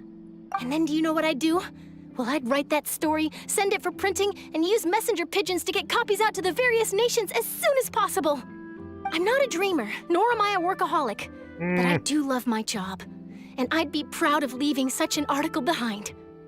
I guess you could say that I was born to be a journalist. But anyway, that's my answer. And on that note, I'll get back to my preparations. That's so nice. All of a sudden, Paimon actually kinda envies her. She's so dedicated to her work that the actual end of the world wouldn't disrupt her. How admirable! Girl, run! You're one of the few people who's well-traveled enough that you could actually leave the country and have a decent idea of what to do. Anyway, let's go and take a look at the sea, shall we? Which one? The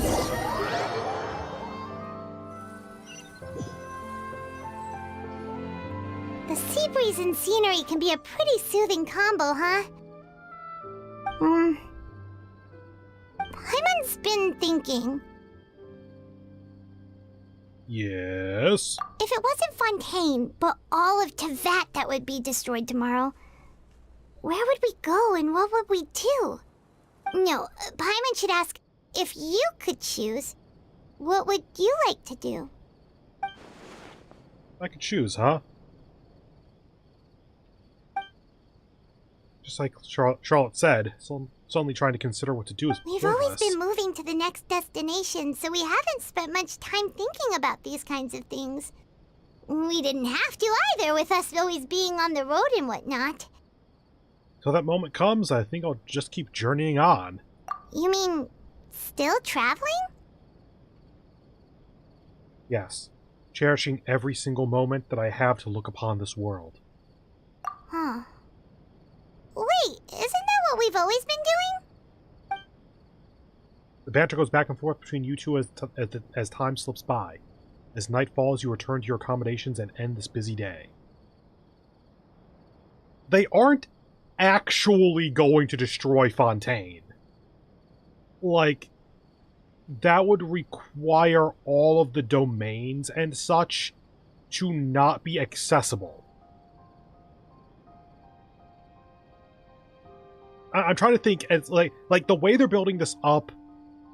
I guess this is the first time where this group, like mainly Paimon and the Traveler, are like legitimately facing the end of the world. Everything else has been dangerous for sure, but this is the first time it would be the end of it. Is it? Yes. Irminsul would kill a lot of people and make some really bad times, but it wouldn't actually end Sumeru. The next few days are just as calm. Charlotte comes to find you and conducts the interview in the Spina de Rosa safe house at the Sandra. Navia, having finished her business in Poisson, even drops by to take a photo with the two of you. All goes well. They are really trying to set this up as legitimately things are going to be bad. Like, people will die, the nation goes down, all that kind of stuff. I could see them doing that for one version. Like, you have 4.2 where Fontaine is gone as you complete the quest, then at 4.3 you bring it back. That is the most I can see them doing.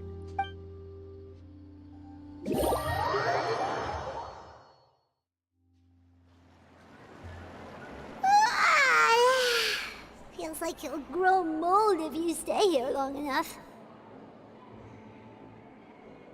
But it's still better than the Fortress of Meropide, that's for sure.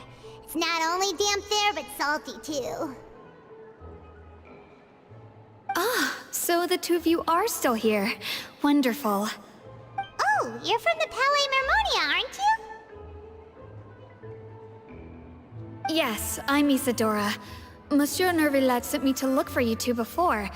I heard that afterward you went to the Fortress of Meropide. Oh, sorry. So are you under the impression that we might be wanted criminals? Not at all. I'm well aware that you're friends of his. Actually, I'm here to pass along a message from him. Let's hear it. Yes, inside the Opera House. The Maréchaussée Phantom has declared the incident a small-scale riot. A riot? Well, that said, I don't personally think it was that serious. Lady Farina was watching a performance at the Opera House, and while she was resting during an intermission, some other audience members suddenly started harassing her, loudly accusing her of doing nothing about the prophecy crisis. And before she could respond, others started to join in. The crowd continued to grow, and protests against the Hydro Archon started to break out. So people have started to put the blame on Farina. Guess they finally found an outlet for the pressure they've been under due to the prophecy. I agree. People will naturally rely on gods, as is customary. But the moment people feel threatened, gods are also the first to be blamed. So what happened after that? Is Farina okay? Seeing that the situation was spiraling out of control and that further argument was pointless, she claimed that she'd gotten tired of this and left in a hurry. The Marechaussee Phantom had their hands full maintaining order and did not catch where Lady Farina had gone.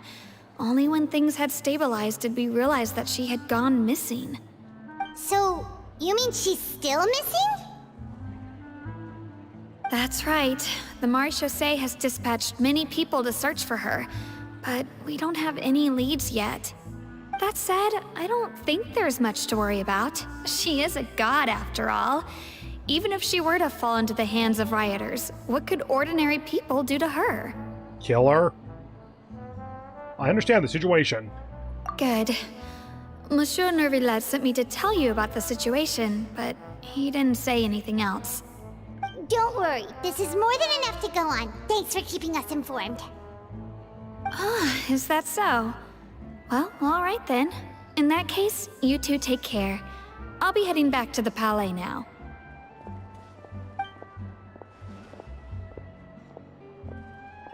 Well, sounds like we should hurry over to Poisson then. You sure caught on quickly.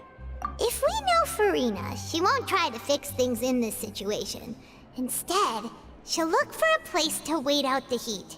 Where does she go that isn't the Opera House, She may though? be loud and dramatic, but she doesn't have a heart of stone. Kind of the opposite, actually. When Nervillet was talking to her in the Palais Mermonia, and she heard about Poisson, she couldn't hide her sadness and remorse. It would be hard for her to ignore being accused by the public today. Paimon thinks Farina's probably taken the opportunity to slip away to Poisson and try to relieve the sense of guilt that she's feeling. Thank you for explaining for that for me, Well, what do game. you think? Paimon knows the answer, of course, but Paimon can do the analysis to back it up, too. Cool, huh? Looks like those detective novels have had a good effect on you. In that case, there's not a moment to lose. Poisson, here we come! Back to the other of the 3 locations we've gone in this entire time. Not quite literally, but it sure feels like it.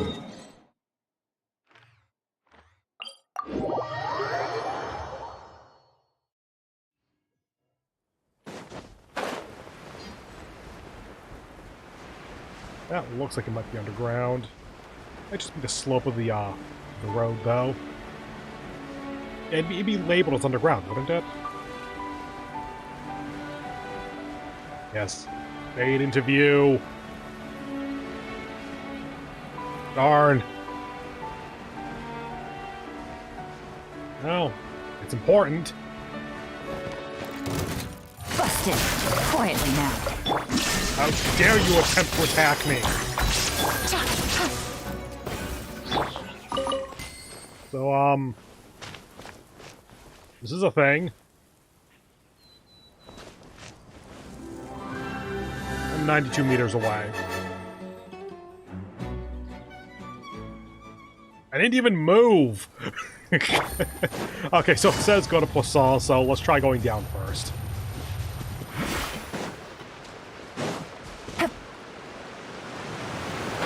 Hey, there's a waypoint, isn't there? This place looks deserted. Guess all the survivors must have evacuated already. All that's left Farina. here are signs of death at station. Could Farina really be here? Let's try to find her as soon as possible. Yep.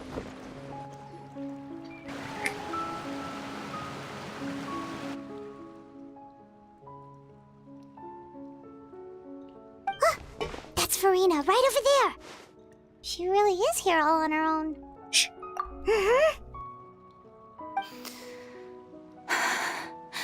Should I just give up? This is all meaningless. What was meant to happen did happen after all. Everyone's dead. I'm sorry. I am so sorry. Give up, Farina. There's no point in holding out. I'm sorry. But what can I even do other than to repeat meaningless apologies over and over? Who's that? Don't worry, Farina. It's just us.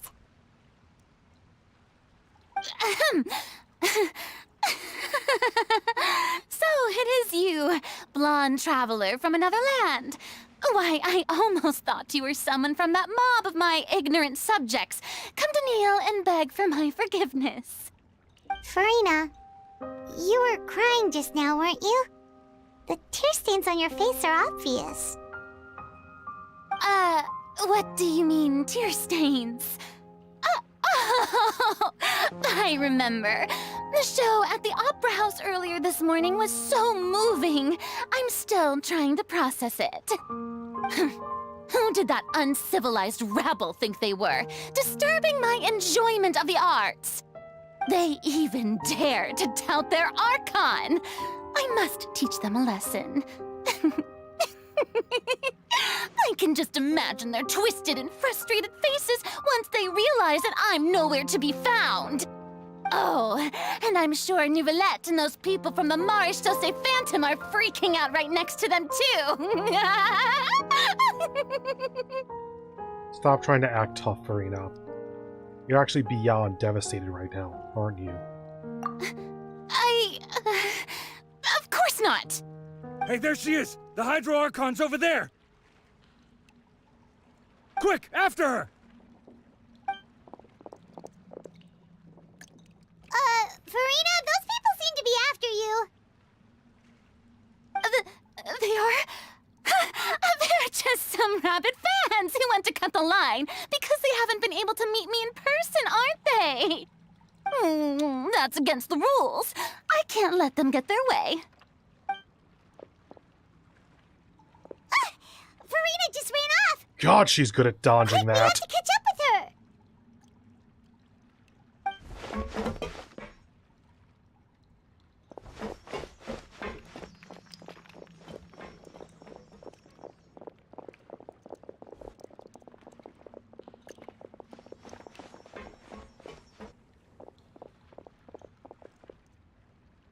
Y'all suck at this.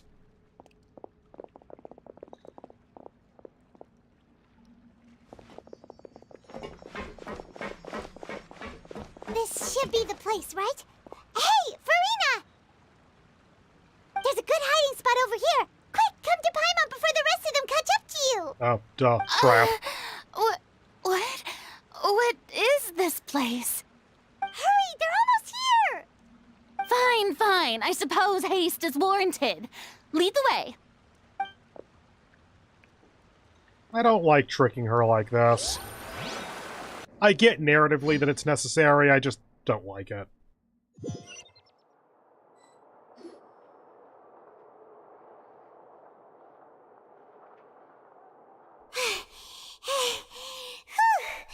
Paimon's exhausted.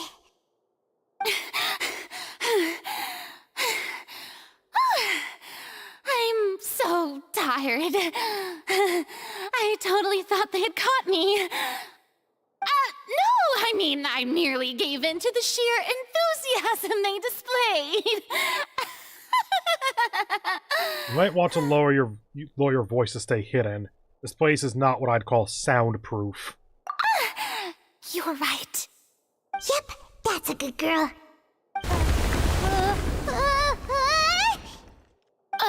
What's happening? The ground's shaking. Is it an earthquake? Another disaster just struck, I suspect. Again, guess that was Linny. Yeah, a quake of this kind preceded the flooding in Poisson, didn't it? It can't be. It's happening again. Like, you are going to send this girl into an actual legitimate panic. like a we need to sit her down for therapy kind of response. Well, there's no need to worry too much about that. Neverlette's made some emergency plans, so the evacuation should go a lot smoother this time. Yeah, I hope you're right. But the people of Poisson, they've already... Has Farina finally reached her limit? Now that she's talking about her actual feelings, she's starting to look far less stiff. You begin to talk amongst yourselves as Farina slowly calms down. It's true. I've been investigating the prophecy for hundreds of years. I once had informants all over Tevat, searching for clues and feeding information back to me. God, I wish you had that now! That'd be a really interesting development for your character, that you actually have this entire spy network going on. I've tried all kinds of ways, too, to hold back the sea. Anything to keep the coastline from advancing. But all my efforts proved to be futile in the end. Really, the truth has been clear to me for a very long time. We cannot make an enemy of the divine. No matter what we do, the will of the heavenly principles will have its way, and the prophecy shall be fulfilled. It is interesting to hear a god say that. You still haven't given up, have you? Give up. I do love the sound of that phrase. It would mean finally coming to terms with fate, but also for me to finally be free. That would also mean that all hope would disappear. Indeed. I've thought about giving up so many times, especially after we almost lost Poisson. Fate is really unreasonable, isn't it?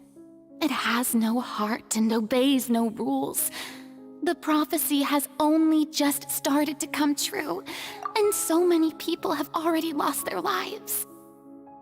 Again, I feel like more than an index card would have been warranted here. Also, fate is unreasonable. Yeah, it says that rate-up exists, but we all know rate-up is a lie. But just now, it all became clear to me.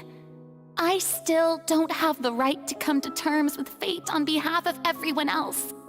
As long as the final moment hasn't come, it's still not too late. Don't worry. I will keep hope alive for everyone until the very end. Well, that's enough for now. I got the impulse to play the stricken maiden, but honestly, considering my rank and station, that wasn't a good fit at all.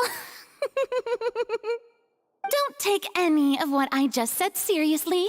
How could I possibly let Fontaine fall to the whims of trivial prophecy? Come on! Paimon could have sworn you were actually being honest just now. We're running out of time. We can't just go back to square one like this. I have to get more information out of her.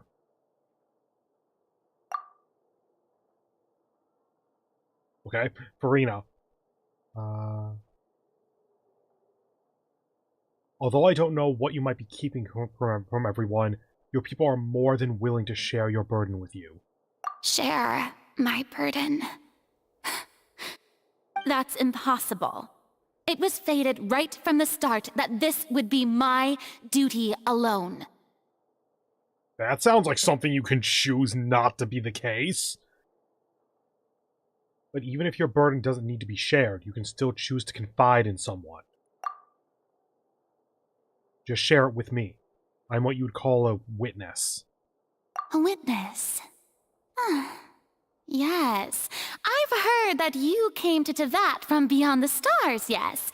In other words, you never belonged here.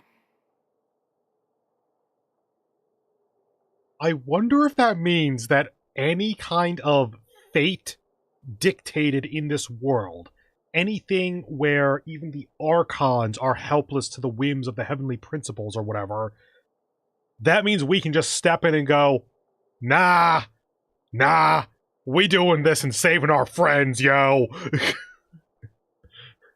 I mean, That would put us in conflict with the Heavenly Principles. Still not entirely sure what that even is. It's like a singular super deity, or is it a group? And if Tevat is, in its entirety, a show on a stage, then you're just a spectator, aren't you? If that's the case... There's no time left. Please, Farina, just spit it out! Is someone gonna walk in on us?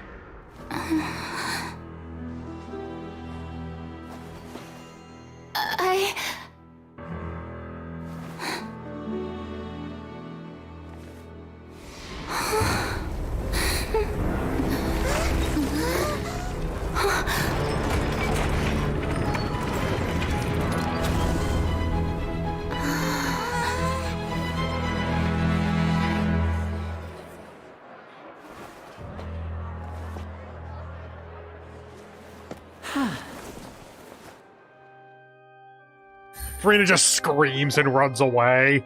Ladies and gentlemen, this concludes my opening performance. Now, without further ado, we may proceed to the trial of our god. So this is what it is. Yes, you deserve praise for the effort you took to raise the dramatic stakes. Do not forget, however, that I am Fosalor, the god of justice, the embodiment of justice itself. Does it not strike you as even the least bit absurd to bring the very concept of justice to trial? May I interpret these words as your refusal to stand trial? In that case, you will have the opportunity to defend your honor through a duel. You would draw your blade against a god? Not the first time.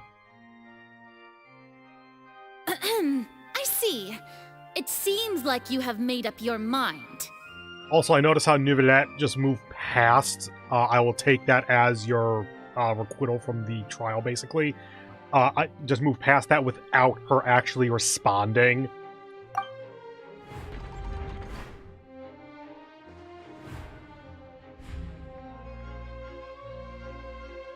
Paimon can't believe it. She just surrendered. What the heck is going on? Did I just see an Archon surrender to a human? Wow, how utterly humiliating. Lady Farina, what is the meaning of this? Maybe she's pain averse. It would seem that there has been a misunderstanding. To be clear, the raising of both hands is not always an indication of surrender. Looking for excuses again, huh? I raised my hands just now to indicate my acceptance of the trial. No duel shall be necessary.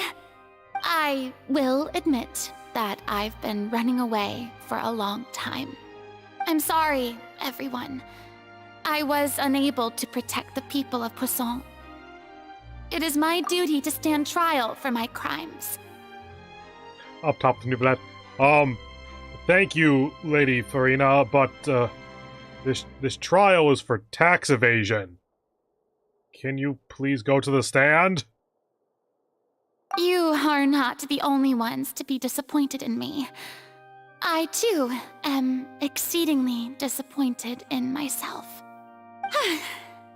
But now, it is time for the Hydro Archon to show you her courage and resolve. I, Farina, will use this trial to show the world the true meaning of justice! This time, I will protect you. What does that mean? Applaud and rejoice! One of the most outrageous and fantastical arcs known to the opera epiclese is now unfolding before your eyes. Mark my words, this shall be one of the most exhilarating and brilliant shows ever to grace the stage of Fontaine! The trial of the Hydro Archon, Fosalor, will now begin! Woohoo!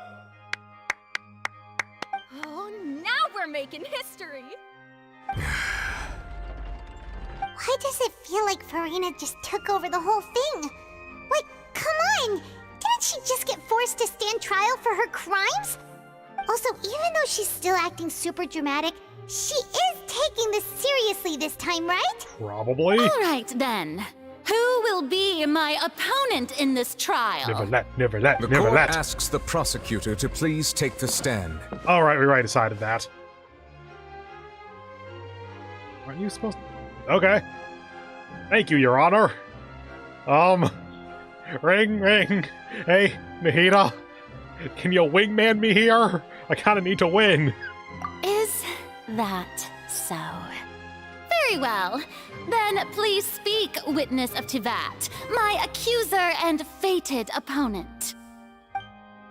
You were so close to getting her to tell the truth, and it still turned out like this in the end. It's okay, though. As long as we can defeat Farina in court, we'll still have a chance to figure everything out. We're a little bit green-tinted. Not full Primordial Sea. Also, please allow me to ask, as a final question before the trial begins. Just how much work did you do to force me onto this stage? Well, we did do a lot of prep after the meeting that day.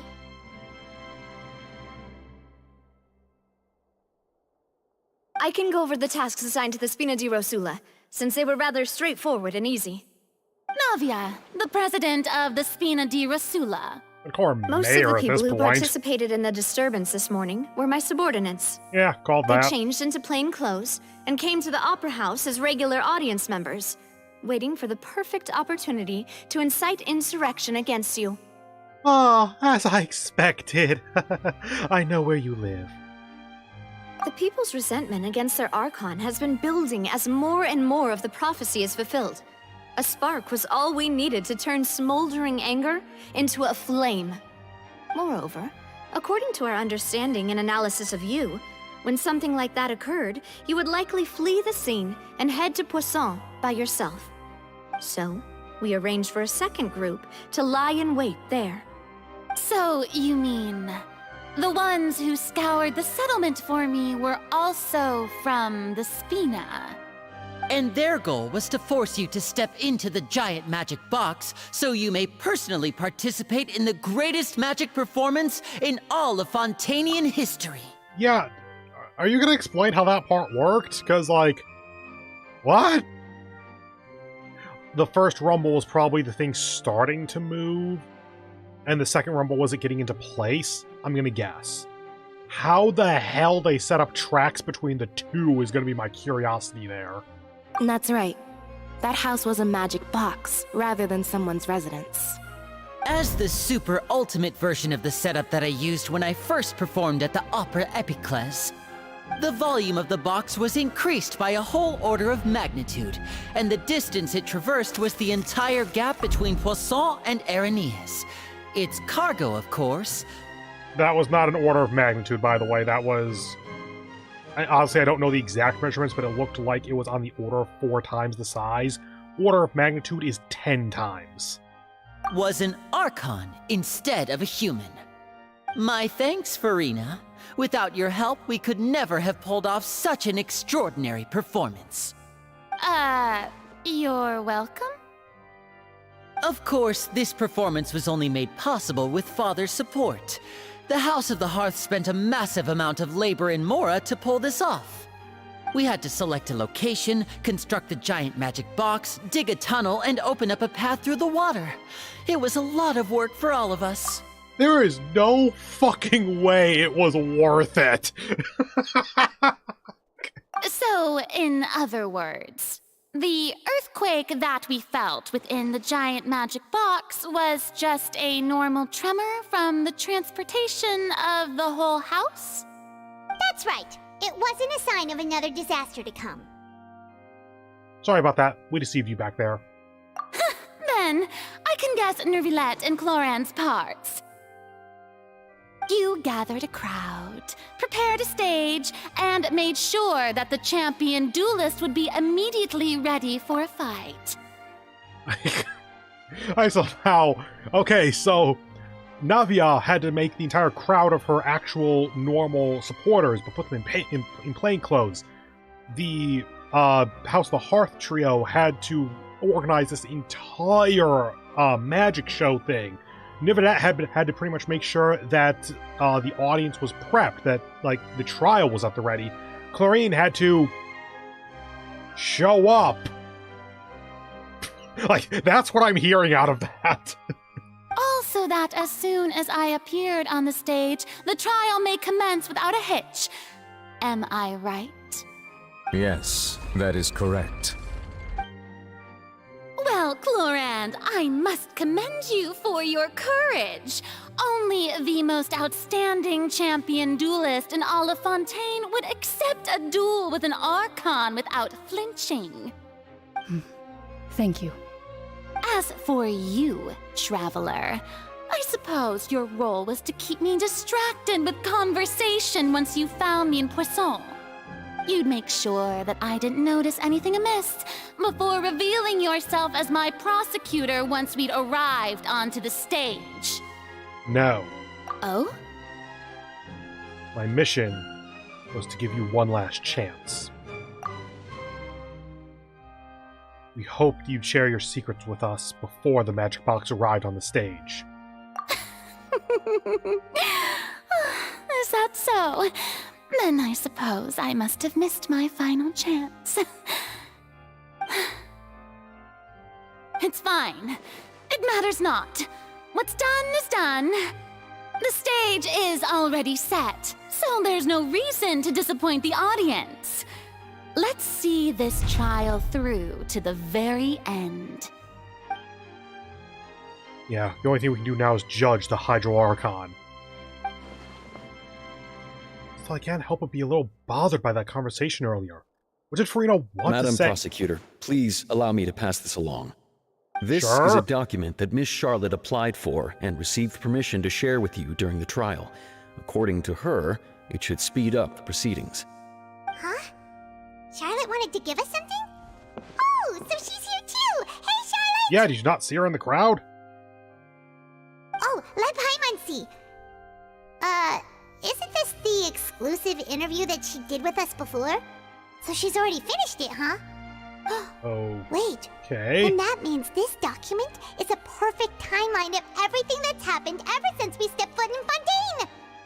So in other words, we can refer to this anthology of evidence every time we want to use something from our journey as evidence for an argument! Wow, how helpful for the minigame we're about to play! I never would have thought of using it this way. Let's quickly confirm the information in it. Just think of it as a refresher, alright? I never would have thought to... You defeated the Hydro Archon in the very first duels you took part in at the Opera House. That's one for the history books, alright? I'm sorry, what? You defeated the Hydro Archon in the very first duels you took part in at the Opera House. That's one for the history books, alright? Right, because the Hydro Archon was the prosecutor in that one. We became Linny's attorney. Kind of forgot that we were an attorney for a couple of hours there. I didn't think that you'd wind up getting to the bottom of the case I'd been following all this time. I guess you could also see this as a happy coincidence. This is the first time Monsieur Neuvillette had a difference of opinion with the Oratrice. Even the Hydro Archon can't figure it out. Yeah, we haven't revisited that one yet. The Fatui Harbinger. She's an extraordinary person. Her instinct must mean something. Look, Charlotte, everyone wants her to step on them, okay? Just move on. The fortress of Meripede was almost destroyed in a single day. That I didn't witness that scene personally will always be a source of professional regret, I think. Okay, yeah, that's what Neuvillette is thing. Okay. According to Monsieur Neuvillette, both Child and that whale should have been in the primordial sea at that time. Isn't that a isn't it? I got caught between picture and photo. Isn't that a photo? I don't think you're supposed to be able to take a picture of that one yet. I nearly lost my awesome friend Navia. To be honest, that still gives me shivers. I forgot that you two knew each other. Yes, I think you do. The words of someone as extraordinary as a witch can probably only be truly understood when something surreal happens to you. Okay, so that's probably going to connect over to Navia then.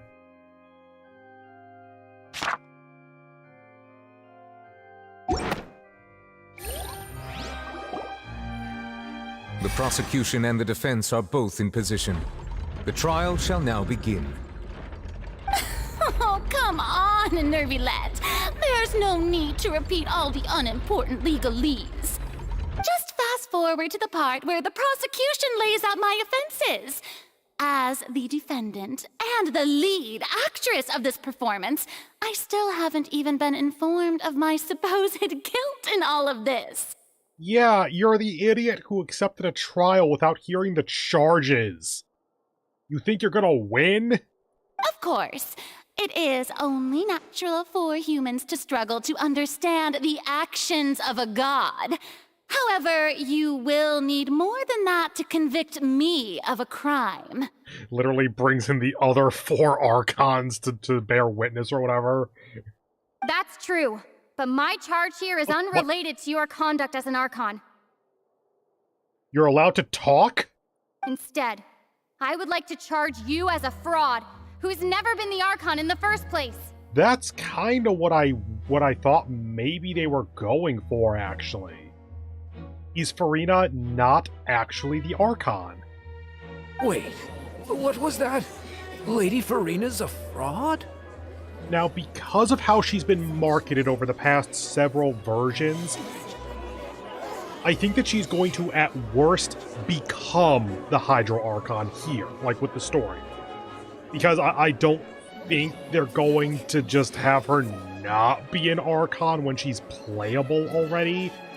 Granted, the difference between a Vision Holder and an Archon is not actually a noticeable difference in terms of gameplay. But, what I'm thinking is that the charge is that she's not an Archon, so that they can push her to saying what she knows about the previous Archon or something. Hey, I came here thinking that we were going to try the Hydro Archon for forsaking her duty, but did I hear that right? She's not our Archon at all? Charge accepted. Lady Farina, do you plead guilty to the charge?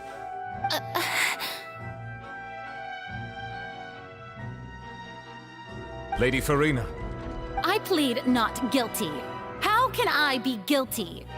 There is no way that I, Focalor, otherwise known as Farina de Fontaine, a member of the Seven and the Regina of all waters, kindreds, peoples, and laws of Fontaine, could be anything other than your true Archon.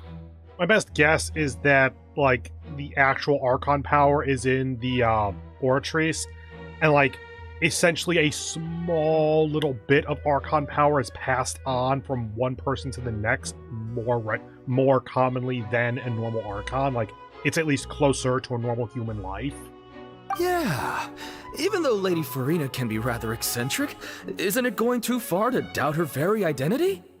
Yeah, I've never questioned her identity either. Sure, Lady Farina can be super irresponsible, but what grounds does that prosecutor have to make such a huge claim? I have cause to believe that common sense will prevail in this case. Many of the members of the audience have known me as the Hydro Archon ever since they were born. There would be no fooling their memory. See? Even the Oratrice has decided to show me its favor. Are you sure you want to commit to a charge that will never be upheld? Her age is the one thing that really throws off my prediction there. If you wish to drop the case, I can promise you as the God of Justice that you will not have to face trial for making a false accusation. We will treat everything that's happened as a dramatic spectacle and move on with our lives. What do you say to that? Huh. An argument with near impossible odds, huh? We have to not only refute Farina's claims, but also overturn the long-held beliefs of the people. The people only see you as their Archon because that's their long-held belief. If she's been around for several centuries, and that's kind of proof right there, my dude. Like, unless she's an Adepti or something, I don't think people live several centuries as just normal-ass humans in this world. Well, I tried to give you the chance to surrender. If you must persist, then let me ask. If you believe I'm not the Archon, then what manner of being do you think I am? And if I was not the Archon, then how did I manage to live for over 500 years? Gotta think carefully. What do we know to be special about Furina exactly?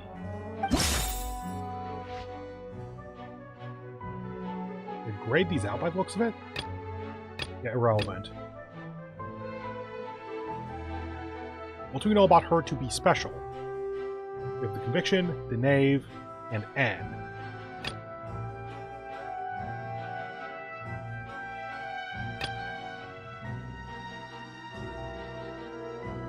Okay, that's pretty clearly the one of the three then. First of all, you may be a member of another long-lived race, which would allow you to naturally possess an extended lifespan. And second of all, even if that wasn't the case, there could be other ways to extend your life. Such as a curse. Who gave you that idea? Was it the Knave? You'd sink so low as to use a Harbinger's words against me. It doesn't matter who gave us the information. What matters is the veracity of the claim. A curse? I once thought it possible that the aura of an Archon might naturally resemble a type of curse. But in light of this claim, perhaps what I sensed was not your divinity, but a curse after all. You sensed it too, huh, Nervlet? So, Furina, instead of an Archon, could you just be a cursed human? Lady Furina is actually a human? Well, it is true that it's extremely difficult to tell humans and gods apart just by looking at them. It's not impossible. Sir, I want you to look at that girl and tell me that she looks completely normally human. Like, compare yourself to Miss Pseudo-Heterochromia, teardrop, pupils, whatever the hell is going on with her eyelashes. So, the extended lifespan human thing, I'm willing to believe. I think there is some amount of Hydro Archon energy with her, but it's like the Hydro Archon is mostly sacrificed to the Oratrice. That part, I feel, is going to be part of the reveal here.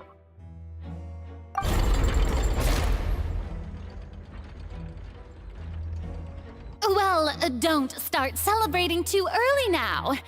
Even if I have been carrying a curse like you said, how does that prove that I am merely a human being?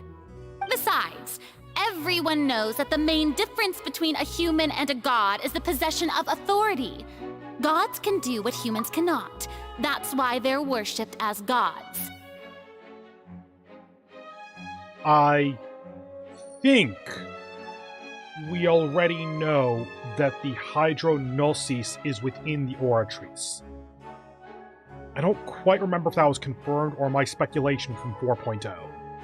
For centuries, manifestations of my authority have served the nation of Fontaine. One need only to turn their eyes towards the Oratrice Mécanique d'Analyse Cardinal in this very opera house, or consider the endemnidium that is used in every Oh yeah, we never aspect talked about of life. endemnidium either. What the fuck? Wait, that one trial proved the opposite. Furina actually has no control over the Oratrice at all. Like an objection here. Okay, I wanted to check that right quick. You tried to reference the Oratrice, but weren't you as confused as all the rest of us when the Oratrice declared Child to be guilty without any proof? Otherwise, you should have come up with a good explanation for that by now. I forgot! Didn't I make myself clear at the time? The decisions of the gods are naturally difficult for humans to comprehend. There is no need to provide an explanation. Lady Furina, I believe a reminder of your current circumstances is in order. While the court is in session, the principles of justice and the law must come before all else. While you are an Archon, you are also first and foremost the defendant in this trial. You will prove yourself unable to defend against the prosecution's charges if you continue to withhold vital information against the rules of the court. And there's how they trap her. I never thought you'd use that kind of rhetoric against me. That was no trick of rhetoric, Lady Farina. I've merely reiterated the rules of the court. Rules that all should respect and follow. So, you neither knew why Child was declared guilty, nor did you understand the structure and operations of the Oratrice. Instead of having been created by you, the manifestations of authority you mentioned have been made by the real Hydro Archon, haven't they? The real Hydro Archon? Well, now you're really losing me. It is true that I did not know why the Oratrice gave out a guilty verdict that day. But the Oratrice handed out that verdict unilaterally, and it has been operating independently ever since it was first created. You can't argue that just because a divine creation is flawed, that the god behind it must also be no god at all. She's still throwing out all kinds of excuses. Seems like she's confident that we won't be able to produce proof that she has no power over the Oratrice. Sure, we can put the Oratrice aside for now. But then, Miss Farina, could you give us a brief demonstration of your power as an Archon? My power as an Archon? There are many ordinary citizens in the audience. How can I just carelessly demonstrate the formidable power of an Archon? If that poses a concern, make a water spout. I'm prepared to extend my protection to the audience. You don't need to go that far. A brief demonstration of your power over Hydra would be quite harmless. Surely an Archon can at least match the capacities of a human with a vision. Yes, honestly, the actual difference between a vision and a Gnosis is a little bit weird. Like, aside from the Gnosis being literally inside of the person, there's never really been a great distinction of, like, power levels or anything. Aren't you the Hydro Archon? Or is it that you can't even wield the power of Hydro, much less the authority of a god? I haven't rolled for her yet, but she has Hydro powers. So, if she can't use them here, then there is a thing that is going to happen, and I don't know what it is. Indemnitium! Yes! It's all because of Indemnitium! All Archons derive their power from the faith of the people, and I've converted the people's faith in justice into Indemnitium! Thus did I give up all of my divine power to provide everyone with energy for their daily lives. Have you ever seen a more magnanimous god? Isn't that a huge stretch? Yeah, no matter how generous an Archon can be, how could they give up all their power? Can a god with no power even still be called a god? That's kind of a good question. It seems like nobody's buying Farina's excuse. Hey, come now, everyone! Please don't stare at me as if I was a liar! I'm still the same Farina you knew, right? The one that you loved! Shouldn't you want to believe in me? Please? You've got to believe me! If what the prosecutor said is true, she really has committed a grave offense. Did she deceive all of us? And all of our parents and grandparents too? And all of our ancestors? Ever since they were born? Enough! That's enough! Tell me then, if I'm not the real Hydro Archon, then who is? If you have no evidence of another Hydro Archon's existence, nor can you find anyone who can back up their claim to be such, then what grounds have you to say that I'm not actually the real deal? Wow, she came up with yet another argument. How can we refute her now? Seems like she really doesn't want to give up. If we can't prove that she isn't the Archon, we can try to prove that she's just a human. If she's only human. Yes?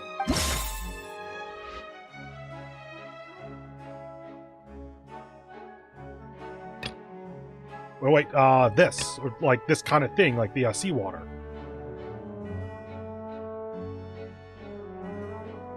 Because, an Archon might be able to survive that? Did I actually pick the right one? That doesn't sound right. Paimon doesn't think this clue can be used as compelling evidence to build our case. Okay. That's X'd out.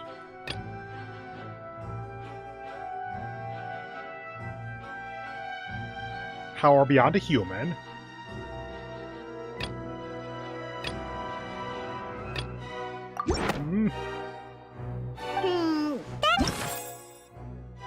Okay, how about the serial disappearances then?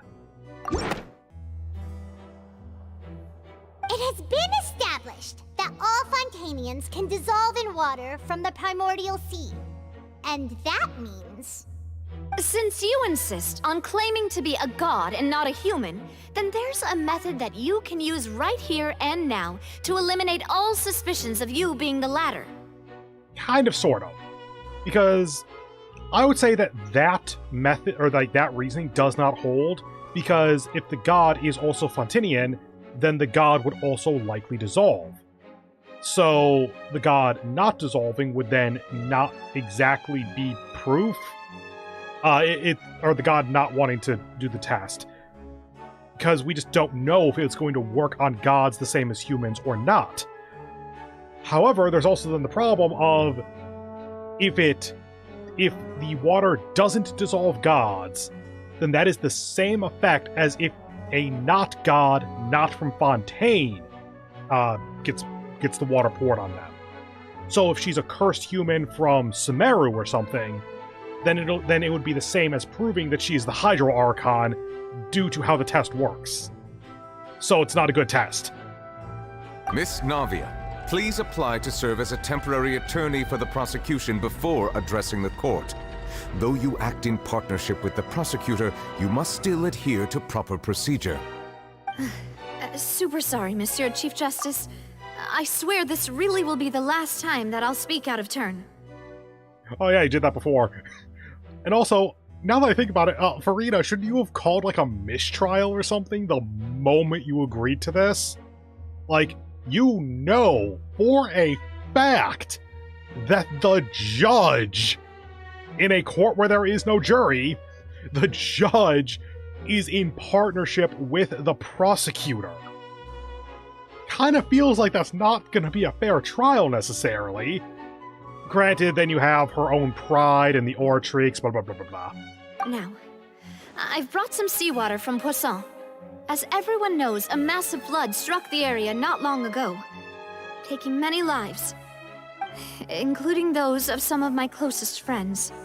So, Miss Farina, would you dare to touch some of this seawater?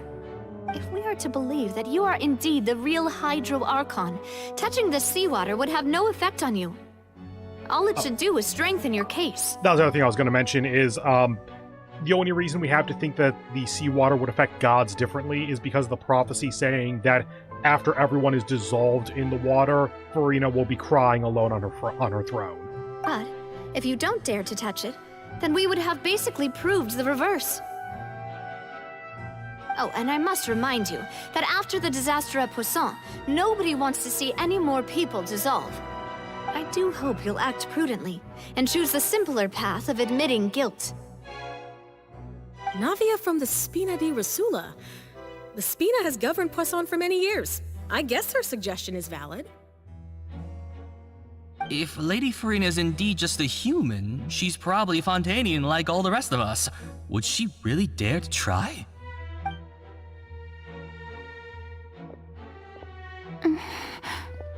If she's an Oceanid, then this does literally nothing. If she's not from Fontaine, this does literally nothing. If she's a god, this likely does literally nothing. Lady Farina, this test has been unilaterally proposed by the prosecution. It falls outside the realm of standard court to decline participation. Well, of course you had to tell her that. But refusing to participate is basically the same as a confession of guilt. I see the Fifth Amendment doesn't exist She's here. just staring at the water without saying a single word. It really does seem like she's quite terrified of it. That could only mean... What's going on? Is she really planning to... that's not what we thought she would... Due to the inherent risk of the test, Lady Farina, you may... Hey! There are so many ways that this test does not work this way.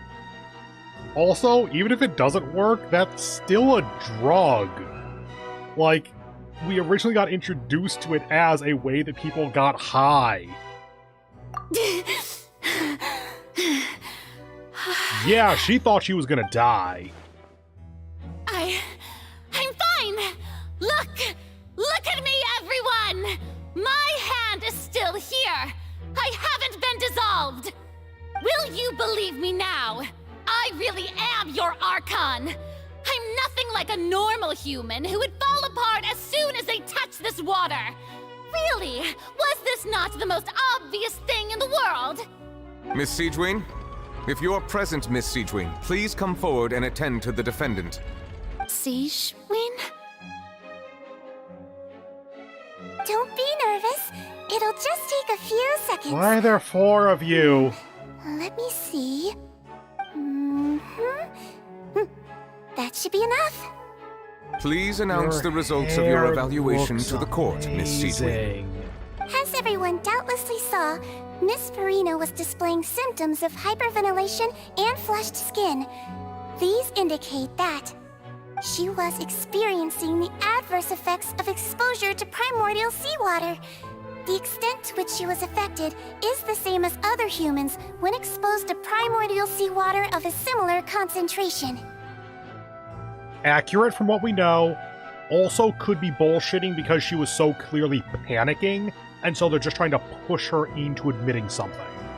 Thank you, Miss Siegewin. Lady Farina, you may return to the defendant's stand. Oh, wait. What did she just say? I didn't get dissolved. Shouldn't that be enough to prove my innocence? Well, considering your tendency to run from your problems, we did originally prepare a direct sample of the seawater around Poisson. However, after extensive discussion, we exchanged it for a sample that is not concentrated enough to dissolve an actual human. After all, on the off chance that something entirely unexpected might occur, we don't want anyone else to lose their life to the sea. Yeah, so out of regard for Farina's life, you secured a low-concentration sample and asked the head nurse to serve as an expert witness. It's a great thing that the direct sample wasn't actually used. Farina could have... I can't believe... you... What's really going on here? Farina can't have known the consequences of touching that water. This is too unlike how she usually acts, unless there's actually something more important for... Oh god, but had she given up on everything a long time ago? Listen to me! Kept that off of Listen to auto. me, everyone! Please don't give me such cold and disdainful looks!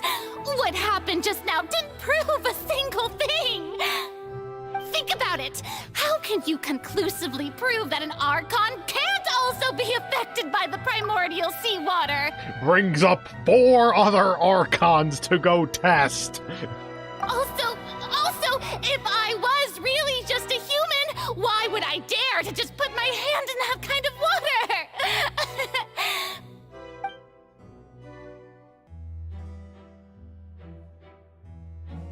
Please, everyone, anyone, just listen to me. I swear, I really am your Archon. Yeah, there's definitely something we don't know here.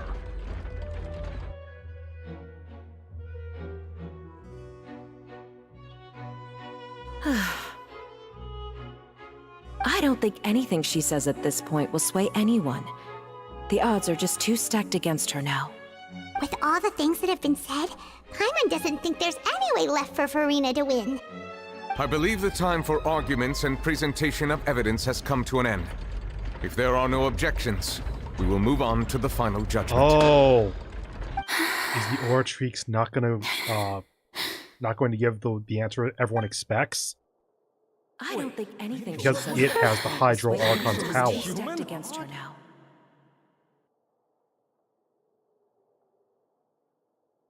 And ask if she's doing okay, but the answer is no. In my capacity as Chief Justice, I shall now render judgment on Furina's misrepresentation of herself as the Archon of Fontaine. As a human who knowingly deceived her fellow citizens, Furina is guilty.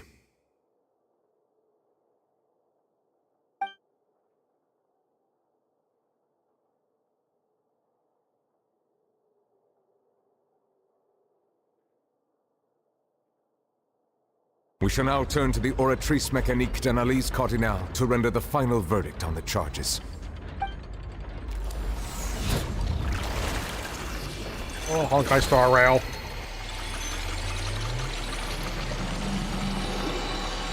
There's a lot of indemnitium.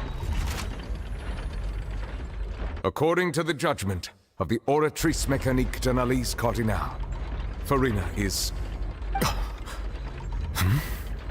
Well, what's wrong? What's the Oratrice's verdict? I can't believe this machine powered by the Hydro Archon just said the Hydro Archon is the Hydro Archon. No, the Oratrice also displays a guilty verdict. Does it recommend death? However, the exact wording of the verdict is thus: the Hydro Archon, guilty, to be punished via the death sentence. Wait. If this is a trial showing that Furina is not the Hydro Archon, though, does that mean that she gets to live and you need to go track down the Hydro Archon? The death sentence? That's actually one of the available sentences? I've always thought that it was just a myth. The one and only time the death sentence has been handed out at the court, and it's been given to the very person we've worshipped as the god of justice? What an unexpected twist. Charlotte's just scribbling pages in her notepads. No, actually, yeah, it would be notepads in this case, probably. Also, I mean, not gonna lie, if there was nothing else up with this, then, I mean, that would be when I would expect the death sentence to come out. Strongest punishment for strongest crime. Can't get much more crime than we thought you were a god for 5 centuries, or however long. Furina's been sentenced to death by the Oratrice? We just wanted to use the trial to show her the seriousness of things so she'd tell us the truth. How did things escalate this quickly? This outcome is indeed quite strange. According to Fontaine's current definitions of justice, as well as its recommendations for criminal sentences, is this sentence really appropriate for the crimes that have been committed? Kind of depends on how religious your nation is, I think. Because it depends how much you revere the term God, basically. Or I suppose the image of God, maybe? It depends on how you want to describe it exactly. But, like, there is literally no higher version of this crime, so the highest punishment available for the crime then logically follows.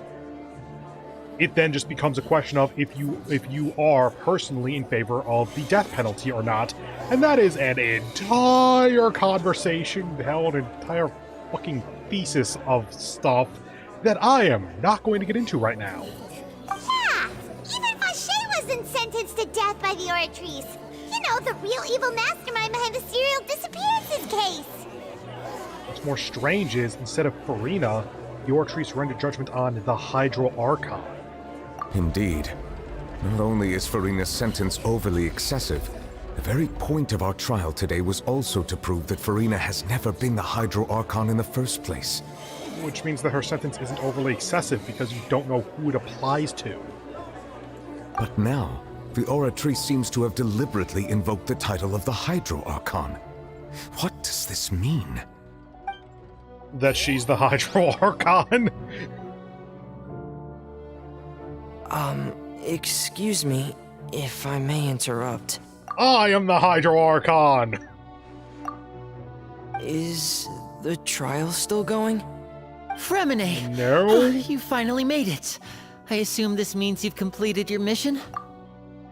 Why the fuck didn't you speak up before now, then? You, not you. You just showed up. You! If you were waiting on Fremine to come by to give you some information, why did you not stop this? Mm-hmm. Any mission Father assigns to me will always be top priority. With some help from the other Fatui, Fremine brings a stone out. Is that the first prophecy slate? What? Huh. So the knave privately arranged for Fremine to try and find the missing slate. Just gonna glance over how insane that is. I looked everywhere and finally found it at the bottom of the sea. It took me a long time to get around some dangerous stretches of water. But has the trial already concluded? Then doesn't that mean I've come too late? Oh no. Father will be disappointed in me. It's still not too late for you to shine. Thank you for your hard work, Mr. Fremine. Please allow me to review the record left on the slate. Traveler, I believe that you have already seen the other existing slates, and would like you to come here and confirm their contents.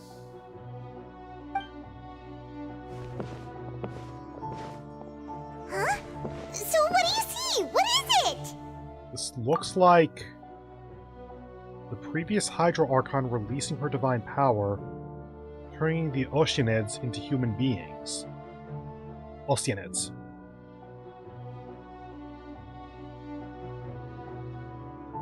Kind of. I believe I've now made sense of the Hydro Archon's crime. It has to do with Fontaine's lost history. Huh? Isn't the Hydro Archon just guilty of deceiving her people? Oh, wait, no, that's Furina, and we've already proven that she's not the Hydro Archon. He's the Hydro Archon in all of us, or something? I'm not totally sure where they're going with this, honestly. So when you say Hydro Archon, do you mean the real Hydro Archon we've been kinda talking about? In truth, everything that you've encountered in Fontaine up until this point can be traced back to the contents of these stone slates. However, I'm uncertain as to how much sense they currently make to you.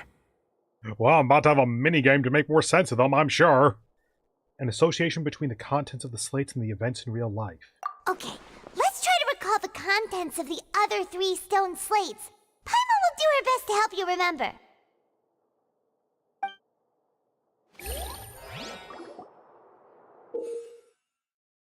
Select to check the descriptions on the stone slates to extract key information from them. You can find scenarios related to the stone slate's contents in the incidents recorded in the interview notebook. There, you can verify said contents. As the verification process continues, the fountain water level in the main interface will rise. When you have finished verifying all the stone slates, the truth behind the prophecy shall be revealed.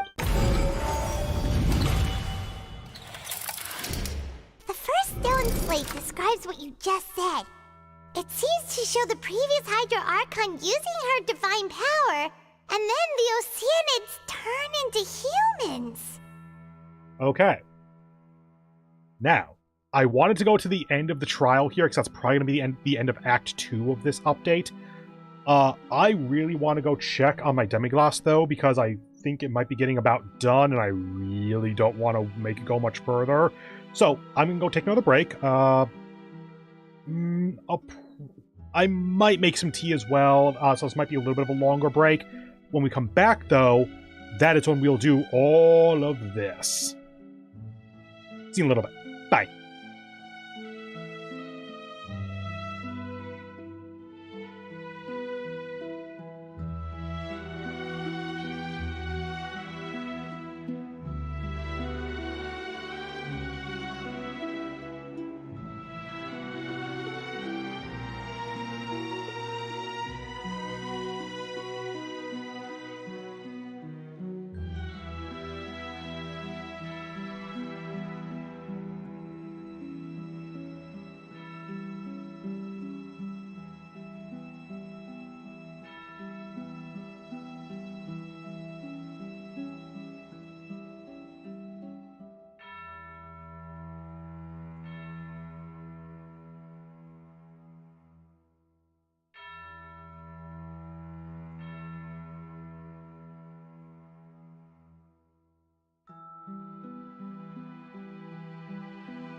Hey everyone, and I am back.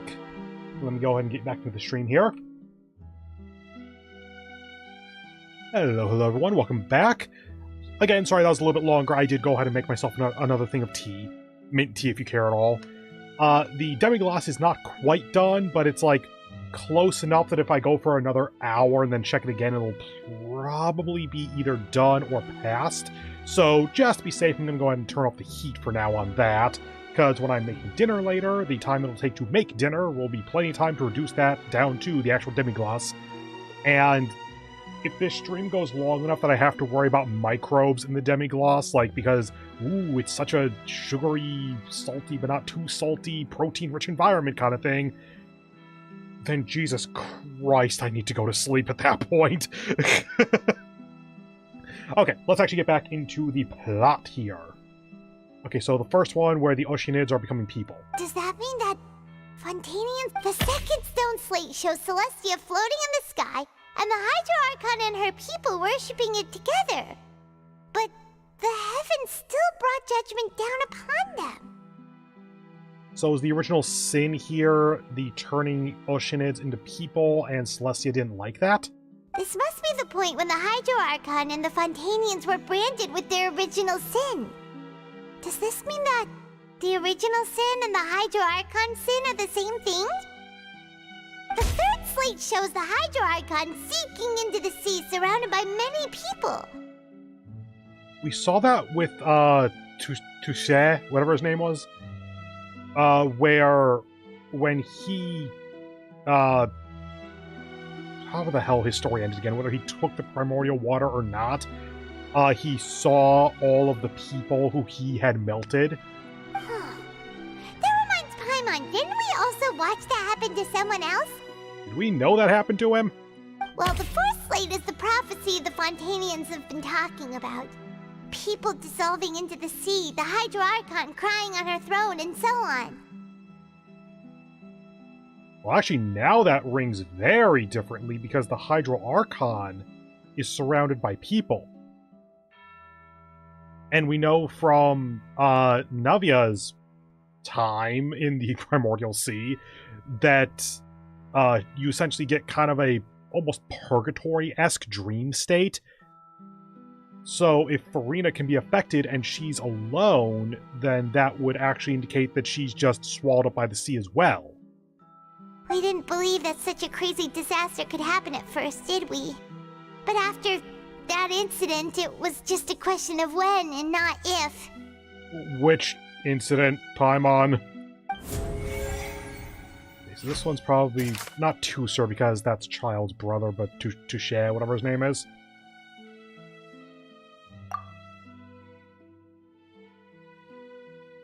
Just the cup of tea.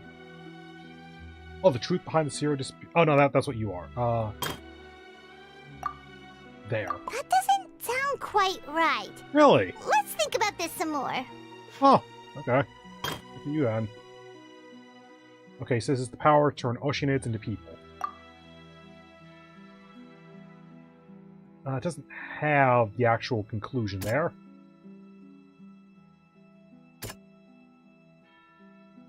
No. That might be what that is. Actually, that probably is what that is, because that's really obviously protecting her.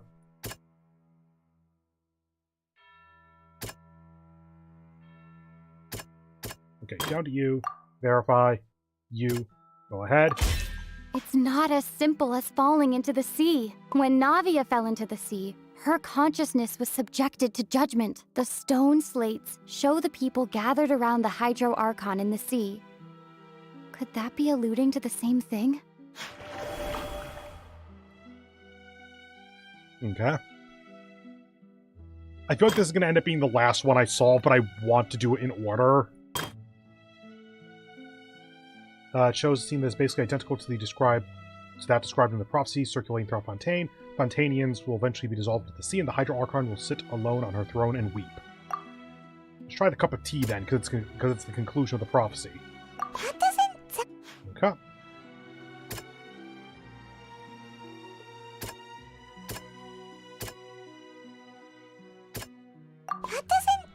And I could just brute force this, but I don't want to. Okay. Celestia floating in the sky, Hydro Archon and the people worshipping it together, but the heavens still brought judgment down upon them. That feels kind of, that kind of feels like this. That doesn't... Perhaps what is about to take place has all happened before. The true sin of the Hydro Archon that Nervilette mentioned, and the original sin cast down on the people of Fontaine by Celestia, as recorded on the stone slates. Okay.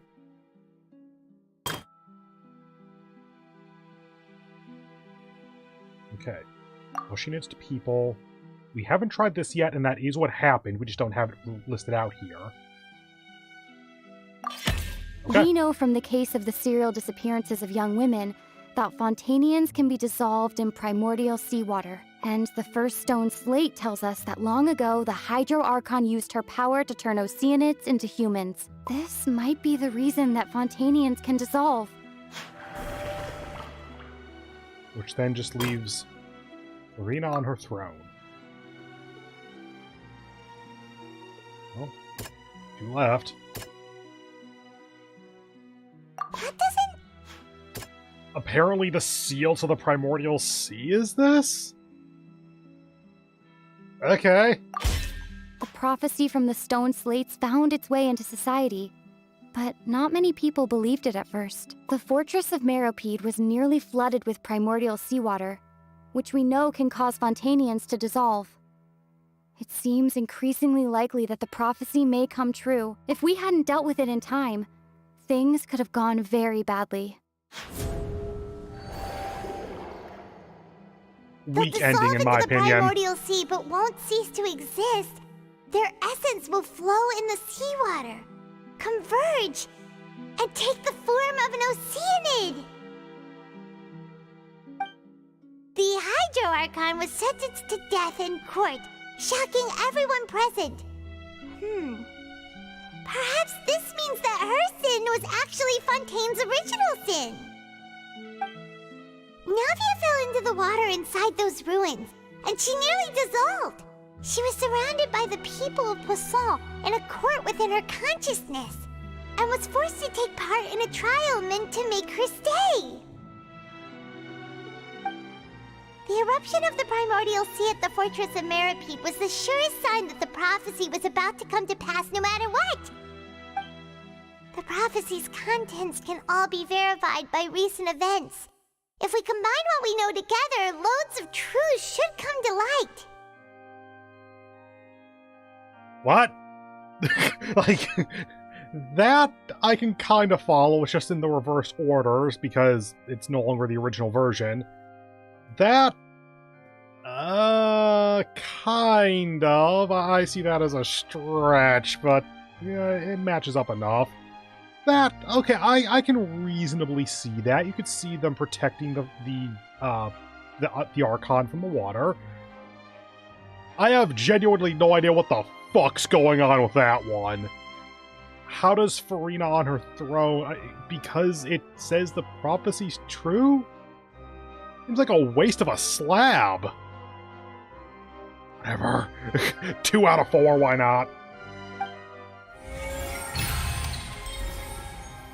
We have determined y'all are fucked.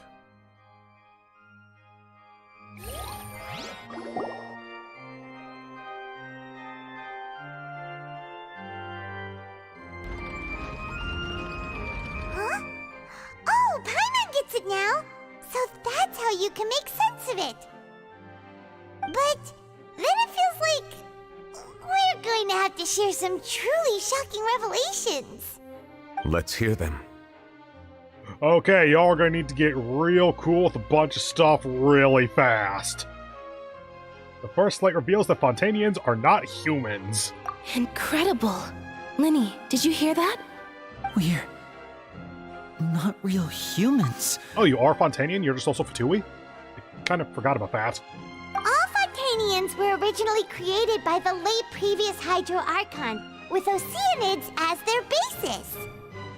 The evidence for that can be found in how only Fontainians could dissolve in primordial seawater, and and how all the girls Vacher dissolved were also turned into Oceanids. I'm not sure that that's absolute enough evidence to really be able to say that for the entire nation. I will give that it is strong correlation, though. Oh, and according to Navia, when she was about to get dissolved, she also saw everyone gathered around for a trial. All of them in the shape of Oceanids. Okay, we got a solid causal link then. Like, or not the causal link, but independent verification. It would help if she wasn't about to die and or on drugs at the time. Indeed. The second slate revealed that the crime of the Hydro Archon was her creation of the Fontainians from Oceanids.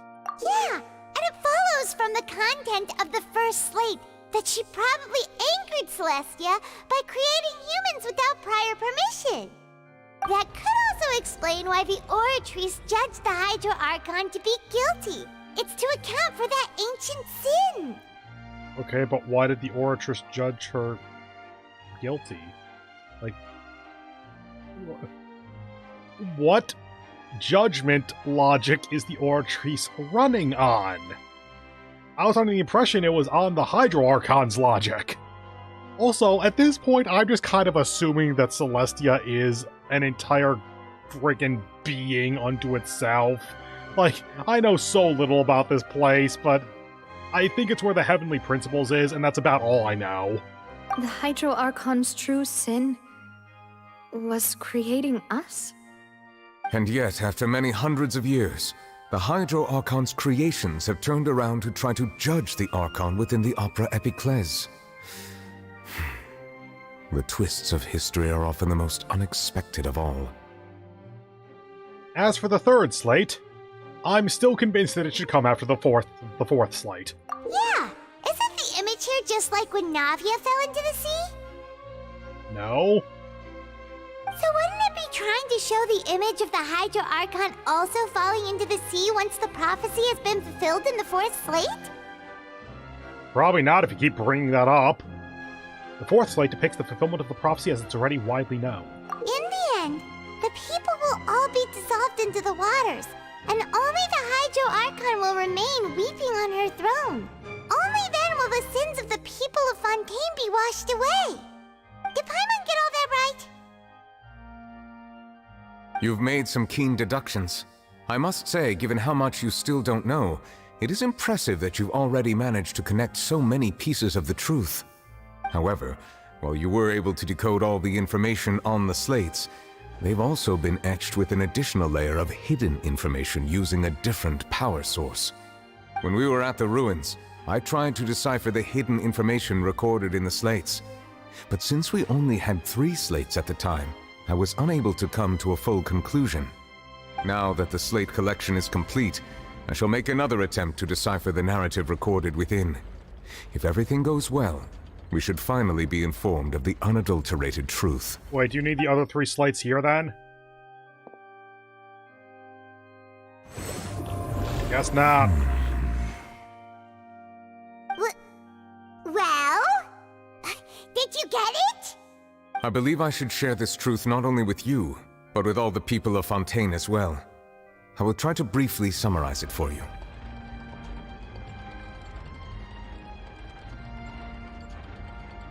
Go on. Your hypotheses regarding the origin of Fontainians and the sin of the Hydro Archon were both correct. In the Fontaine of old, the previous Hydro Archon sensed the yearning of her Oceanid familiars for life on land.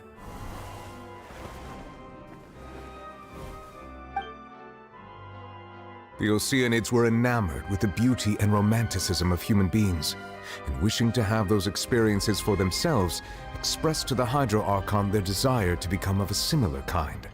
However, even though water as an element is intricately linked with the power of life, the Hydro Archon, as one of the 7, did not possess the authority to create a new form of human life. Not one to give in, she eventually found a way to create permanent humanoid bodies for her familiars by appropriating the power of this planet's primordial sea. She poured primordial seawater into the Oceanid's blood vessels, creating humanoid mimics in the process. But if Fontainians were to ever come into direct contact with water from the primordial sea, the power within their bodies would escape these artificial restraints and return to the sea. As a result, their forms would collapse, and they would be reverted to their original forms as Oceanids. Of course, the Hydro Archon never received permission from the heavenly principles to create a new human race. And thus, the Hydro Archon and all of her creations came to shoulder the original sin of appropriating the power of the primordial sea. That is the true history of how the people of Fontaine first came into being. So we were all Oceanids before we turned into human beings? Hey, Charlotte, you need another notepad yet? That's way too much information for me. I think I'm just going to pretend that I never heard a single thing. That's fair. Wait, but if that's the truth, we can't let the Hydro Archon be sentenced to death. After all, her only sin was creating us. This really might be too much information for your regular Fontainian, but it does answer a lot of our questions. Alas, your hypothesis regarding the third and fourth stone slates was inaccurate. The slates' respective positions are, in fact, correct. Cool. What I mean?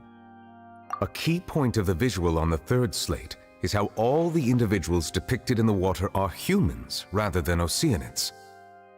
They have not been dissolved, which implies that the water depicted in this slate is not water from the primordial sea. The nation of Fontaine is the nation of Hydro, as well as the nation of trials and justice. Instead of being the literal element, the water in the scene symbolizes judgment and justice. You may also recall Navia's experience. When she fell into the sea, her consciousness was surrounded by that of many others who intended to hold a trial to determine her fate. Therefore, the meaning of the third slate is that the people of Fontaine shall try the Hydro Archon at the court of justice. God damn it, fate! Yes, it refers to our present situation. I think I'm following now. So, what you're saying is, even though we decided to put on this trial to avoid fulfilling the prophecy... Also, real dick move by whoever made these slates to have the first two be so literal and the third one be completely metaphor. In truth, everything we've done has happened exactly as the prophecy foretold. So now, it seems, we're the ones making sure it comes true.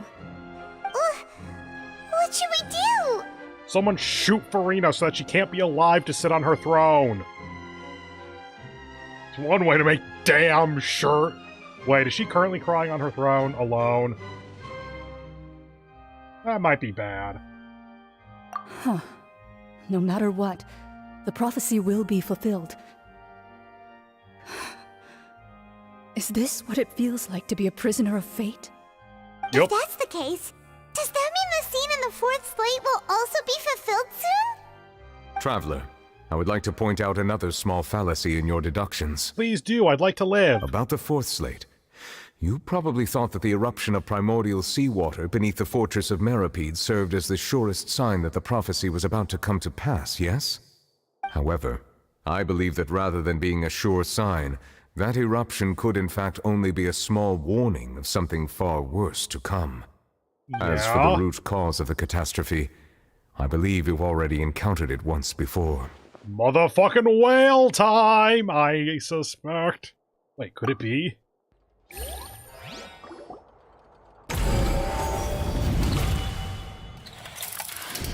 This eruption was just a small warning of the things to come. We must find the root cause of the disaster. Show me that whale.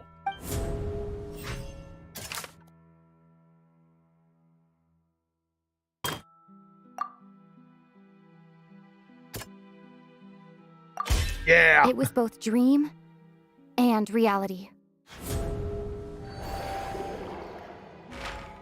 If we're talking about a true culprit, that could only be that thing inside the primordial sea, right?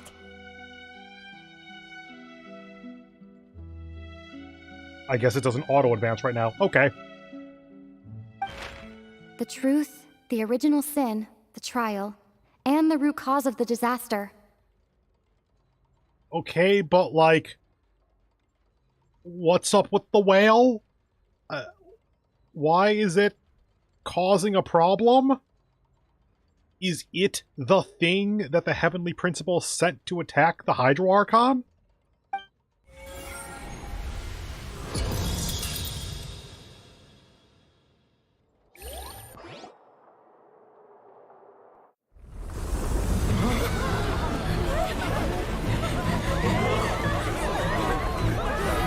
I think this might be a not good thing.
The opera has a basement now. That was way too close! How did that thing just burst into the opera house? Wait, was that the huge whale you saw in your dream? God, it's so much easier to deal with childhood trauma when you can literally stab it! I forget how Child reacted to seeing the whale. I thought it was like awe and fear or something. I wager that it's also the one that Child saw when he was young. So we've met it at last. I understand very well why it has chosen to make an appearance here. That whale does not belong to Tevat. It is a monster that has traversed the stars, weeping all the while. Okay. It has been greedily consuming the energy from the planet's primordial sea, using it to grow. That is the main cause for the rising sea levels. Using energy from the primordial sea, causing water levels to rise. What? How does that work? I'm willing to accept that it just found a good energy source and so ate the primordial sea over time. I just don't understand how any other part of that makes sense. And once it has finished consuming all of the energy contained within the sea, its next step will be... Okay. How close is it to doing that? Like, the implication here is then that lower primordial sea equals higher water levels, and no primordial sea equals prophecy comes to fruition, aka everyone dies. I do not understand how that is linked, though. You said that when the Hydro Archon first created Fontainians out of Oceanids, she filled their blood vessels with primordial seawater. Precisely. That whale finds the blood of Fontainians nigh impossible to resist. Man, that'd be a lot more believable if we had seen this whale throughout the rest of the arc. Like, just have it in the background of some shots, or have some whale song when there's disaster striking, anything like that. Therefore, when it left the primordial sea, it decided to make its next stop a packed opera house full of food. Food in the form of Fontainians. We just barely managed to push it back, right? In that case, won't it come back to target the people again once it's managed to recover its strength? Yup. That is correct. Indeed, it is more accurate to say that we should thank that Harbinger for buying us some time. Without him, the whale would have likely come onto land far sooner. From the way he looked, He must have been fighting the creature for quite a long time. Give me 5 minutes. That battle maniac. We've always known that he had a special connection with that whale, but we definitely didn't expect it to help us out like this. Anyway, now that we know that this whale is the actual cause of the disaster recorded in the prophecy, all we need to do to stop the prophecy would be to find a way to beat it up, right? Preferably kill it, but too late. Sure. Why? It had already absorbed too much of the primordial sea's energy before we could notice it. At this point, it has become practically integrated with the sea itself. So, do I stab the ocean or what? Also, I think you might need to, fix up the opera house before you can put on trials again. Even if the entirety of Tevat were to be destroyed, it could still survive and swim off towards some other world. Oh shit, it's just like me for real. That's not something I will accept. We've already done everything we can, and we even found the true culprit. Well, Navia, I'm sorry, you can't put a whale on trial. Fontaine's just weird like that, okay? We've come so far. You can't just tell me that the last hurdle is some impossible foe. That's just not fair. Hey, Indeed, I'm up. That's not how a grand performance should end. I'll fight it to the end, no matter what. So the prophecy will be fulfilled no matter what, huh? I just want Neuvlette's response. Oh, yeah. I just want Neuvlette's response there. Well, good for all of you. I don't see how that helps. The prophecy. Yes, what has been prophesied will be fulfilled. You may view such things as the history of the future. After everything, it still turned out like this. You couldn't fight against fate. Wait, but this is all about fate. Just as prophecies are usually only the future as seen from the perspectives of the gods, could things be happening in hidden corners where the gods' gaze does not fall? Neuvlette, this is all about fate. So I have a very important lesson for you. Just because you're correct doesn't mean you're right! Ultimately, fate shall serve as your only guide, no matter what will happen in Tevat's future. Could it be that even if the prophecy were to be fulfilled, there will still be a way to save everyone?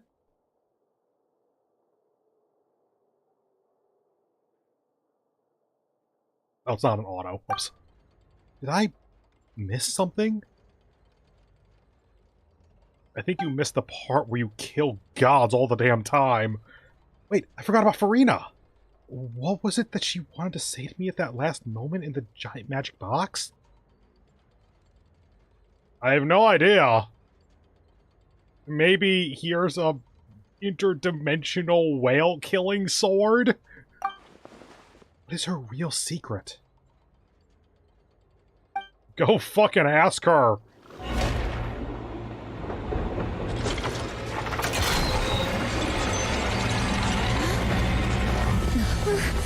What's happening with the oratories? I believe it is preparing to carry out the death sentence. They can do that? Can we put the whale on trial? Farina!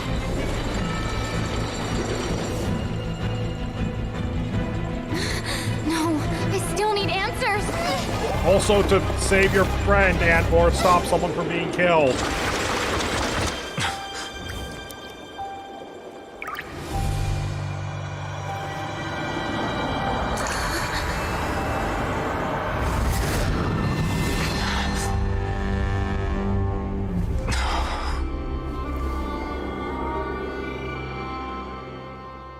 Hi.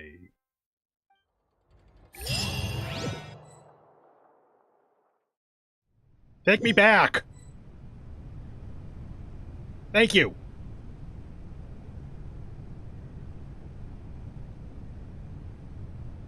You the Archon? Yep. You...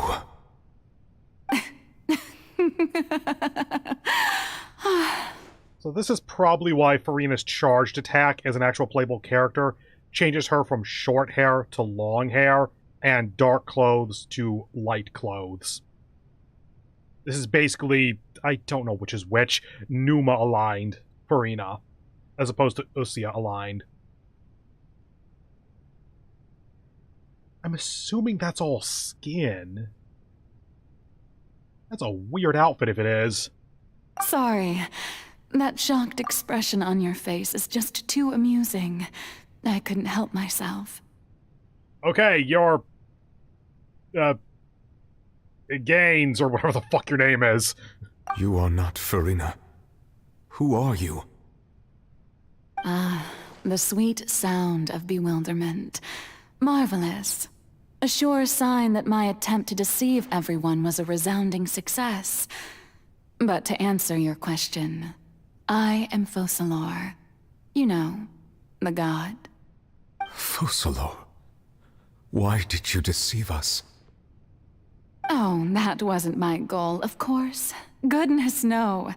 But I had to fool everyone else too, if I was to stand any chance of deceiving the heavenly principles. Dun dun Deceiving the heavenly principles? It's all because of that pernicious prophecy. Dreadful, wasn't it? Everyone doomed to dissolve. Fontaine condemned to be flooded. One was not amused. In fact, one was positively bemused when that problem was thrust upon me by my dearest predecessor.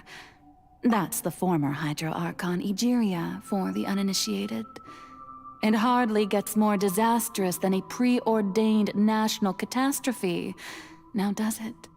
Assuming that you can't unordain it, yes. Okay, so this isn't Egeria. By the way, my current thinking with how this works is that each of the Archons essentially has an official name, and then it's each iteration of the Archon has their own actual personal name. Zhongli is also known as Morax, though he hasn't had a successor, so we don't know if Morax would carry on or not. And then all of the Hydro Archons are referred to as Focalor, but then it's Egeria, Furina, and whoever you are. That's my guess. It's entirely possible I'm wrong there. It's just they have a lot of names. She knew full well that the prophecy would surely come to pass. And as one of the seven, she also knew full well that one defies the heavenly principles at one's peril. So yes, as you have no doubt surmised, it was a rather impossible situation that I found myself in. I spent a terribly long time mulling it over, alone on the ocean floor. And I was almost growing barnacles by the time I finally realized there was only one possible solution to this confounding conundrum. I had to outwit the heavenly principles, allow the prophecy to be fulfilled, ostensibly at least, while saving everyone at the same time. And this is why we have Indemnitium. I'm a genius, I know. I can only assume that's why Egeria chose me as her successor. Although, looking back now, it was hardly the inheritance one dreams of. Between the task of saving the nation, the quotidian duties of the Hydro Archon, and not to mention the original sin of creating a new race of humans, I dare say she left me quite a colossal mess to clean up. Egeria chose you as her successor. With Lesser Lord Kusanali, Nihida, Greater Lord Rukadavata just kind of died-ish because of the plot of 3 point whatever. So this is the first time that I can easily think of where the Archon chose a successor. Zhongli is still in command, Venti is still in command, though I think is the second Animal Archon, I think. Raiden's a bit of a weird case because it was her twin sister originally. So she kind of just took over without anyone knowing, if I remember correctly. Oh. But one can only play the hand one is dealt. I did not choose this, any more than I chose to be one of her Oceanid familiars. So you were also once one of the Oceanids, transformed into a human by Egeria's hand? Yes, I was. I always dreamed of becoming human. And I still do, even now.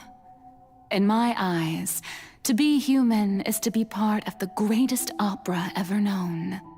After becoming a god, I separated my divinity from my body and spirit, leaving behind only a self that was as naive and bewildered as my past self on her first day as a human being.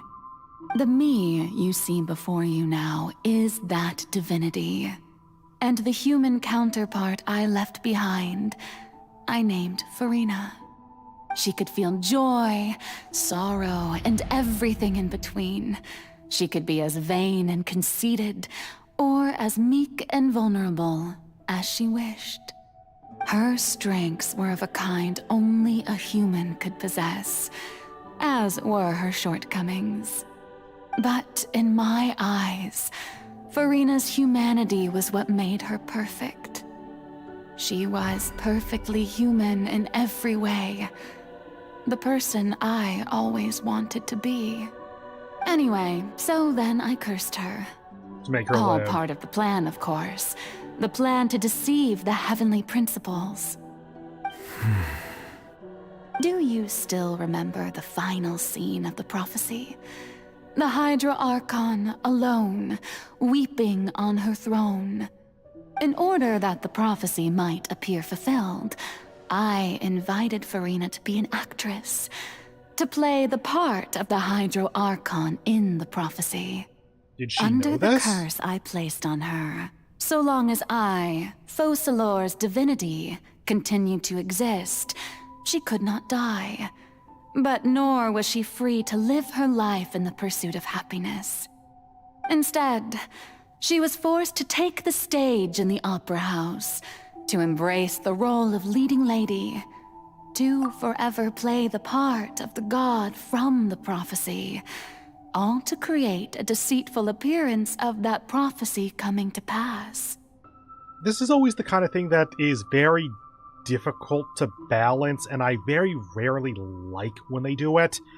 It's kind of the same thing as Goku in Dragon Ball Z having a lot of his more aggressive and battle-centric and food-centric tendencies hooked into his Saiyan heritage.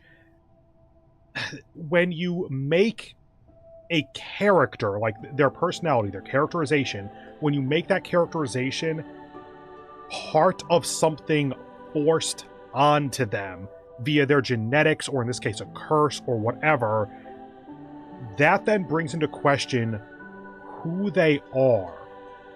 Because if those things are not something that they have chosen to be, it is not who they are, it is thrust upon them, then what are they without that thing in place?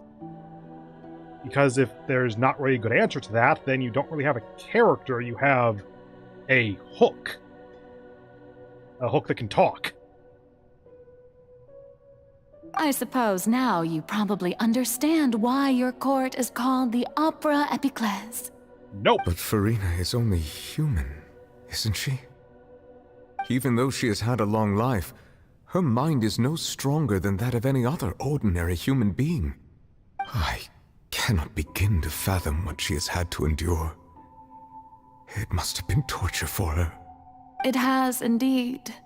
And although she is, in a sense, me in human form, I most definitely owe her an apology for it. It's been 500 years, and all along, she's been playing her part in the most unimaginably long, unbearably lonely, and agonizingly painful opera of all time.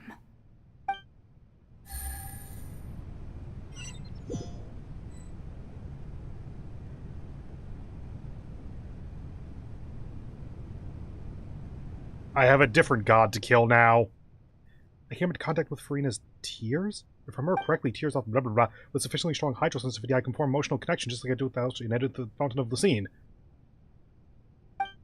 Wait, could this be Furina's inner world? Ah, time for the last part of the prophecy to come true. I just had to get to her inner world. I feel like this shouldn't count. Furina? What's she doing on stage? Wait a moment. That probably isn't Furina. That's likely a reflection of her inner self. If I can directly speak to that self, I might be able to easily get what I wanted to know. And if you take the easy way, then there's the question of whether she did it consentingly or not. I came here for answers. Either way, this opportunity is not to be missed. Let me try talking to her.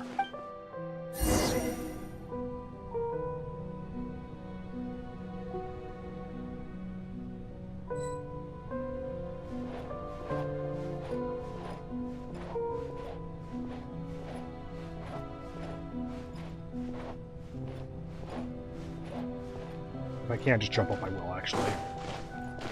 Nope. I'm going up here, then. I don't want to be walking for the next, like, 10 minutes.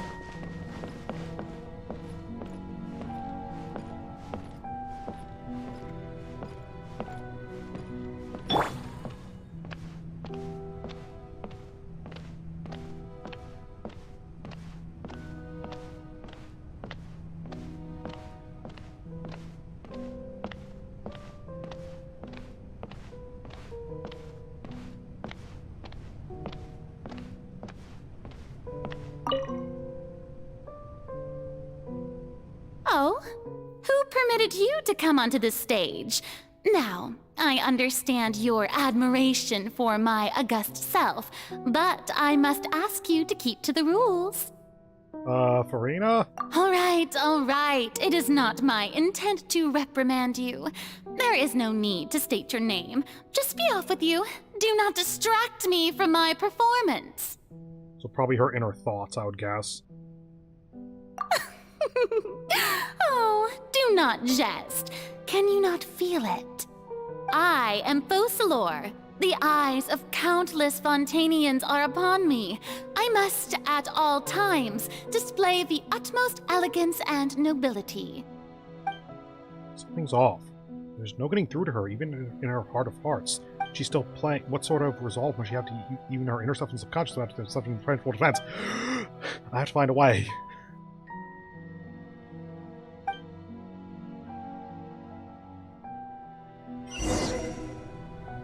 Turn off the spotlight. Dear audience, the performance is experiencing a technical difficulty, but worry not. The guards shall resolve it soon enough.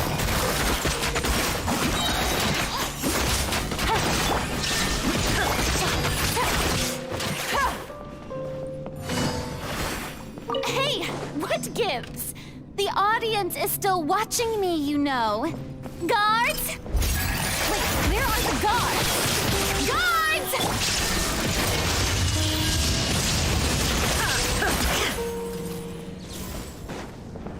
Oh, if I'd really been thinking, I would have had each of the Archons turn off one. Whoops.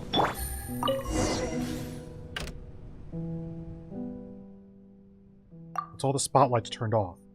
In Furina's heart, they must have symbolized the eyes of the people on her. Speaking of which, I think I just received some sort of signal. Is that her true voice? Ticket? When did that end up here?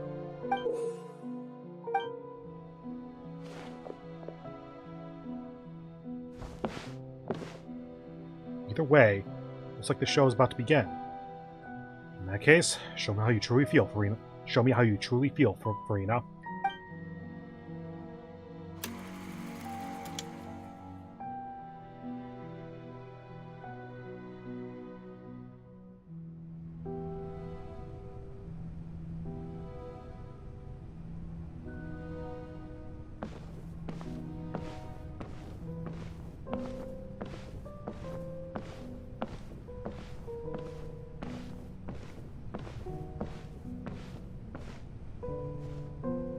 Furina. Furina. Huh? Who's calling me? Where are you? Be not nervous. Be not afraid. I am before you. Wait a moment. You're mirror me? How can this be?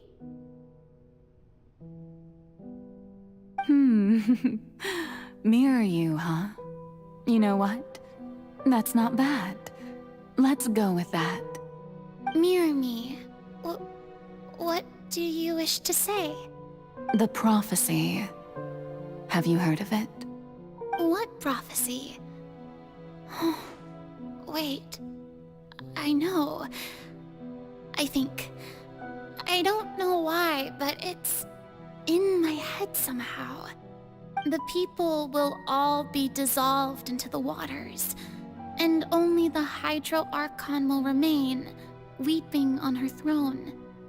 Only then will the sins of the people of Fontaine be washed away.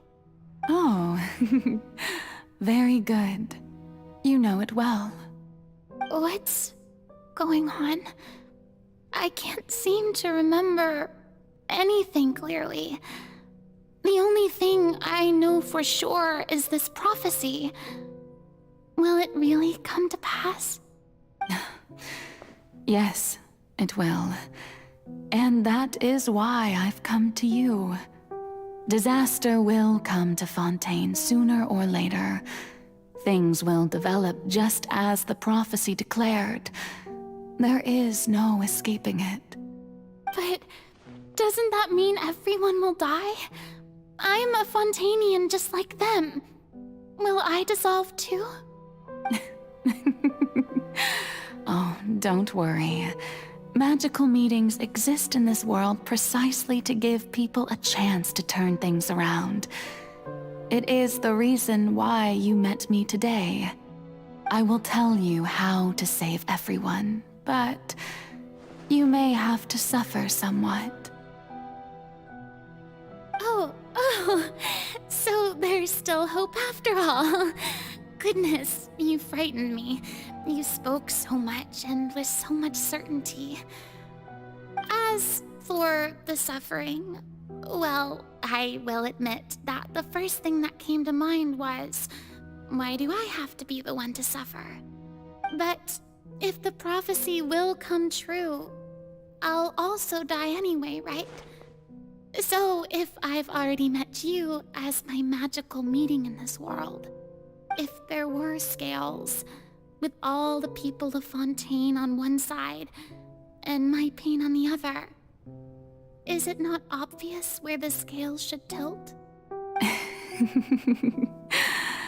You truly are the perfect human, my ideal.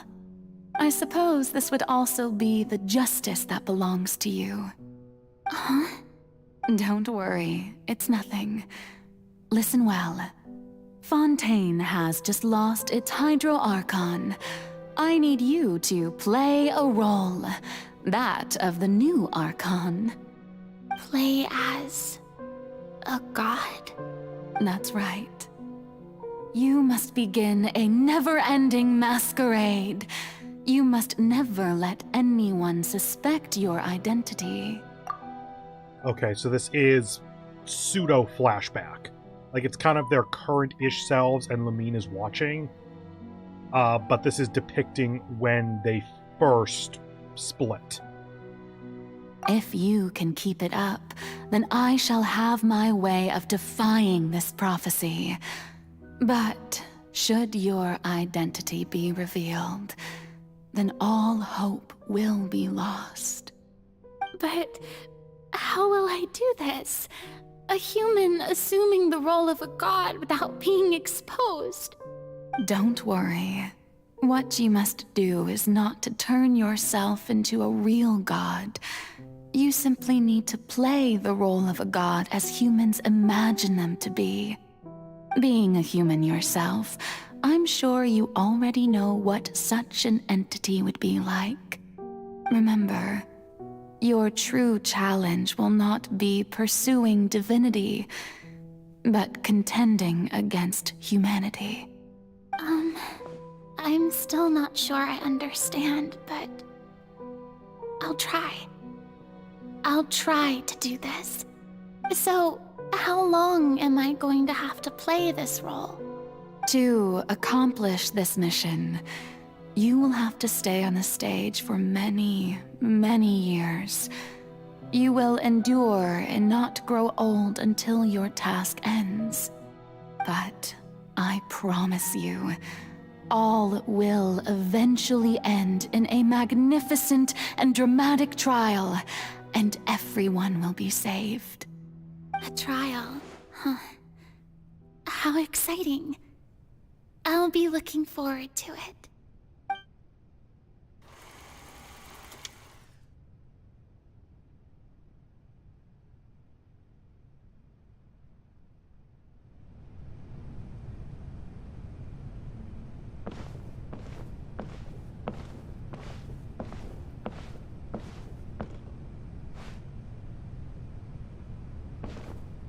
Did you think I missed the giant fucking chair?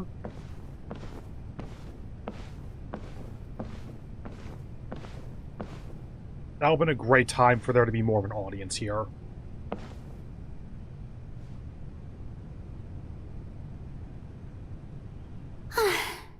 The Maison Cardinalise has announced my accession, but this is my first time facing the people. Is it pronounced accession? I would have thought that'd be accession, like it's ascent. Also, I realized after I said it, her entire thing is solitude, so it makes sense there's never an audience here. What should I say to most appear like a god? To be honest, I still don't know. Perhaps I should first try to act natural. Summon courage, I say to myself. Ladies and gentlemen, good evening, and welcome to the Opera Epiclese. I'm sure you've all heard about how I have taken on the role of Hydro Archon. Indeed, I am Farina de Fontaine, your new Archon. In truth, I know little about becoming a nation's new god, but it will be my honor to guide you all. As the god Focalor, the god of justice, I shall do all within my power to lead you into an age of fairness and justice. Once again, thank you all for coming.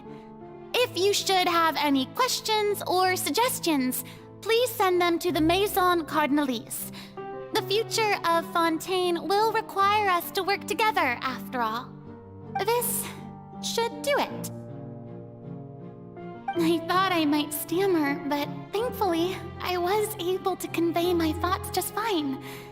Okay, and next. That's the new Hydro Archon. Is this some kind of joke by the Maison? I would have thought that a being that surpasses humanity would be a bit more assertive. Hey, did you hear that? She even told us to send her suggestions there at the end. Shouldn't gods be all-powerful?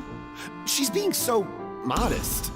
What's the difference between her and an ordinary person, then? Okay. Farina, I get it. Don't worry. Once you have a large enough audience, it gets to the point where you are going to have dissenters.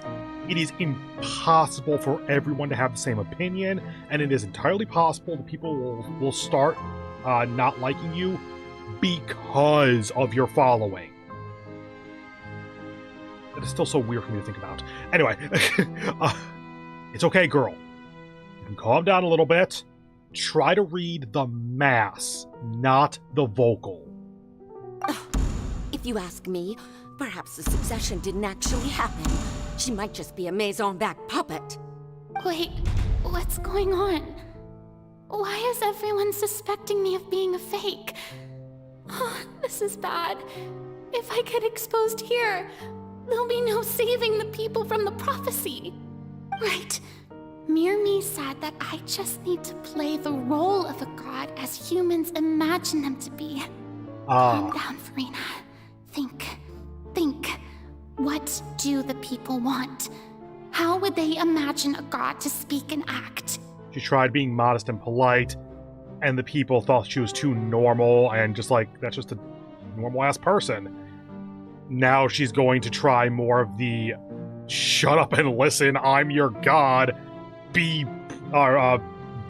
fun so that I may laugh at you. Assertive, with a strong sense of presence.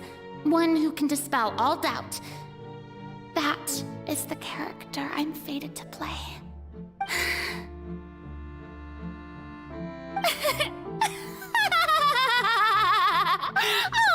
Oh, very good, my people. Only ones such as you are deserving of my rule. Now, I was wondering if some weak puppet were to one day come onto the stage and claim ownership of this opera house, would the children of Fontaine follow them? And that's where she started her streak of being able to kind of like assess the situation and just completely blow past it with bravado, because that's what got her to be accepted the first time, and that's what works for keeping her in her place. Well, it seems that you would all see right through them. Having passed my test, you are qualified to witness wondrous trials alongside my august self, here in this opera house. You may consider my previous act a door gift of sorts. I thought it was a debut that suited the atmosphere. Now then, let us be reintroduced. Ah, so that was just a performance. How could I have forgotten that we were inside an opera house? Her personality. It's quite shocking, to be honest, but I suppose it's a better look than before. Such a fascinating and bold deity. How wonderful! Our future may yet be bright after all. It seems I've turned them around. Best follow this flow and restart my accession speech. Resolutely, with conviction. It's probably some encourage resolutely with conviction. My dear people, whether you acknowledge me or not, whether you trust me or nay, I say to you, keep faith in your ardor for justice. We have heard it said that this nation's sins can no longer be washed away. Well, I say that justice is most fragrant when it blooms amid sin. The scales of justice should not weigh heavy in the hands of its God.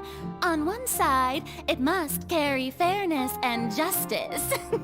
And on the other, praise and applause. May law be the prayer on our lips.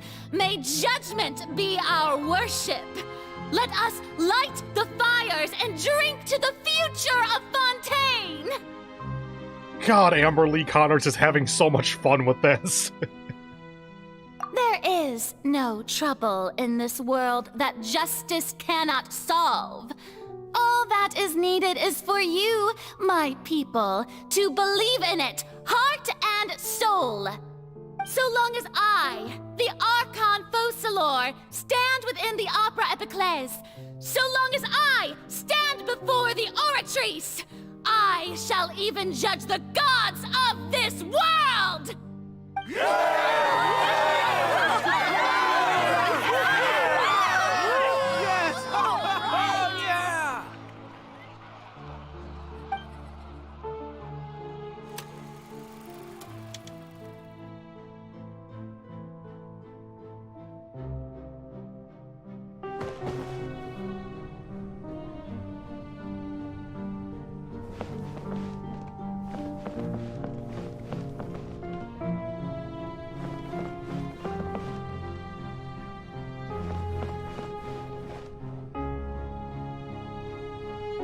Lady Farina, here are today's case reports, as well as a summary of the follow-up for your perusal.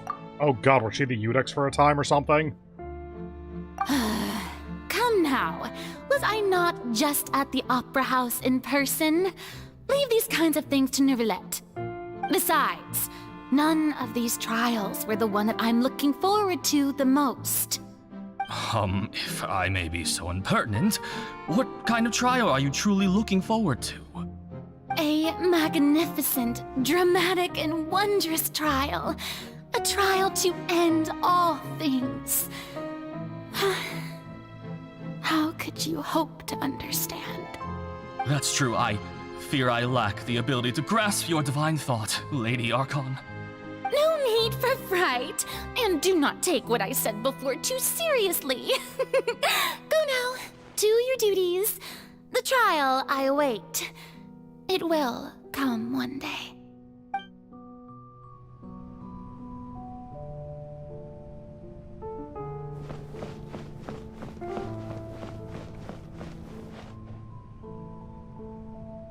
Lady Farina, I don't know what to say. Thank you for agreeing to see me. No need to thank me. Or rather, thank your own sense of perseverance instead. Long have you stood in line to meet me, have you not? Oh, I'm afraid that's just an inevitable consequence of my divine charm. All right, Deoteria, is it? How is your son's illness? You remembered me, and you knew of my family, too. He is doing much better now. In fact, he is far more of an ardent believer than I. He was the one who forced me to seek an audience with you, and to bring your words back to him. Oh, good. Very good. If this should happen again in the future, please do not hesitate to come and tell me. Going down to citizens' homes every so often, while not usual practice, should serve as a fine change of pace. Oh, you're such a gentle and wise god. Thank you once again, on behalf of my son.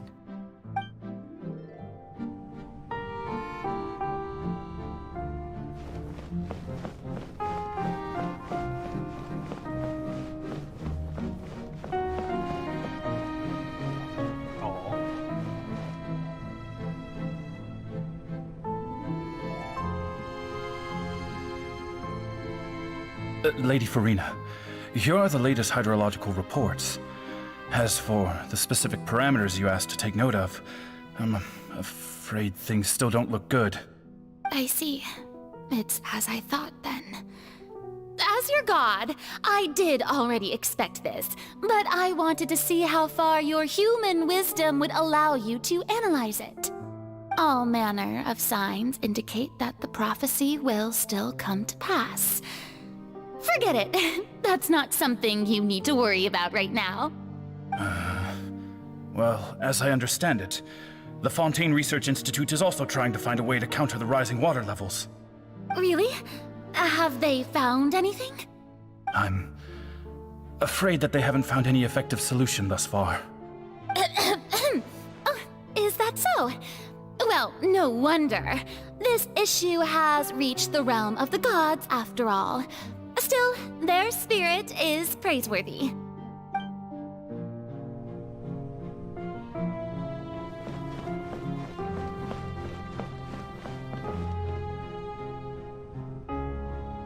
The day is finally over. I haven't had a moment to breathe this whole time. But it's good to see that everything's getting on track.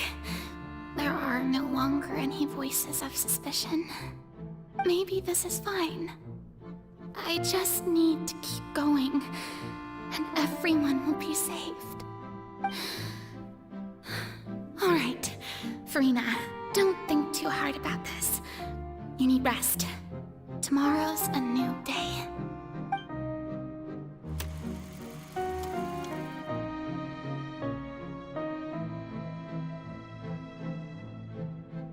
Lady Farina, here are the new trial reports for the latest cases, as well as a summary of the follow-up. There'll be no need for that. I've seen them already. There's no need to go back over scenes I've witnessed in person before. Lady Farina, I've waited so long for this chance to see you in this manner. Indeed, my dear, loyal citizen. This joyous moment is an honor for us both. Lady Farina, we're detecting significant hydrological anomalies near Poisson. Understood. Keep monitoring. Keep me informed should anything come up at the Institute.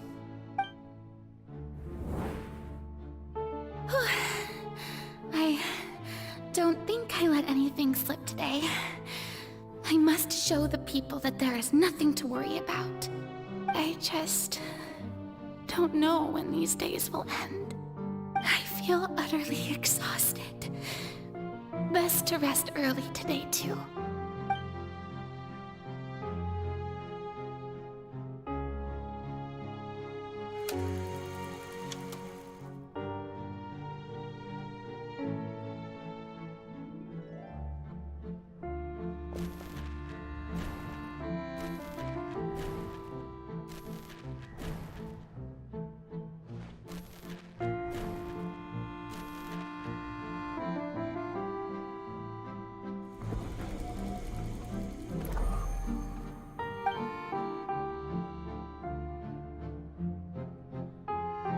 Lady Farina, it's like a dream being able to speak with you up close like this. I've heard that the first member of our family who was honored to receive an audience with you was Madame Dioteria, almost 20 generations ago. And what a fine family yours is indeed. It brings me great joy to meet such a faithful believer. A descendant of a line most ardent. Surely you exaggerate, Lady Farina. My lady? What is it, good citizen? Oh, are you crying? Oh, really now? I didn't even notice. This must be the overflow of hydro from my person. Well, can't quite help being the god whose dominion is the waters, can I? No wonder. No wonder. A manifestation of your power, then. Oh, Archon, I am honored to have witnessed it. Honored indeed.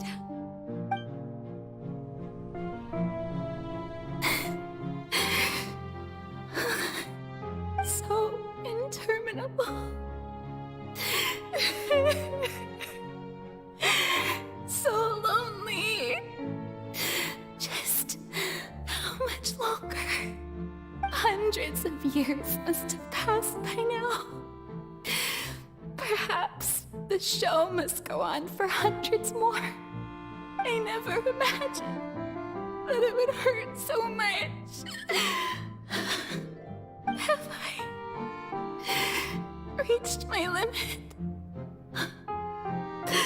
No. Perhaps I reached it long ago.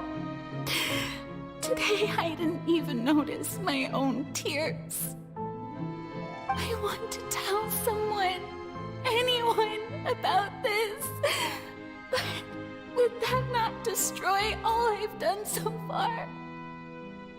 I've conducted so many investigations across the centuries, but there's not even a sliver of hope that we might break the prophecy. All I can do is keep heart.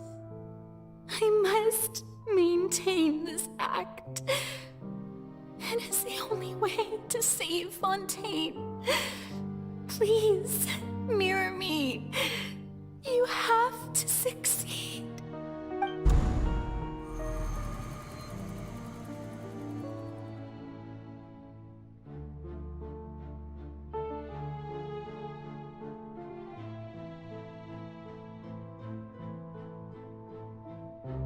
Farina, you don't have to shoulder this burden alone.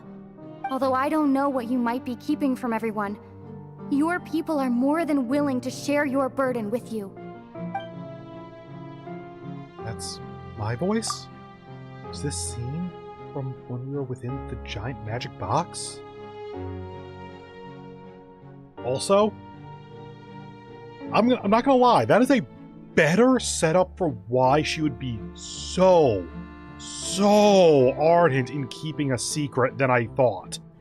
Like, 500 years of not letting it slip, although admittedly, eventually there's kind of an inertia component. Yeah, one genuine slip-up and all of that is down the drain. It might as well have not even happened. Yeah, I can see why you wouldn't want to talk even to people you trust. This is great. I didn't think that this scene would replay in her inner world. Surely I'll find out what she really wants, what she wanted to tell me this time. Share my burden. That's impossible. It was fated right from the start that this would be my duty alone. But even if your burden doesn't need to be shared, you can still choose to confide in someone. Just share it with me. I'm what you'd call a witness. A witness? Yes, I've heard that you came to Tevat from beyond the stars, yes. In other words, you never belonged here. And if Tevat is, in its entirety, a show on a stage, then you're just a spectator, aren't you? If that's the case... She's right. I could confide in her, couldn't I? But if things don't play out as expected, the people of Fontaine will be the ones to pay the price. No, Furina, you shouldn't be selfish. But what if it's really all right? Furina, you've worked so hard for so long. Surely it would be okay to put yourself first for once. Just this once. Is it such an outrageous thing to do anyway? To find someone in whom you can confide your frustrations and sorrows? Surely it could not hurt. If you let this opportunity slip through your fingers, it might never come by again. Think about it long and hard.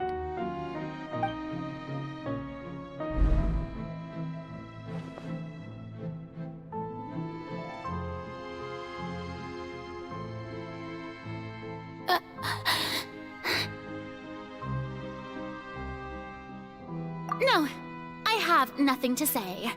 I am Furina, the Archon of Fontaine. Everything will surely get better. All you need to do, dear spectator, is to witness my performance until the curtains fall.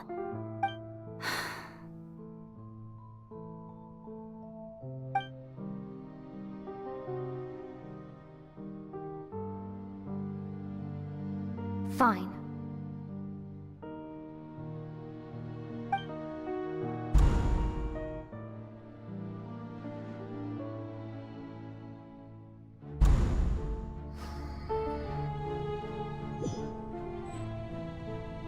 So even Furina doesn't know the truth? You've never once let her in on the full plan? Yes, it had to be done. To deceive the heavenly principles, you must first deceive yourself. By the way, I'm terrible at noticing stuff like this. I'm pretty sure that that's still Amberly Connors doing the same vocal inflections, the same character voice, but like down a register and maybe a little bit different characterization for the more divine aspect. She did very well. If she had let her resolve falter even once in these 5 centuries, Fontaine would have been doomed to the most tragic fate. It seems that trusting humanity was the right decision after all. I believe that I understand how your deception works, but that is only half the truth, is it not? How would you build on this foundation to save the people of Fontaine? That is the most important thing. Ah, good. Of course, the Iudex of Fontaine has pinpointed the crux of the issue. I'm sure you've long sensed that the Oratrice is no simple machine, yes? I've always suspected that it had its own consciousness. And Lenny did mention that he heard a human voice within the core chamber. It now seems that that person was you, hidden within the machine all along. Am I right? And then I became one with the Oratrice, taking Fontaine's gnosis with me. Yes, it would seem so, wouldn't it? Alas, your understanding of this device still lacks sufficient depth. Well, if you left a fucking instruction manual 500 years ago, maybe we wouldn't be in this position. In truth, it is no enactor of justice. It is, in fact, a device created to kill the god of justice. I kind of wondered why you had the sword of Damocles above your head. What? Okay. So, you die, assumedly fulfilling the prophecy or something. Your powers go to Farina.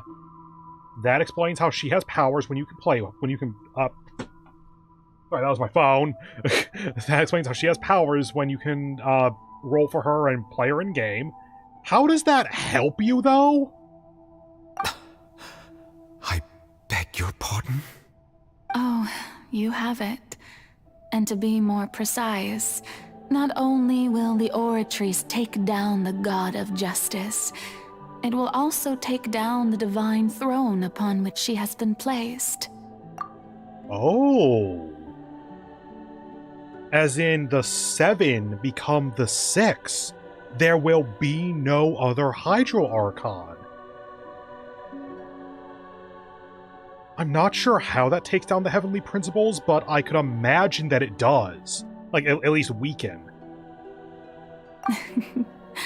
I mean, did you think I would be the sort to enjoy peaceful repose while Farina suffered?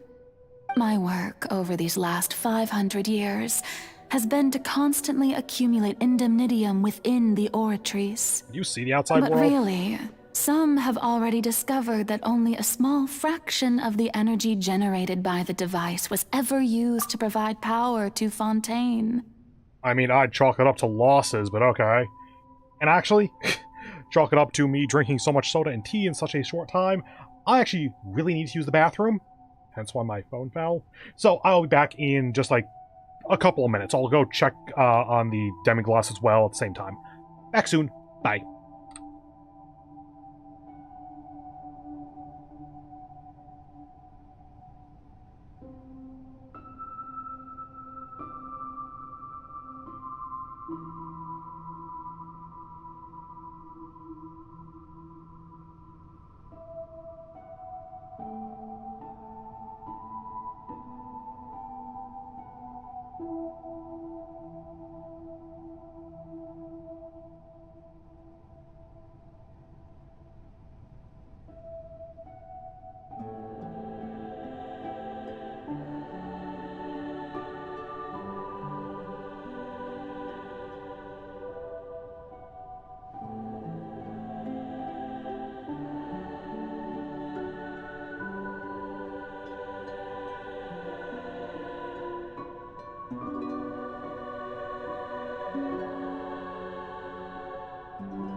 Okay.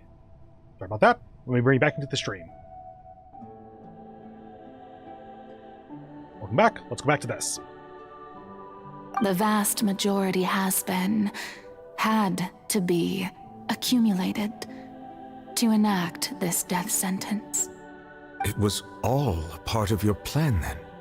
Both the trial and the sentence? Indeed. This power, accrued over 5 centuries, could have sustained Fontainians for millennia had it only been used for that purpose. Almost all of it has now been stored within the oratories.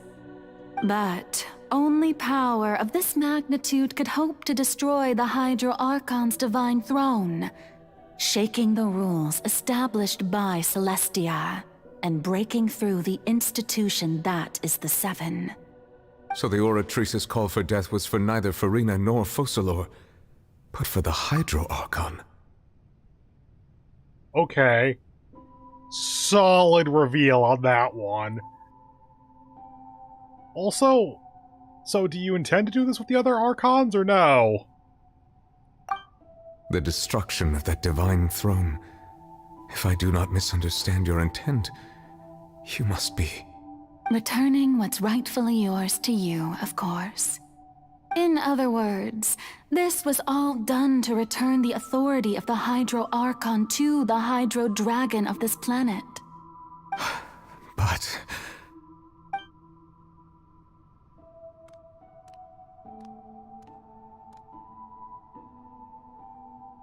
Oh, what? Getting sad again, are we?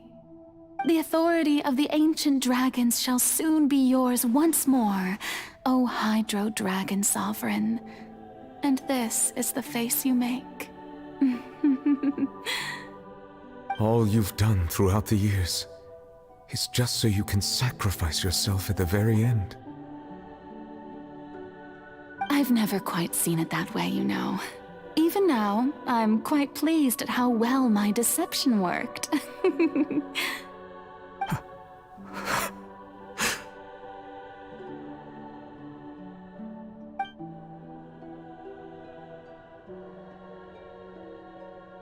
Hydro Dragon, don't cry. I must say, had it been within my rights, I would have loved to judge the heavenly principles themselves. Were they not guilty of essentially the same crime? Still very confused if this is a singular entity or not. Egeria stole the power of the primordial sea, and the heavenly principles stole the power you ancient dragons possessed. I, for my part, am the god of justice. And is it not just that your original powers should be returned to you? Speaking of justice, I have always believed that justice lies in the process of pursuing human existence itself. So, if the theft of the primordial sea's might was Fontaine's original sin, then, leaving matters of procedural right and wrong aside, the descent of the Fontainians as humans and their right to exist in this world would be Fontaine's original justice. In other words, existence was Egeria's justice, and to me, justice is the continuation of that existence. Defying the prophecy and ensuring that Fontaine's people shall live on, that should be the justice enthroned over all others. At this point, we, whether it be myself or all other Fontainians, have shouldered the burden of this sin for far too long. Iudex Neuvillette, the highest judge in our land, when you regain your full power as an elemental sovereign, what verdict shall you pass upon us? So when I was invited to the court of Fontaine to serve as Iudex, I see now that that was your idea too. At last, I now understand the true purpose behind this position. In the beginning, I was uninterested in human existence. But these 5 centuries of living alongside them have gradually brought about mutual understanding between us. And I have even attempted to feel as they feel. You are a devious one, Focalor. Things being as they are, Surely you know that I could never declare them to be guilty.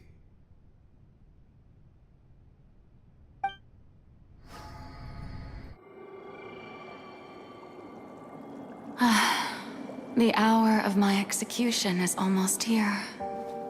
For the sinner, the curtain call has come. I know I may not sound it, but faced with death, I find myself a little afraid. Perhaps this is one thing both gods and humans have in common.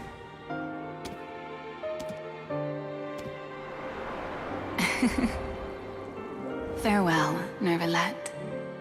I hope you've enjoyed the part you played these 500 years.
Ex Nouvellette, hereby declare, people of Fontaine, your sins are forgiven.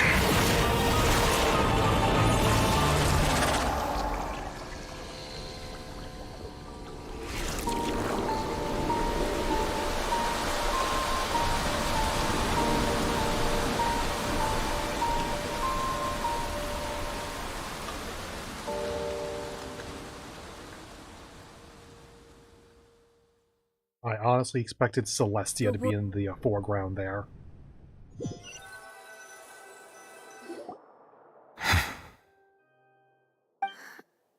What just happened?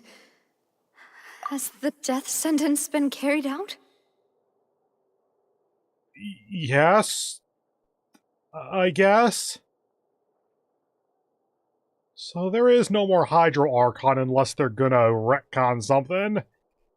And I suspect that part of what Fustelor did at the very end there was use, like, the barest sliver of Hydro authority to make it so that Farina has a Hydro vision from now on.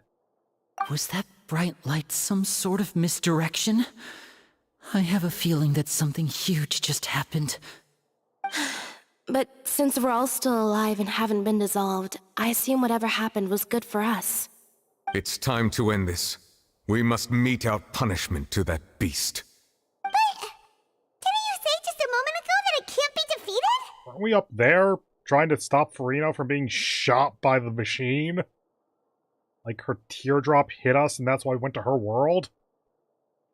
Also, yeah, remember like an hour and a half ago or something when a big-ass interdimensional whale was our worst concern? I have gained the strength sufficient to deal with it. Through certain means, I now have the ability to separate the power of the Primordial Sea from that creature. Hell yeah, it's now we should a seize weekly the boss. opportunity to pursue our quarry. Just now? Traveler, now that the oratories can no longer function, I require an executor to help me mete out justice. You mean me? The root of the calamities befalling Fontaine. The beast that enacts the prophecy. Its name is the all-devouring narwhal. Not the most creative name, I'll be honest. Also, I'd say the root of all calamities is probably the heavenly principles, but let's not get into that right now. Come with me, traveler. The hour of execution has come. Yeah, I think it's already started.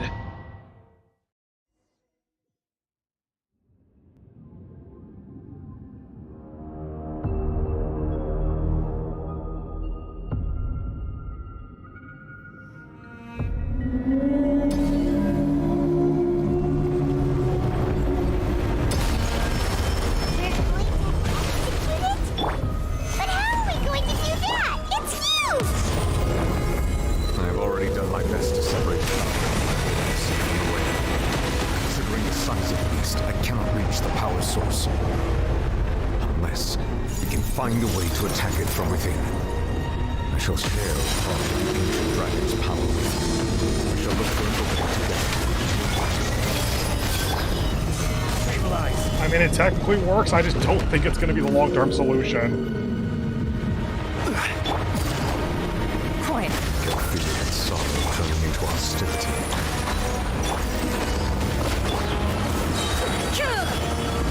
Legitimately, are you supposed to do that? Solidify! Ooh, nice effect. Destroy it. Oh, fuck. The all-devouring narwhal cannot resist its instinct to devour. Continue to trigger its hostility.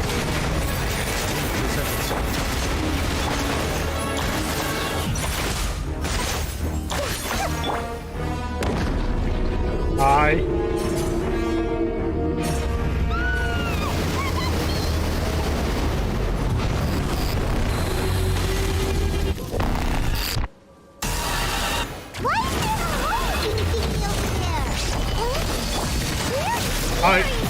What?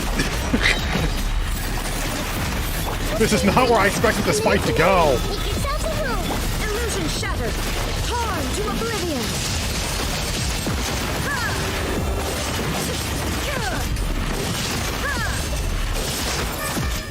I have granted you my protection. Do not fear. Seize the moment. Yeah, I'm trying, my dude. Okay, about to break it. Inazuma shines eternal. This should get its HP. Phase 2. I'ma bop it.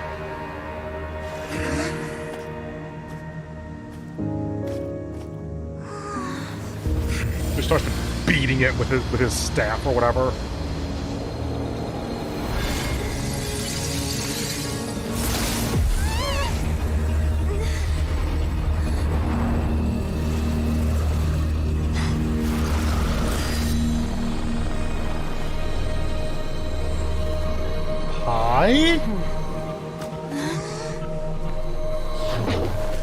I think I saw your name on Twitter.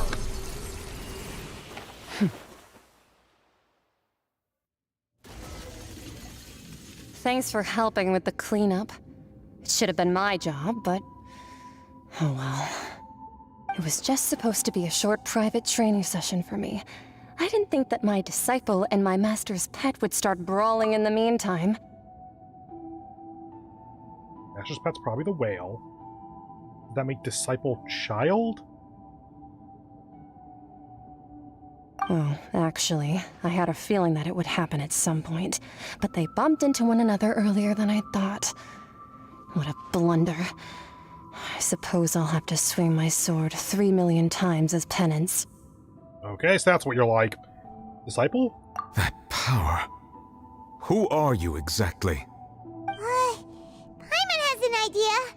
From what she said earlier, she must be Child's master. Skirk, right? It's just that he gave us the impression that she was the less talkative person. I simply did not have anything to say to the weak. But you, on the other hand, managed to defeat the all-devouring narwhal without using power from beyond this world. Do we have that? So you may speak to me as equals. What sort of person would take the all-devouring narwhal as a pet? I mean, if I had the option... I have to agree. It's a strange use of a planet's primordial waters just to raise an all-devouring narwhal. That kind of power is wasted on it. It's not cooperative. It eats too much. And I have more important things to do with my time than pet sitting. The only thing that creature has going for it is its looks. Oh, right, that's why I saw you on Twitter. You share a VA with Skasa from Fate Grand Order. I suppose just Fate in general, because she started in Fate Extra, I think? Maybe? No, Liz was the Lancer for Fate Extra. Was she Fate Grand Order first? I think that she was at least mentioned in Fate Extra. Maybe she got introduced in Extella or something. Anyway, but yeah, same voice actress as her, and yeah, what do you know? Super strict, ridiculously strong teacher. I don't know how you get typecast like that in voice acting, but good job. It works. All in all, it fails as a pet. Miss Skirk? I think you might have missed the point. The point being? Well, being that this pet almost destroyed an entire nation. So what sort of person is your master? Well, child's master's master. Wait, is that right? Oh, right. So you don't know him. Sorry, I assumed you did. His name is Sertologi.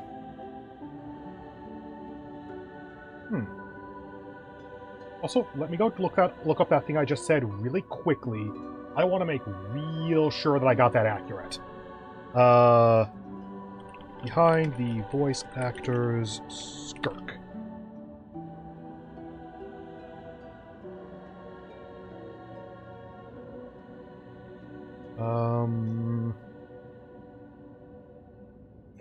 Let's search Genshin first. If I can open that up. And then I can do Fate Grand Order because she'll be there. Order. Not sure how that matches up, but sure, why not? Title matches. Fate Grand Order, First Order. There we go, video game. Okay, look for Shisho. Should be relatively early on. There's gonna be... Oh, there you are. That's Skasa. Oh, you're only the Japanese voices list. Oh, duh, there's no English voices there. Let me try searching by character name then.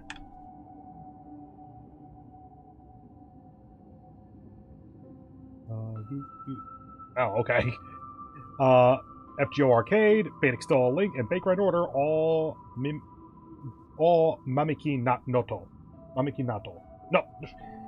Mamiko Noto. There we go. So it might be that the Japanese actress is the same. Actually, yeah, now that I think about it, has Skasa had an English voice?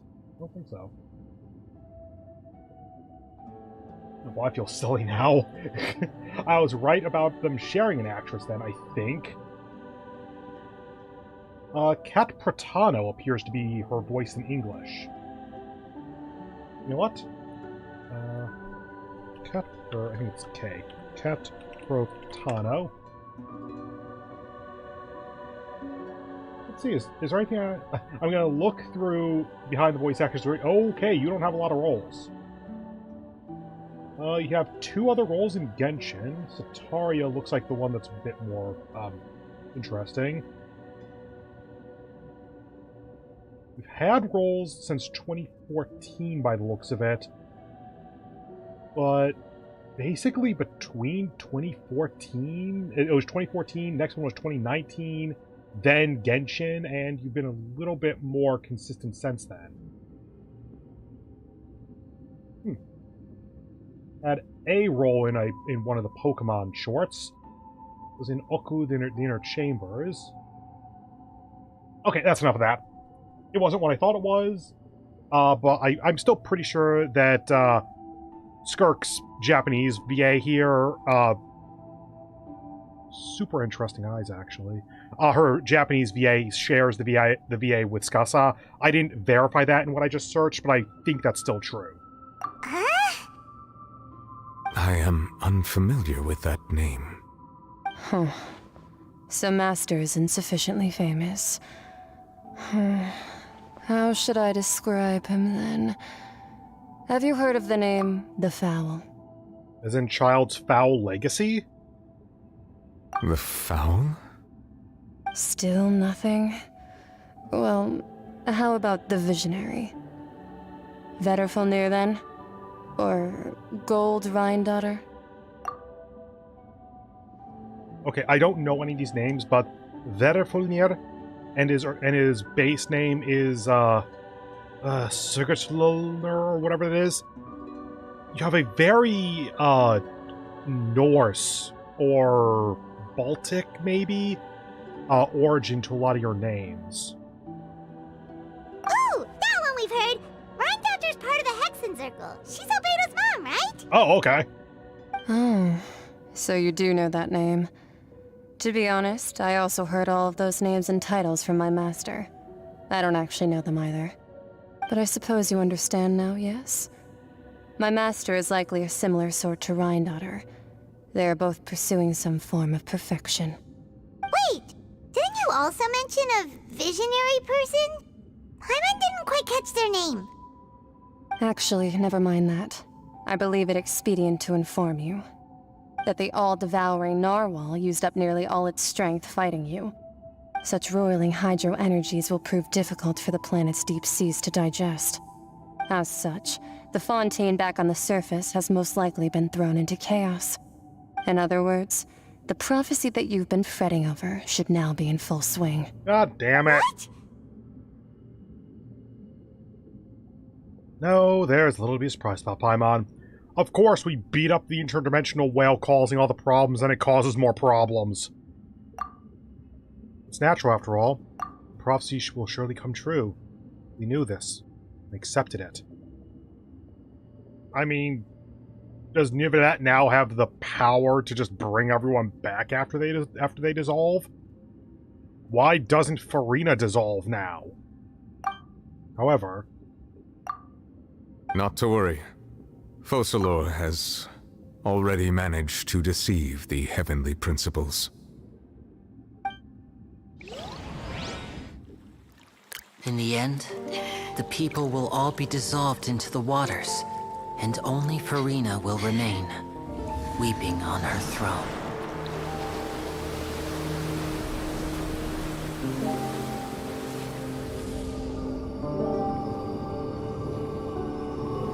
Only then will the sins of the people of Fontaine be washed away.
Initiate emergency rescue!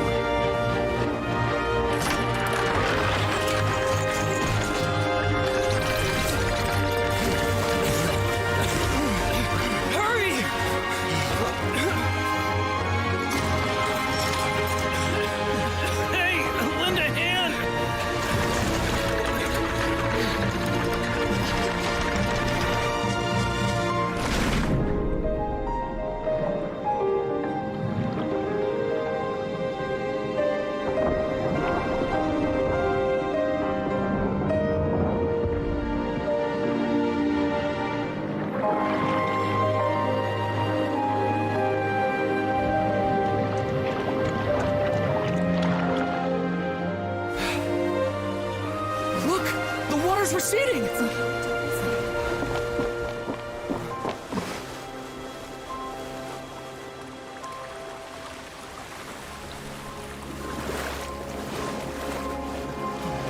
It's a miracle! Water's receding. We didn't dissolve. The prophecy was wrong.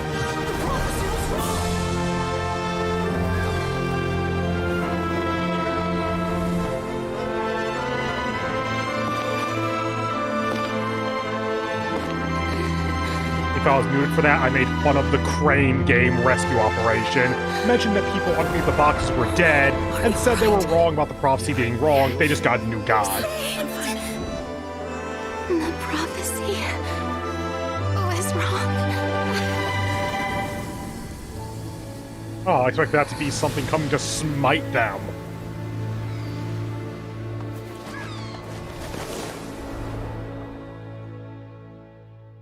Does she get a vision?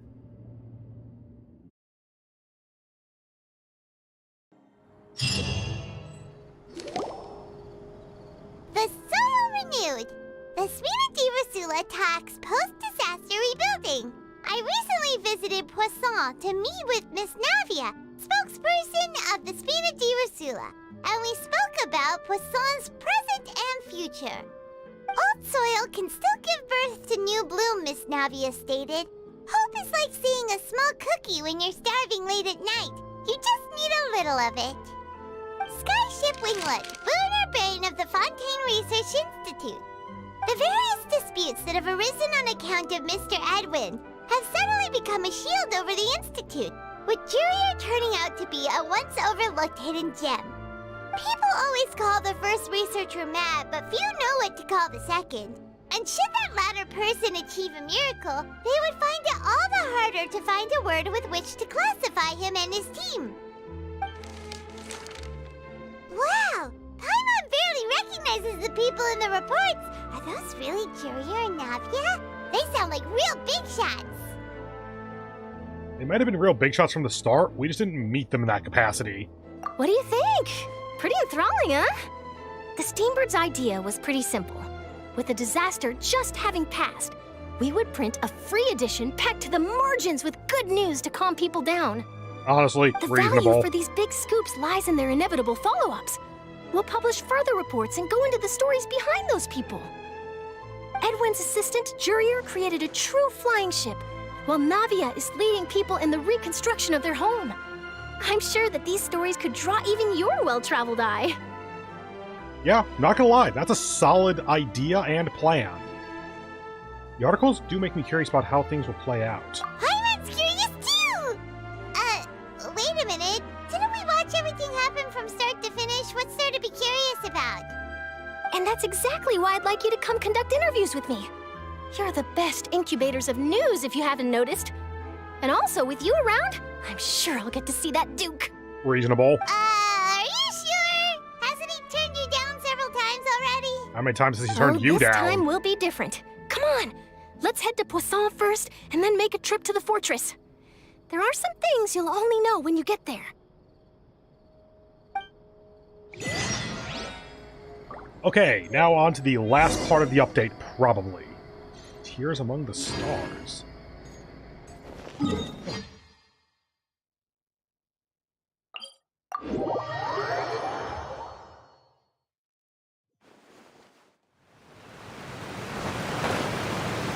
Wow, it's somehow drier in here than it is outside.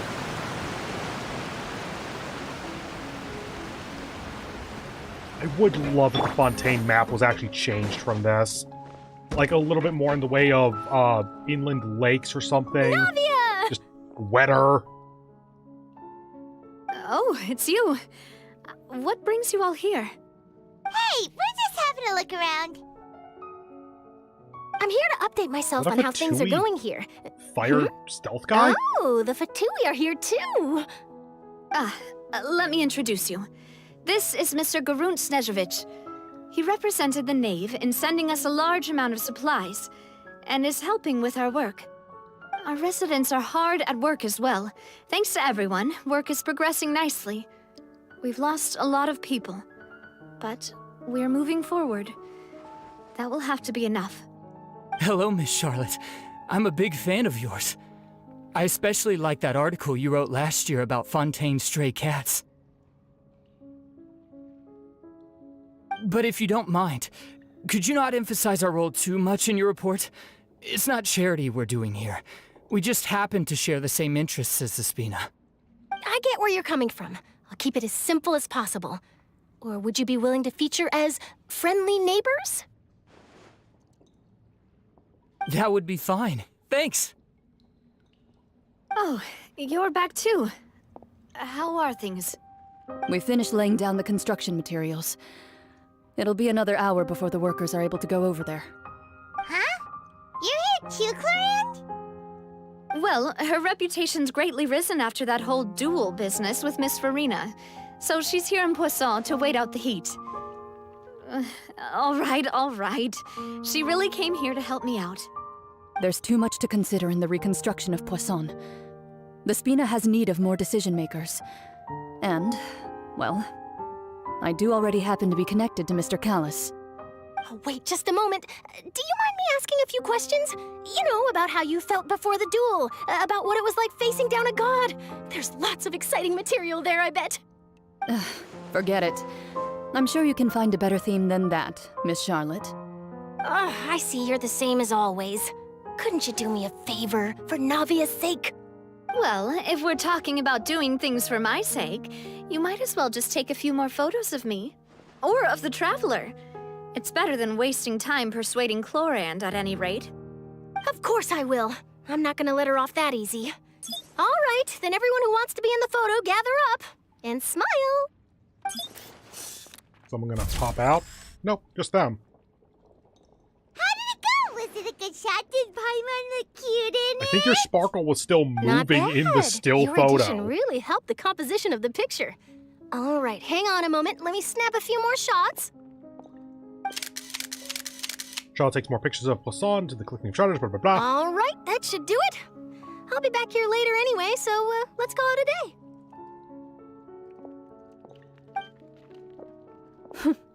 You're very quick. Speed is of the essence when it comes to the news, and freshness is the key. Also, not to brag, but I'm pretty good at building connections. Who knows? I might eventually get that interview with you after all, Miss Clorand. Wow, you really do have that never say die spirit. I'm impressed. I'll hazard a guess that this is how you got that interview at the Fortress of Maripede. You already knew she was going? Whoa, you're well informed. Let me make a guess too. I asked Sijuin, who told Monsieur Nervillette, and he told you, right? Solid. That's a very complete information chain. In truth, all Monsieur Neuvillette asked me was, when did the fortress become so friendly towards the media? I told him that it was best not to speak too soon. There's no guarantee that Ridesley will make a personal appearance. You're right. I've got to treasure every moment I have with them. In which case, I'll be making a move first. Stay safe now. And tell me if you hear anything interesting. I'll treat you to afternoon tea in exchange.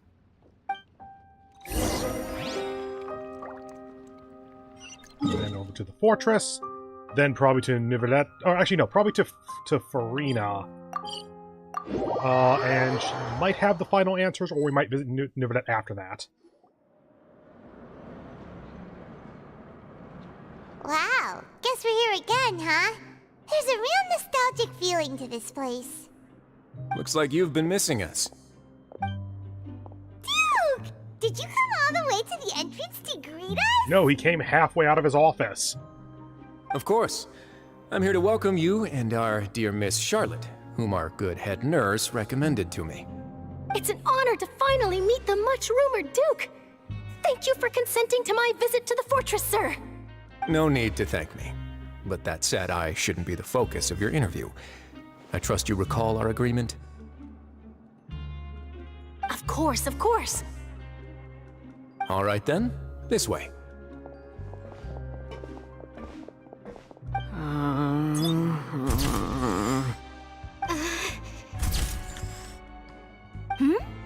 Hey, no need to be so nervous. I've already taken all the photos we need. Miss Charlotte, Do these pictures really need to be published on the cover of the Steambird? It would seem that Miss Lorvine doesn't want her face to appear beside that of Mr. Jurier, Sir, please don't say things like that. But it looks like dear Mr. Jurier denies it. Might this interview be very important to you, then? No, I just... This is my first time being interviewed, and I'm very thankful to the Steambird for... Now, I might not look it, but I actually did meet Mr. Edwin once. And I'll be honest, I enjoyed chatting with you more. You've definitely got more of that genius vibe going on. The boat that brought about a miracle, the ark that saved the people. Why, you recreated a myth back there, like an emissary of legend. Still, if I might ask, where's that flying ship now? Huh. Looks like Charlotte's trying to get herself another exclusive scoop. I mean, that's a very reasonable question. I have to apologize, but that ship is presently in the bowels of our factory. I'm afraid it won't be easy for you to get a shot of it. So you mean it's possible to get a shot of it? Really? Well, then in that case, could I have an interview with you to make up for that loss? Sure, he does know how to squeeze opportunities for all they're worth. You already know my answer, I'm afraid. Best you interview our head nurse instead. Or perhaps you'd like to take another photo of this couple of researchers? Did you really have to use the word couple? Well, then, 2 solo photos will do. Is my hair messed up? Please, someone help me have a look. Things sure are getting pretty lively here. We've seen this kind of thing before. Yeah, it means that we get 6 weeks to do nothing but beat up monsters. Oh, seems like everyone's here. Would any of you like to try this new drink I came up with? Ah, Siegeween. Hey, Miss Charlotte. Why don't you, take some pretty photos of our head nurse? Sure. Come on, Miss Siegeween, over this way. Let's find a brighter spot. I think that with her light colors, a darker spot would be better. Sure. It'd be too easy to Do I have to overexpose. smile? So, how have things been at the fortress?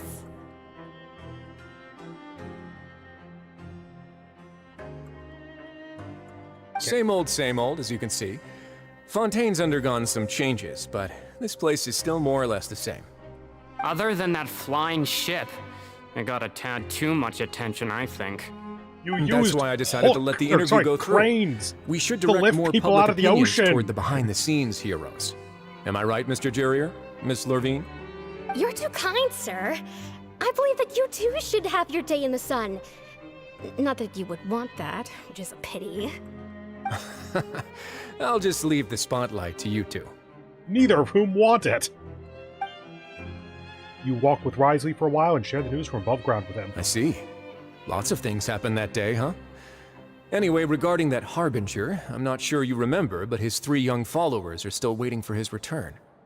He sure did win them over, huh? Oh yeah, them. I'll tell them that there's good news and bad news. The good being that their boss seems fine, and the bad being that they must face extended sentences for abetting his escape. Oh, actually, what about you? Are things gonna change for you too? No. What change can there be? The fortress will keep chugging along, and so will my duties. As to what Miss Farina's departure will mean for the nation, and if our laws and governance will be transformed, we'll leave those to the folks in the overworld. Sorry, what? What are you talking about? Hey everyone, the photo shoot's done. Cool. Did you get quotes for the story? Good. In that case, let's call it a day here. Thanks for your cooperation. Come on, Traveler, let's go. Till next time, everyone. Oh, bullshit. There'll be a next time? Maybe. Who knows?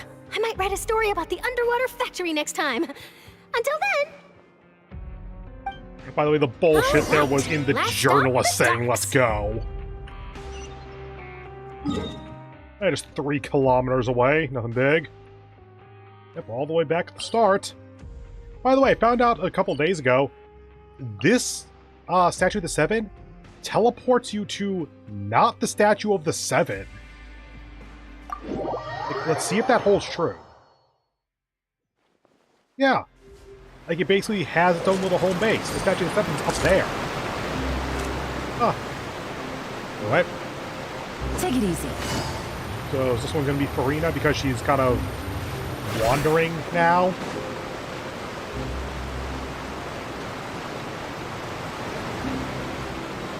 This is going to kill me, isn't it?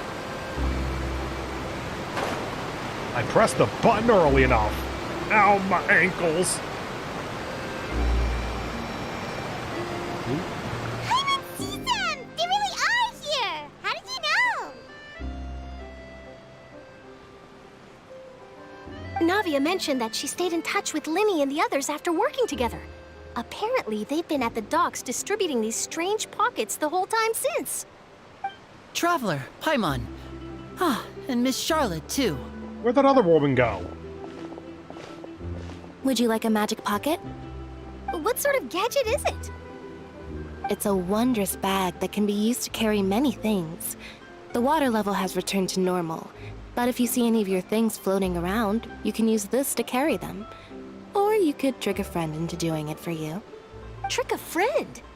I wonder which of my friends would fall for that.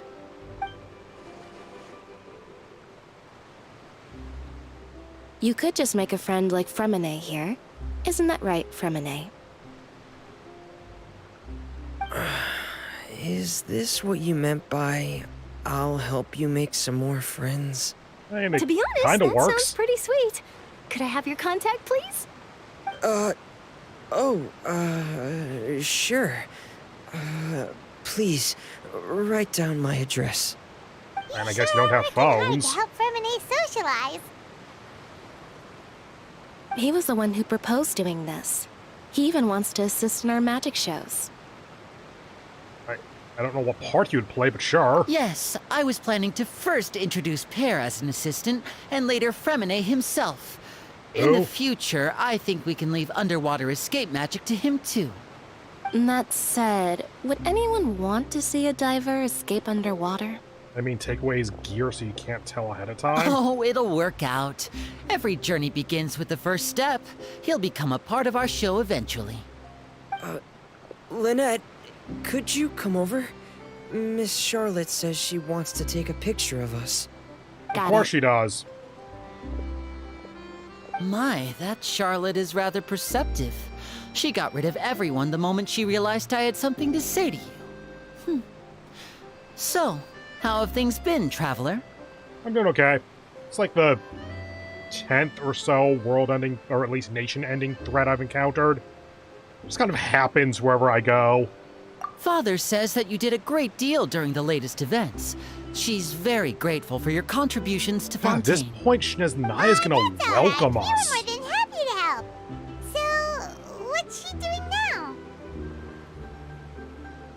Oh, I guess you haven't heard. Well, after Lady Farina left, Father and Monsieur Neuvillette opened negotiations, during which he gave Fontaine's gnosis to her as a diplomatic gift. Don't they have 5 now? Gift? A gnosis? Yes, I was quite surprised at first myself. But when I thought it over, there were actually a number of things going for it. Is this how they're justifying playable Neuvillette not being insanely powerful? It could have been done as an apology for the incident with Lord Child, or as thanks for his help in tying the all-devouring narwhal down. Furthermore, Father did also lend significant aid to Fontaine and Poisson. Well, that's true, but this is a gnosis we're talking about. Doesn't this seem a bit irresponsible? I would agree, but I've also heard that it seems that Monsieur Neuvillette has had a significant change of heart regarding the matter. Yeah. But also, I can't help but imagine him saying, like, well, yes, why wouldn't I be okay with giving them my gnosis? There are 6 others, they would need to get all of them, right? What? So there's some reason for this that only Neuvillette knows about? I suspect you'll have to ask him about that yourself. Yeah, give me 10 minutes. Yes, speaking of which, I did see him strolling around the entrance to the Fortress of Meripede a while back. Isn't he real busy and stuff? Paimon didn't think he'd have the time for that. But back to the topic. The Gnosis was given to the knave, right? What about Child? They say that he's returned to Snezhnaya to recover from his wounds. I hear that the recent disaster really did a number on his health. I mean, his master chucked him through a portal. I guess I can now call him one of my war buddies. Okay, could you not do that before? That's true. When you think about it, we've had loads of run-ins with the Fatui. To think we'd be allied with them this time. So shocked by such a simple switching of sides? Hi.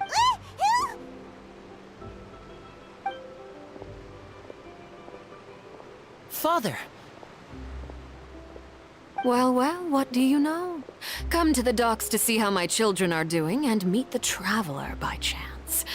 Please do not pay my accomplishments in Fontaine too much mind. I would have done them regardless. Are you going to take the Gnosis back to Snezhnaya? Yes.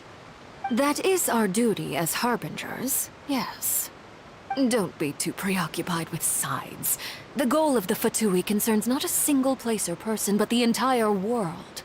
With such a grand goal in mind, it is inevitable that we must wear many masks. Switching my masks is something I've always done. Can you give me a quick update on how many Gnosis you have? Because, oh no. Well, that depends on many things. No one truly knows what the future holds. What good is honesty if you can't rely on it forever? As for you, I very much look forward to our next collaboration. Good things cannot be achieved alone, and you've proved yourselves to be great partners. I mean, with her design, I do not doubt for an instant that she'll be back. Actually, I just remembered something. Please help us deliver this. Ah, we still have this. I actually kind of forgot about that. A vision? All right. I'll remember to return it. Thank you for keeping it safe for him this entire time. Okay, this wouldn't work for several reasons, but given that I'm waiting for Furina to show off that she has a vision now, I would have really liked if we just given her that one. And that's a wrap for me. Huh? You're... And nope, comes Greetings, back out. Miss Journalist. Hello. If I'm not mistaken, there are diplomatic channels I'll need to report to take a photo of you. That is correct. So forgive me, but I will not be able to serve as a subject in your article. However, feel free to write as much as you'd like about our dear magicians and our upcoming rookie talent. Ah, now no longer referring to them as her children. Okay. Interesting choice in the writing. I will. The sea breeze is quite pleasant. I shall continue my walk while the weather remains so agreeable. Farewell. We're gonna fight on that Farewell, moon Father. eventually. Oh, she has such an intimidating presence. I didn't even dare to take a picture. Thankfully, I've already wrapped up all my pre-scheduled interviews. Thank you all. This'll be more than enough for me to write about, I'm sure. Don't be too nervous. Why don't you take a magic pocket before you go? Here, Traveler, Paimon, you take one too. To move things Are they bugged? That's right. Funny.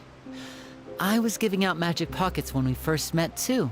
And what do you know? I'm doing the exact same thing right now.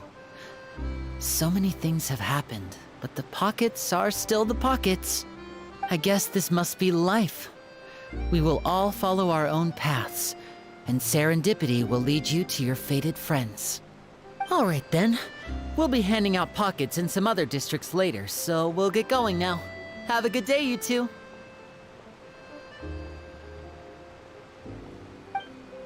Well, guess we sent Charlotte, huh? Shall we go see how Neverlette's doing? As long as he's not so busy that he doesn't have time to chat anyway. And 2 kilometers away. Let me stop off at a Statue of the Seven really quick.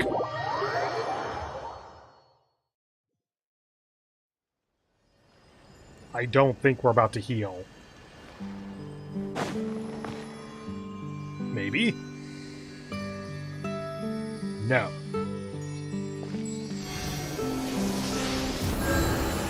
There we go. Bloop, bloop.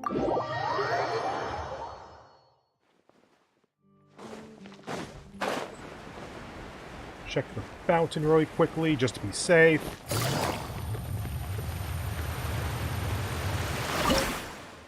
Going to 30.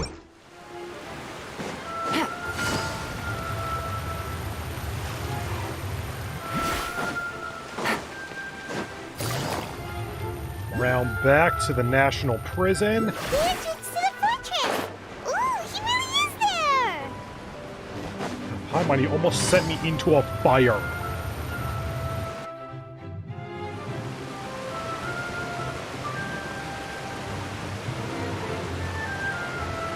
So, you really are here, Neuvillette!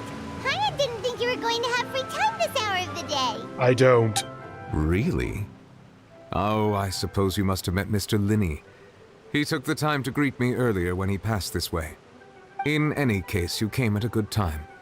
I was just considering reaching out to you to set up a meeting, so I may explain some things that I haven't had the time to before. The Hydro Archon is fucking dead. Glad that you remembered. Thank you for keeping us on your mind, what with you being busy and all. Alright, let's have it then. How was Fontaine actually saved? The whole business is still quite the mystery to us. It is strange how words can often leave a bitter taste in the mouth when it finally comes time to say them out loud. This music is not fitting. Neuvillette sighs softly before telling you the truth concerning what he saw that day. Focalors deceived the heavenly principles and used Furina's endless performance to save Fontaine. Whoa. So that's what happened? I only saw Furina's part. Then I teleported back down with the rest of you somehow. Focalors destroyed the divine throne of the Hydro Archon and restored your power to you, transforming you into a fully fledged elemental dragon sovereign! Yes, that is what I just told you. Paimon still doesn't quite get what you did to save the Fontainians from dissolving. I mean, with full authority, he probably turned them into humans or something. For me, the authority of the ancient dragons refers to absolute control over the hydro element. Fontainians were incomplete humans born of Egeria's use of the power of the primordial sea, with constitutions similar to that of mimics. But so long as those primordial energies remain within them, I could use the ancient dragon's authority to grant them true blood, after the fashion in which life was first brought into being on this planet. In other words, when I gave my verdict, Fontainians became true humans, and thus would naturally no longer be dissolved by water from the primordial sea. And solving that plot hole for any future updates. If a Fontainian ever makes contact with primordial seawater for any reason from now on, and doesn't dissolve, here's your explanation. Focalors must have counted on you to make that decision as well. Your verdict was the key to making the prophecy appear to have come true while saving everyone. You could say that it was at that moment that the Fontainians were finally truly born. Yeah, and in a manner of speaking, Focalors finally managed to fulfill the original Hydro Archon's wish to turn Oceanids into real people too! And now's the part where you can't do it anymore? It seems from your expressions that you still have more things you wish to ask. Yep, it's the end of the update. Ask away. I will tell you the truth as I know it. Yeah, we never really did get a conclusion on why Child was found guilty. Focalors fucked with shit, I guess. I have investigated his case along many avenues, and I have learned that he once fell into an unknown chasm when he was young. There, by chance, he awakened the all-devouring narwhal. But whether it be by sentiment or reason, that should not have been enough to consider him the root cause of the disaster. At most, he would have had tangential liability. As for the judgment passed by the Oratrice during the trial, whether it was due to that liability by association, or Focalors deliberately using him to buy time for us on the assumption that he would be able to hold the creature off, I cannot say. Guess Focalors had Fontainians in mind the whole time. In the end, it was thanks to her that they finally became real humans. Hang on a second. Paimon suddenly got another question. Back when ones hadn't yet become real humans. Were the children they had also transformed Oceanids? I mean, technically, yeah. I'm fairly certain that the people who got dissolved were not the people who Fussalor transformed. Life has always flowed like water. Again, is whatever her Do name you is. recall how Fontainians would often come to the Fountain of Lucine to pray for children? Yeah, Lynette said the fountain is where all the waters in Fontaine converge. In truth, even those couples did not know that such prayers were no mere custom, but instead a form of ritual. Those Oceanids who were blessed within the spring water would later descend as new humans in the coming months. Paimon sorta gets it now. Either way, seems like this ritual won't be of any further use. I don't But think it'll you probably answered the live on as a question. local custom. Ask away. I will tell you the truth as I know it. Also, really passing by the false verdict, because, well, good came of it. Okay, but it was a false verdict. Yeah, in this order, I'd say. Yeah, about that.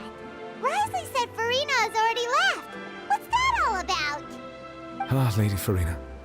The people are only aware that her death sentence has not been carried out. She abdicated the post of Hydro Archon and left affairs related to that title to me, before leaving the Opera House. I related Fussalor's words to her faithfully and completely. After hearing them, she seemed neither saddened nor comforted. She simply said that she was tired and needed to rest. Having said that, she then packed her things and moved out of the Opera House, not unlike how an ordinary person might. Had she moved into the Opera House? But she's still got a place to stay, right? You need not worry. I will make arrangements to ensure that she will not want for food, clothing, board, or travel. But you don't know where she I am is. somewhat happy for her. The wear and tear on her spirit will, of course, take time to heal. But now that she no longer has to play the role of Fussalor the Hydro Archon, she can finally lay down her burdens and lead a normal life. What about you then? What are your plans now that you've regained your full powers as the Hydro Dragon? About After that. Fussalor passed on, the Oratrice also ceased to function. This matter will directly affect our trials. After much careful consideration, I've decided to take over its role in our courts. From now on, I shall hear cases and pass verdicts by myself.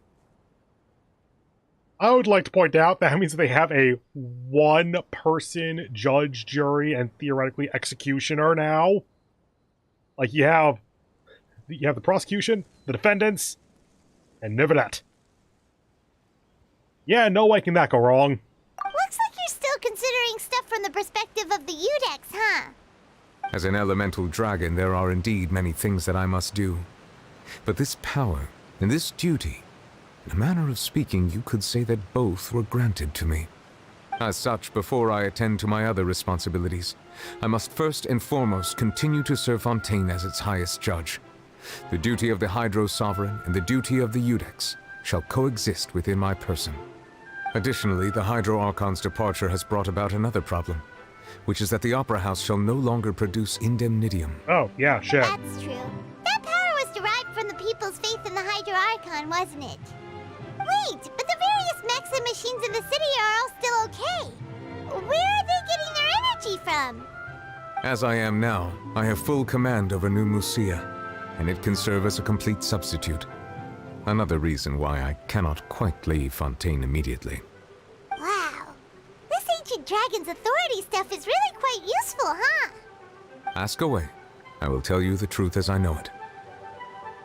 Also, just breaking the part where you have him as a playable character and can leave Fontaine. Whoops. Anyway, Gnosis, so he can finally describe how he's not all-powerful, I guess. Oh, that's right! They say you've given it to the knave as a diplomatic gift or something! Leaving aside their intentionality, the two Fatui Harbingers have indeed done much for us during this crisis. Their sole remaining goal in Fontaine, at least at this point, would seem to be the Gnosis. The Oratrice has ceased to function. The Hydro Archon's divine throne is now no more, and I do not need the Gnosis's power. I would not say that last one absolutely. You know the Harbingers are up to some shit, and you know that you just destroyed a divine throne. I'd say preparing for some retaliation and or future conflict is well within the realm of reasonable preparation. As such, it has lost all meaning for Fontaine. If the Fatui have impure designs, then we might as well accede to their request now, and avoid unnecessary conflict. Short-term gains, my dude. Complicated considerations. Paimon thought you were just giving it to them out of gratitude to the knave and as an apology to Child. Ask away. I will tell you the truth as I know it. And now we go to the country that is not Snezhnaya. You will soon be heading to Natlan, I presume. There we go, Natlan. I'm afraid that I have Pyro? little talent as a travel guide, so all I can do is tell you what I know about that land. Please do. As far as I'm aware, Natlan can be said to be a nation of dragons. Please be literal and please be awesome. You mean like you? No, I suspect that Damn I would it. not find myself welcome there. Wyverns? Unlike ancient dragons such as myself, the dragons of Natlan have undergone long years of development and evolution. We got Large dragon numbers people. of them have entered a form of coexistence with humanity. Natlan is also the nation of war. War ravages those lands like an undying flame. There is one other piece of information I got incidentally from my negotiations with the Knave that I believe may be useful to you. The harbinger known as the Captain has thrown his hat into the endless ring of war. The Captain. Sounds like a real tough customer. Seriously, everywhere you look, there's a Fatui Harbinger doing their thing. It's almost like they have a global plot or something. Anyway, they're not going to do this because they've said previously, like the developers have said previously, that they aren't really interested in putting in more endgame content. Natlan would be fucking perfect for Spiral Abyss 2.0 or some equivalent. Like, a nation that is, like, consumed in war by its nature, and, it is so easy then to just have, like, oh, by the way, here's the capital of Natlan. It has a fight ring where you can work your way up the ranks, and the enemies get harder, blah blah blah, that kind of thing. I suggest that you fully prepare yourself before going to Natlan. In the meantime, Fontaine's doors will always be open to you. Ask away. I will tell you the truth as I know it. Hang on a sec. Paimon's still got a question about the Gnosis. Why didn't I ask about my When brother we for spoke once? to Lenny earlier, he mentioned that your attitude towards giving away the Gnosis had clearly changed. We guessed that there might be some reason for it that only you were aware of. I watched a god kill herself. No wonder the House of the Hearth is the Fatui's intelligence division. They are certainly sharp. So regarding this specific issue, I was just getting ready to share something with you. What is it? In truth, I exchanged some further words with that lady named Skirk after sending you two back to the surface. Oh. It went something like this. Have you ever been to Bofades? I look forward to seeing you at SawCon.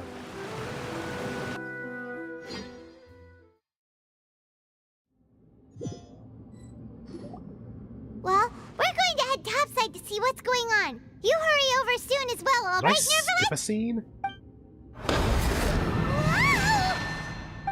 What next? The all-devouring narwhal isn't here, so I'm no longer getting any interference. I can finally catch the scent of your power, what it's made of.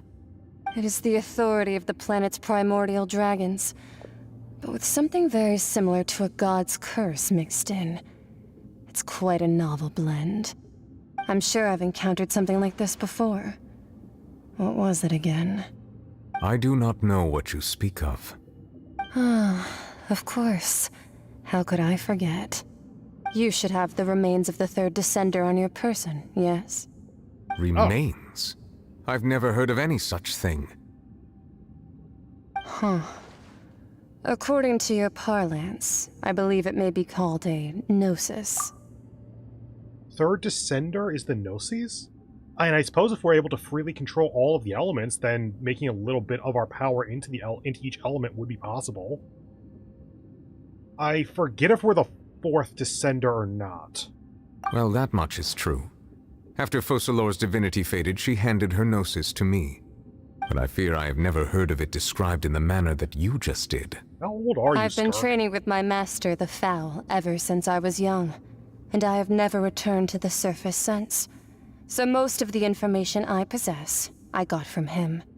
It is only natural for those who are greater than humanity to possess a different sort of common sense, which is why there are so many problems in our attempts to communicate with humans. Regardless, you should probably get rid of objects of misfortune to prevent any disasters from befalling you. To live in itself is a blessing. But once a person dies, the bonds he once had with this world shall all turn to curses. What do you mean by that? No need to fret. These are just my personal thoughts, and my reason for no longer wishing to return to the surface. This third descender you refer to, who are they? And when did they die? Please answer. Master never mentioned them to me. Perhaps it just wasn't that important for me to know. If you're interested, though, I could ask him. I'll be sure to pass the answer on to you next time. Please do. Next time? You believe we will meet again? I do. Wait. I have a disciple of my own, don't I? He can be the messenger then. Okay. Next time we see Child, then. Game. There we go. That's what she told me.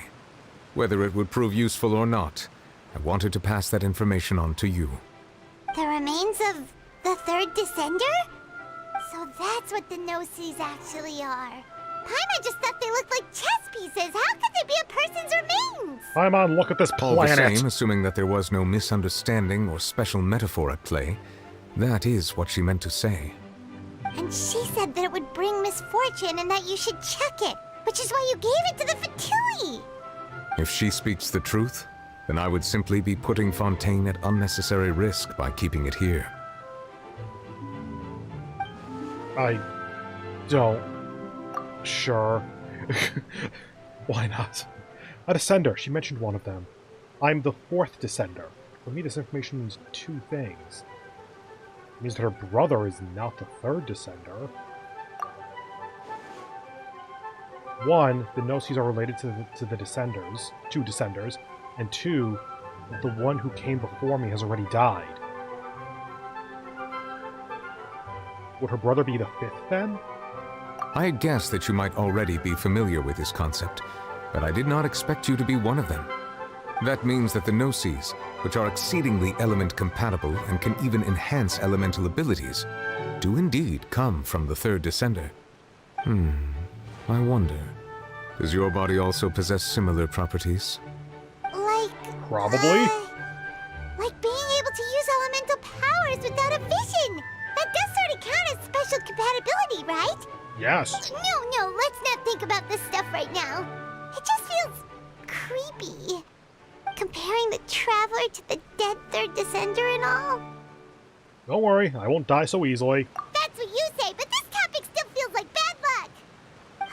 Nah, this game makes way too much money for that to happen. Answers out of him. Or go look for his master and get the answers that way. I too believe it unwise to make too many blind guesses when information is lacking. The same is true of being at court. All right.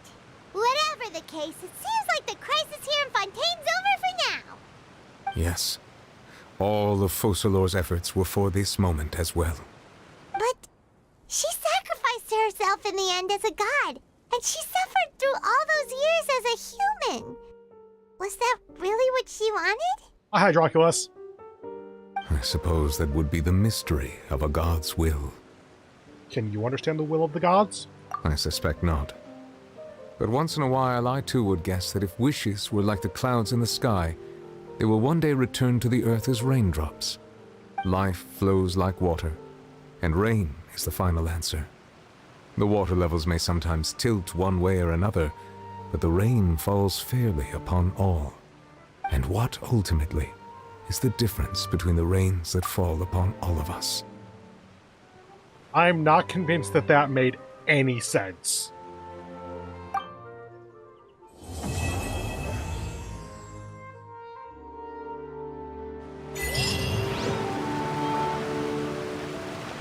Okay, and that is the 4.2 Archon quest complete. So, I've been going for just a little bit over 7 hours at this point. I believe that a Max or live stream just started at on the hour there. That is him rolling for Farina, so that's probably going to be hilarious. Yeah, so I'm going to go ahead and sign off for the day. If this live stream hasn't ruined your life, then go ahead and do that YouTube stuff 3 million times. I hope you have a wonderful remainder of your day, and I hope to see you in the next one, where I will be back tomorrow rolling for Farina. I have almost exactly enough polls to get to hard pity. I have probably like 3 or 4 above hard pity, I think. And so I'm going to be rolling for at least C0 Farina, possibly up to C1, depending on how lucky I get. Interesting. Anyway. And that. Okay. But anyway, that's it for me for the day. So thank you very much for joining me. Hope to see you in the next one. Bye.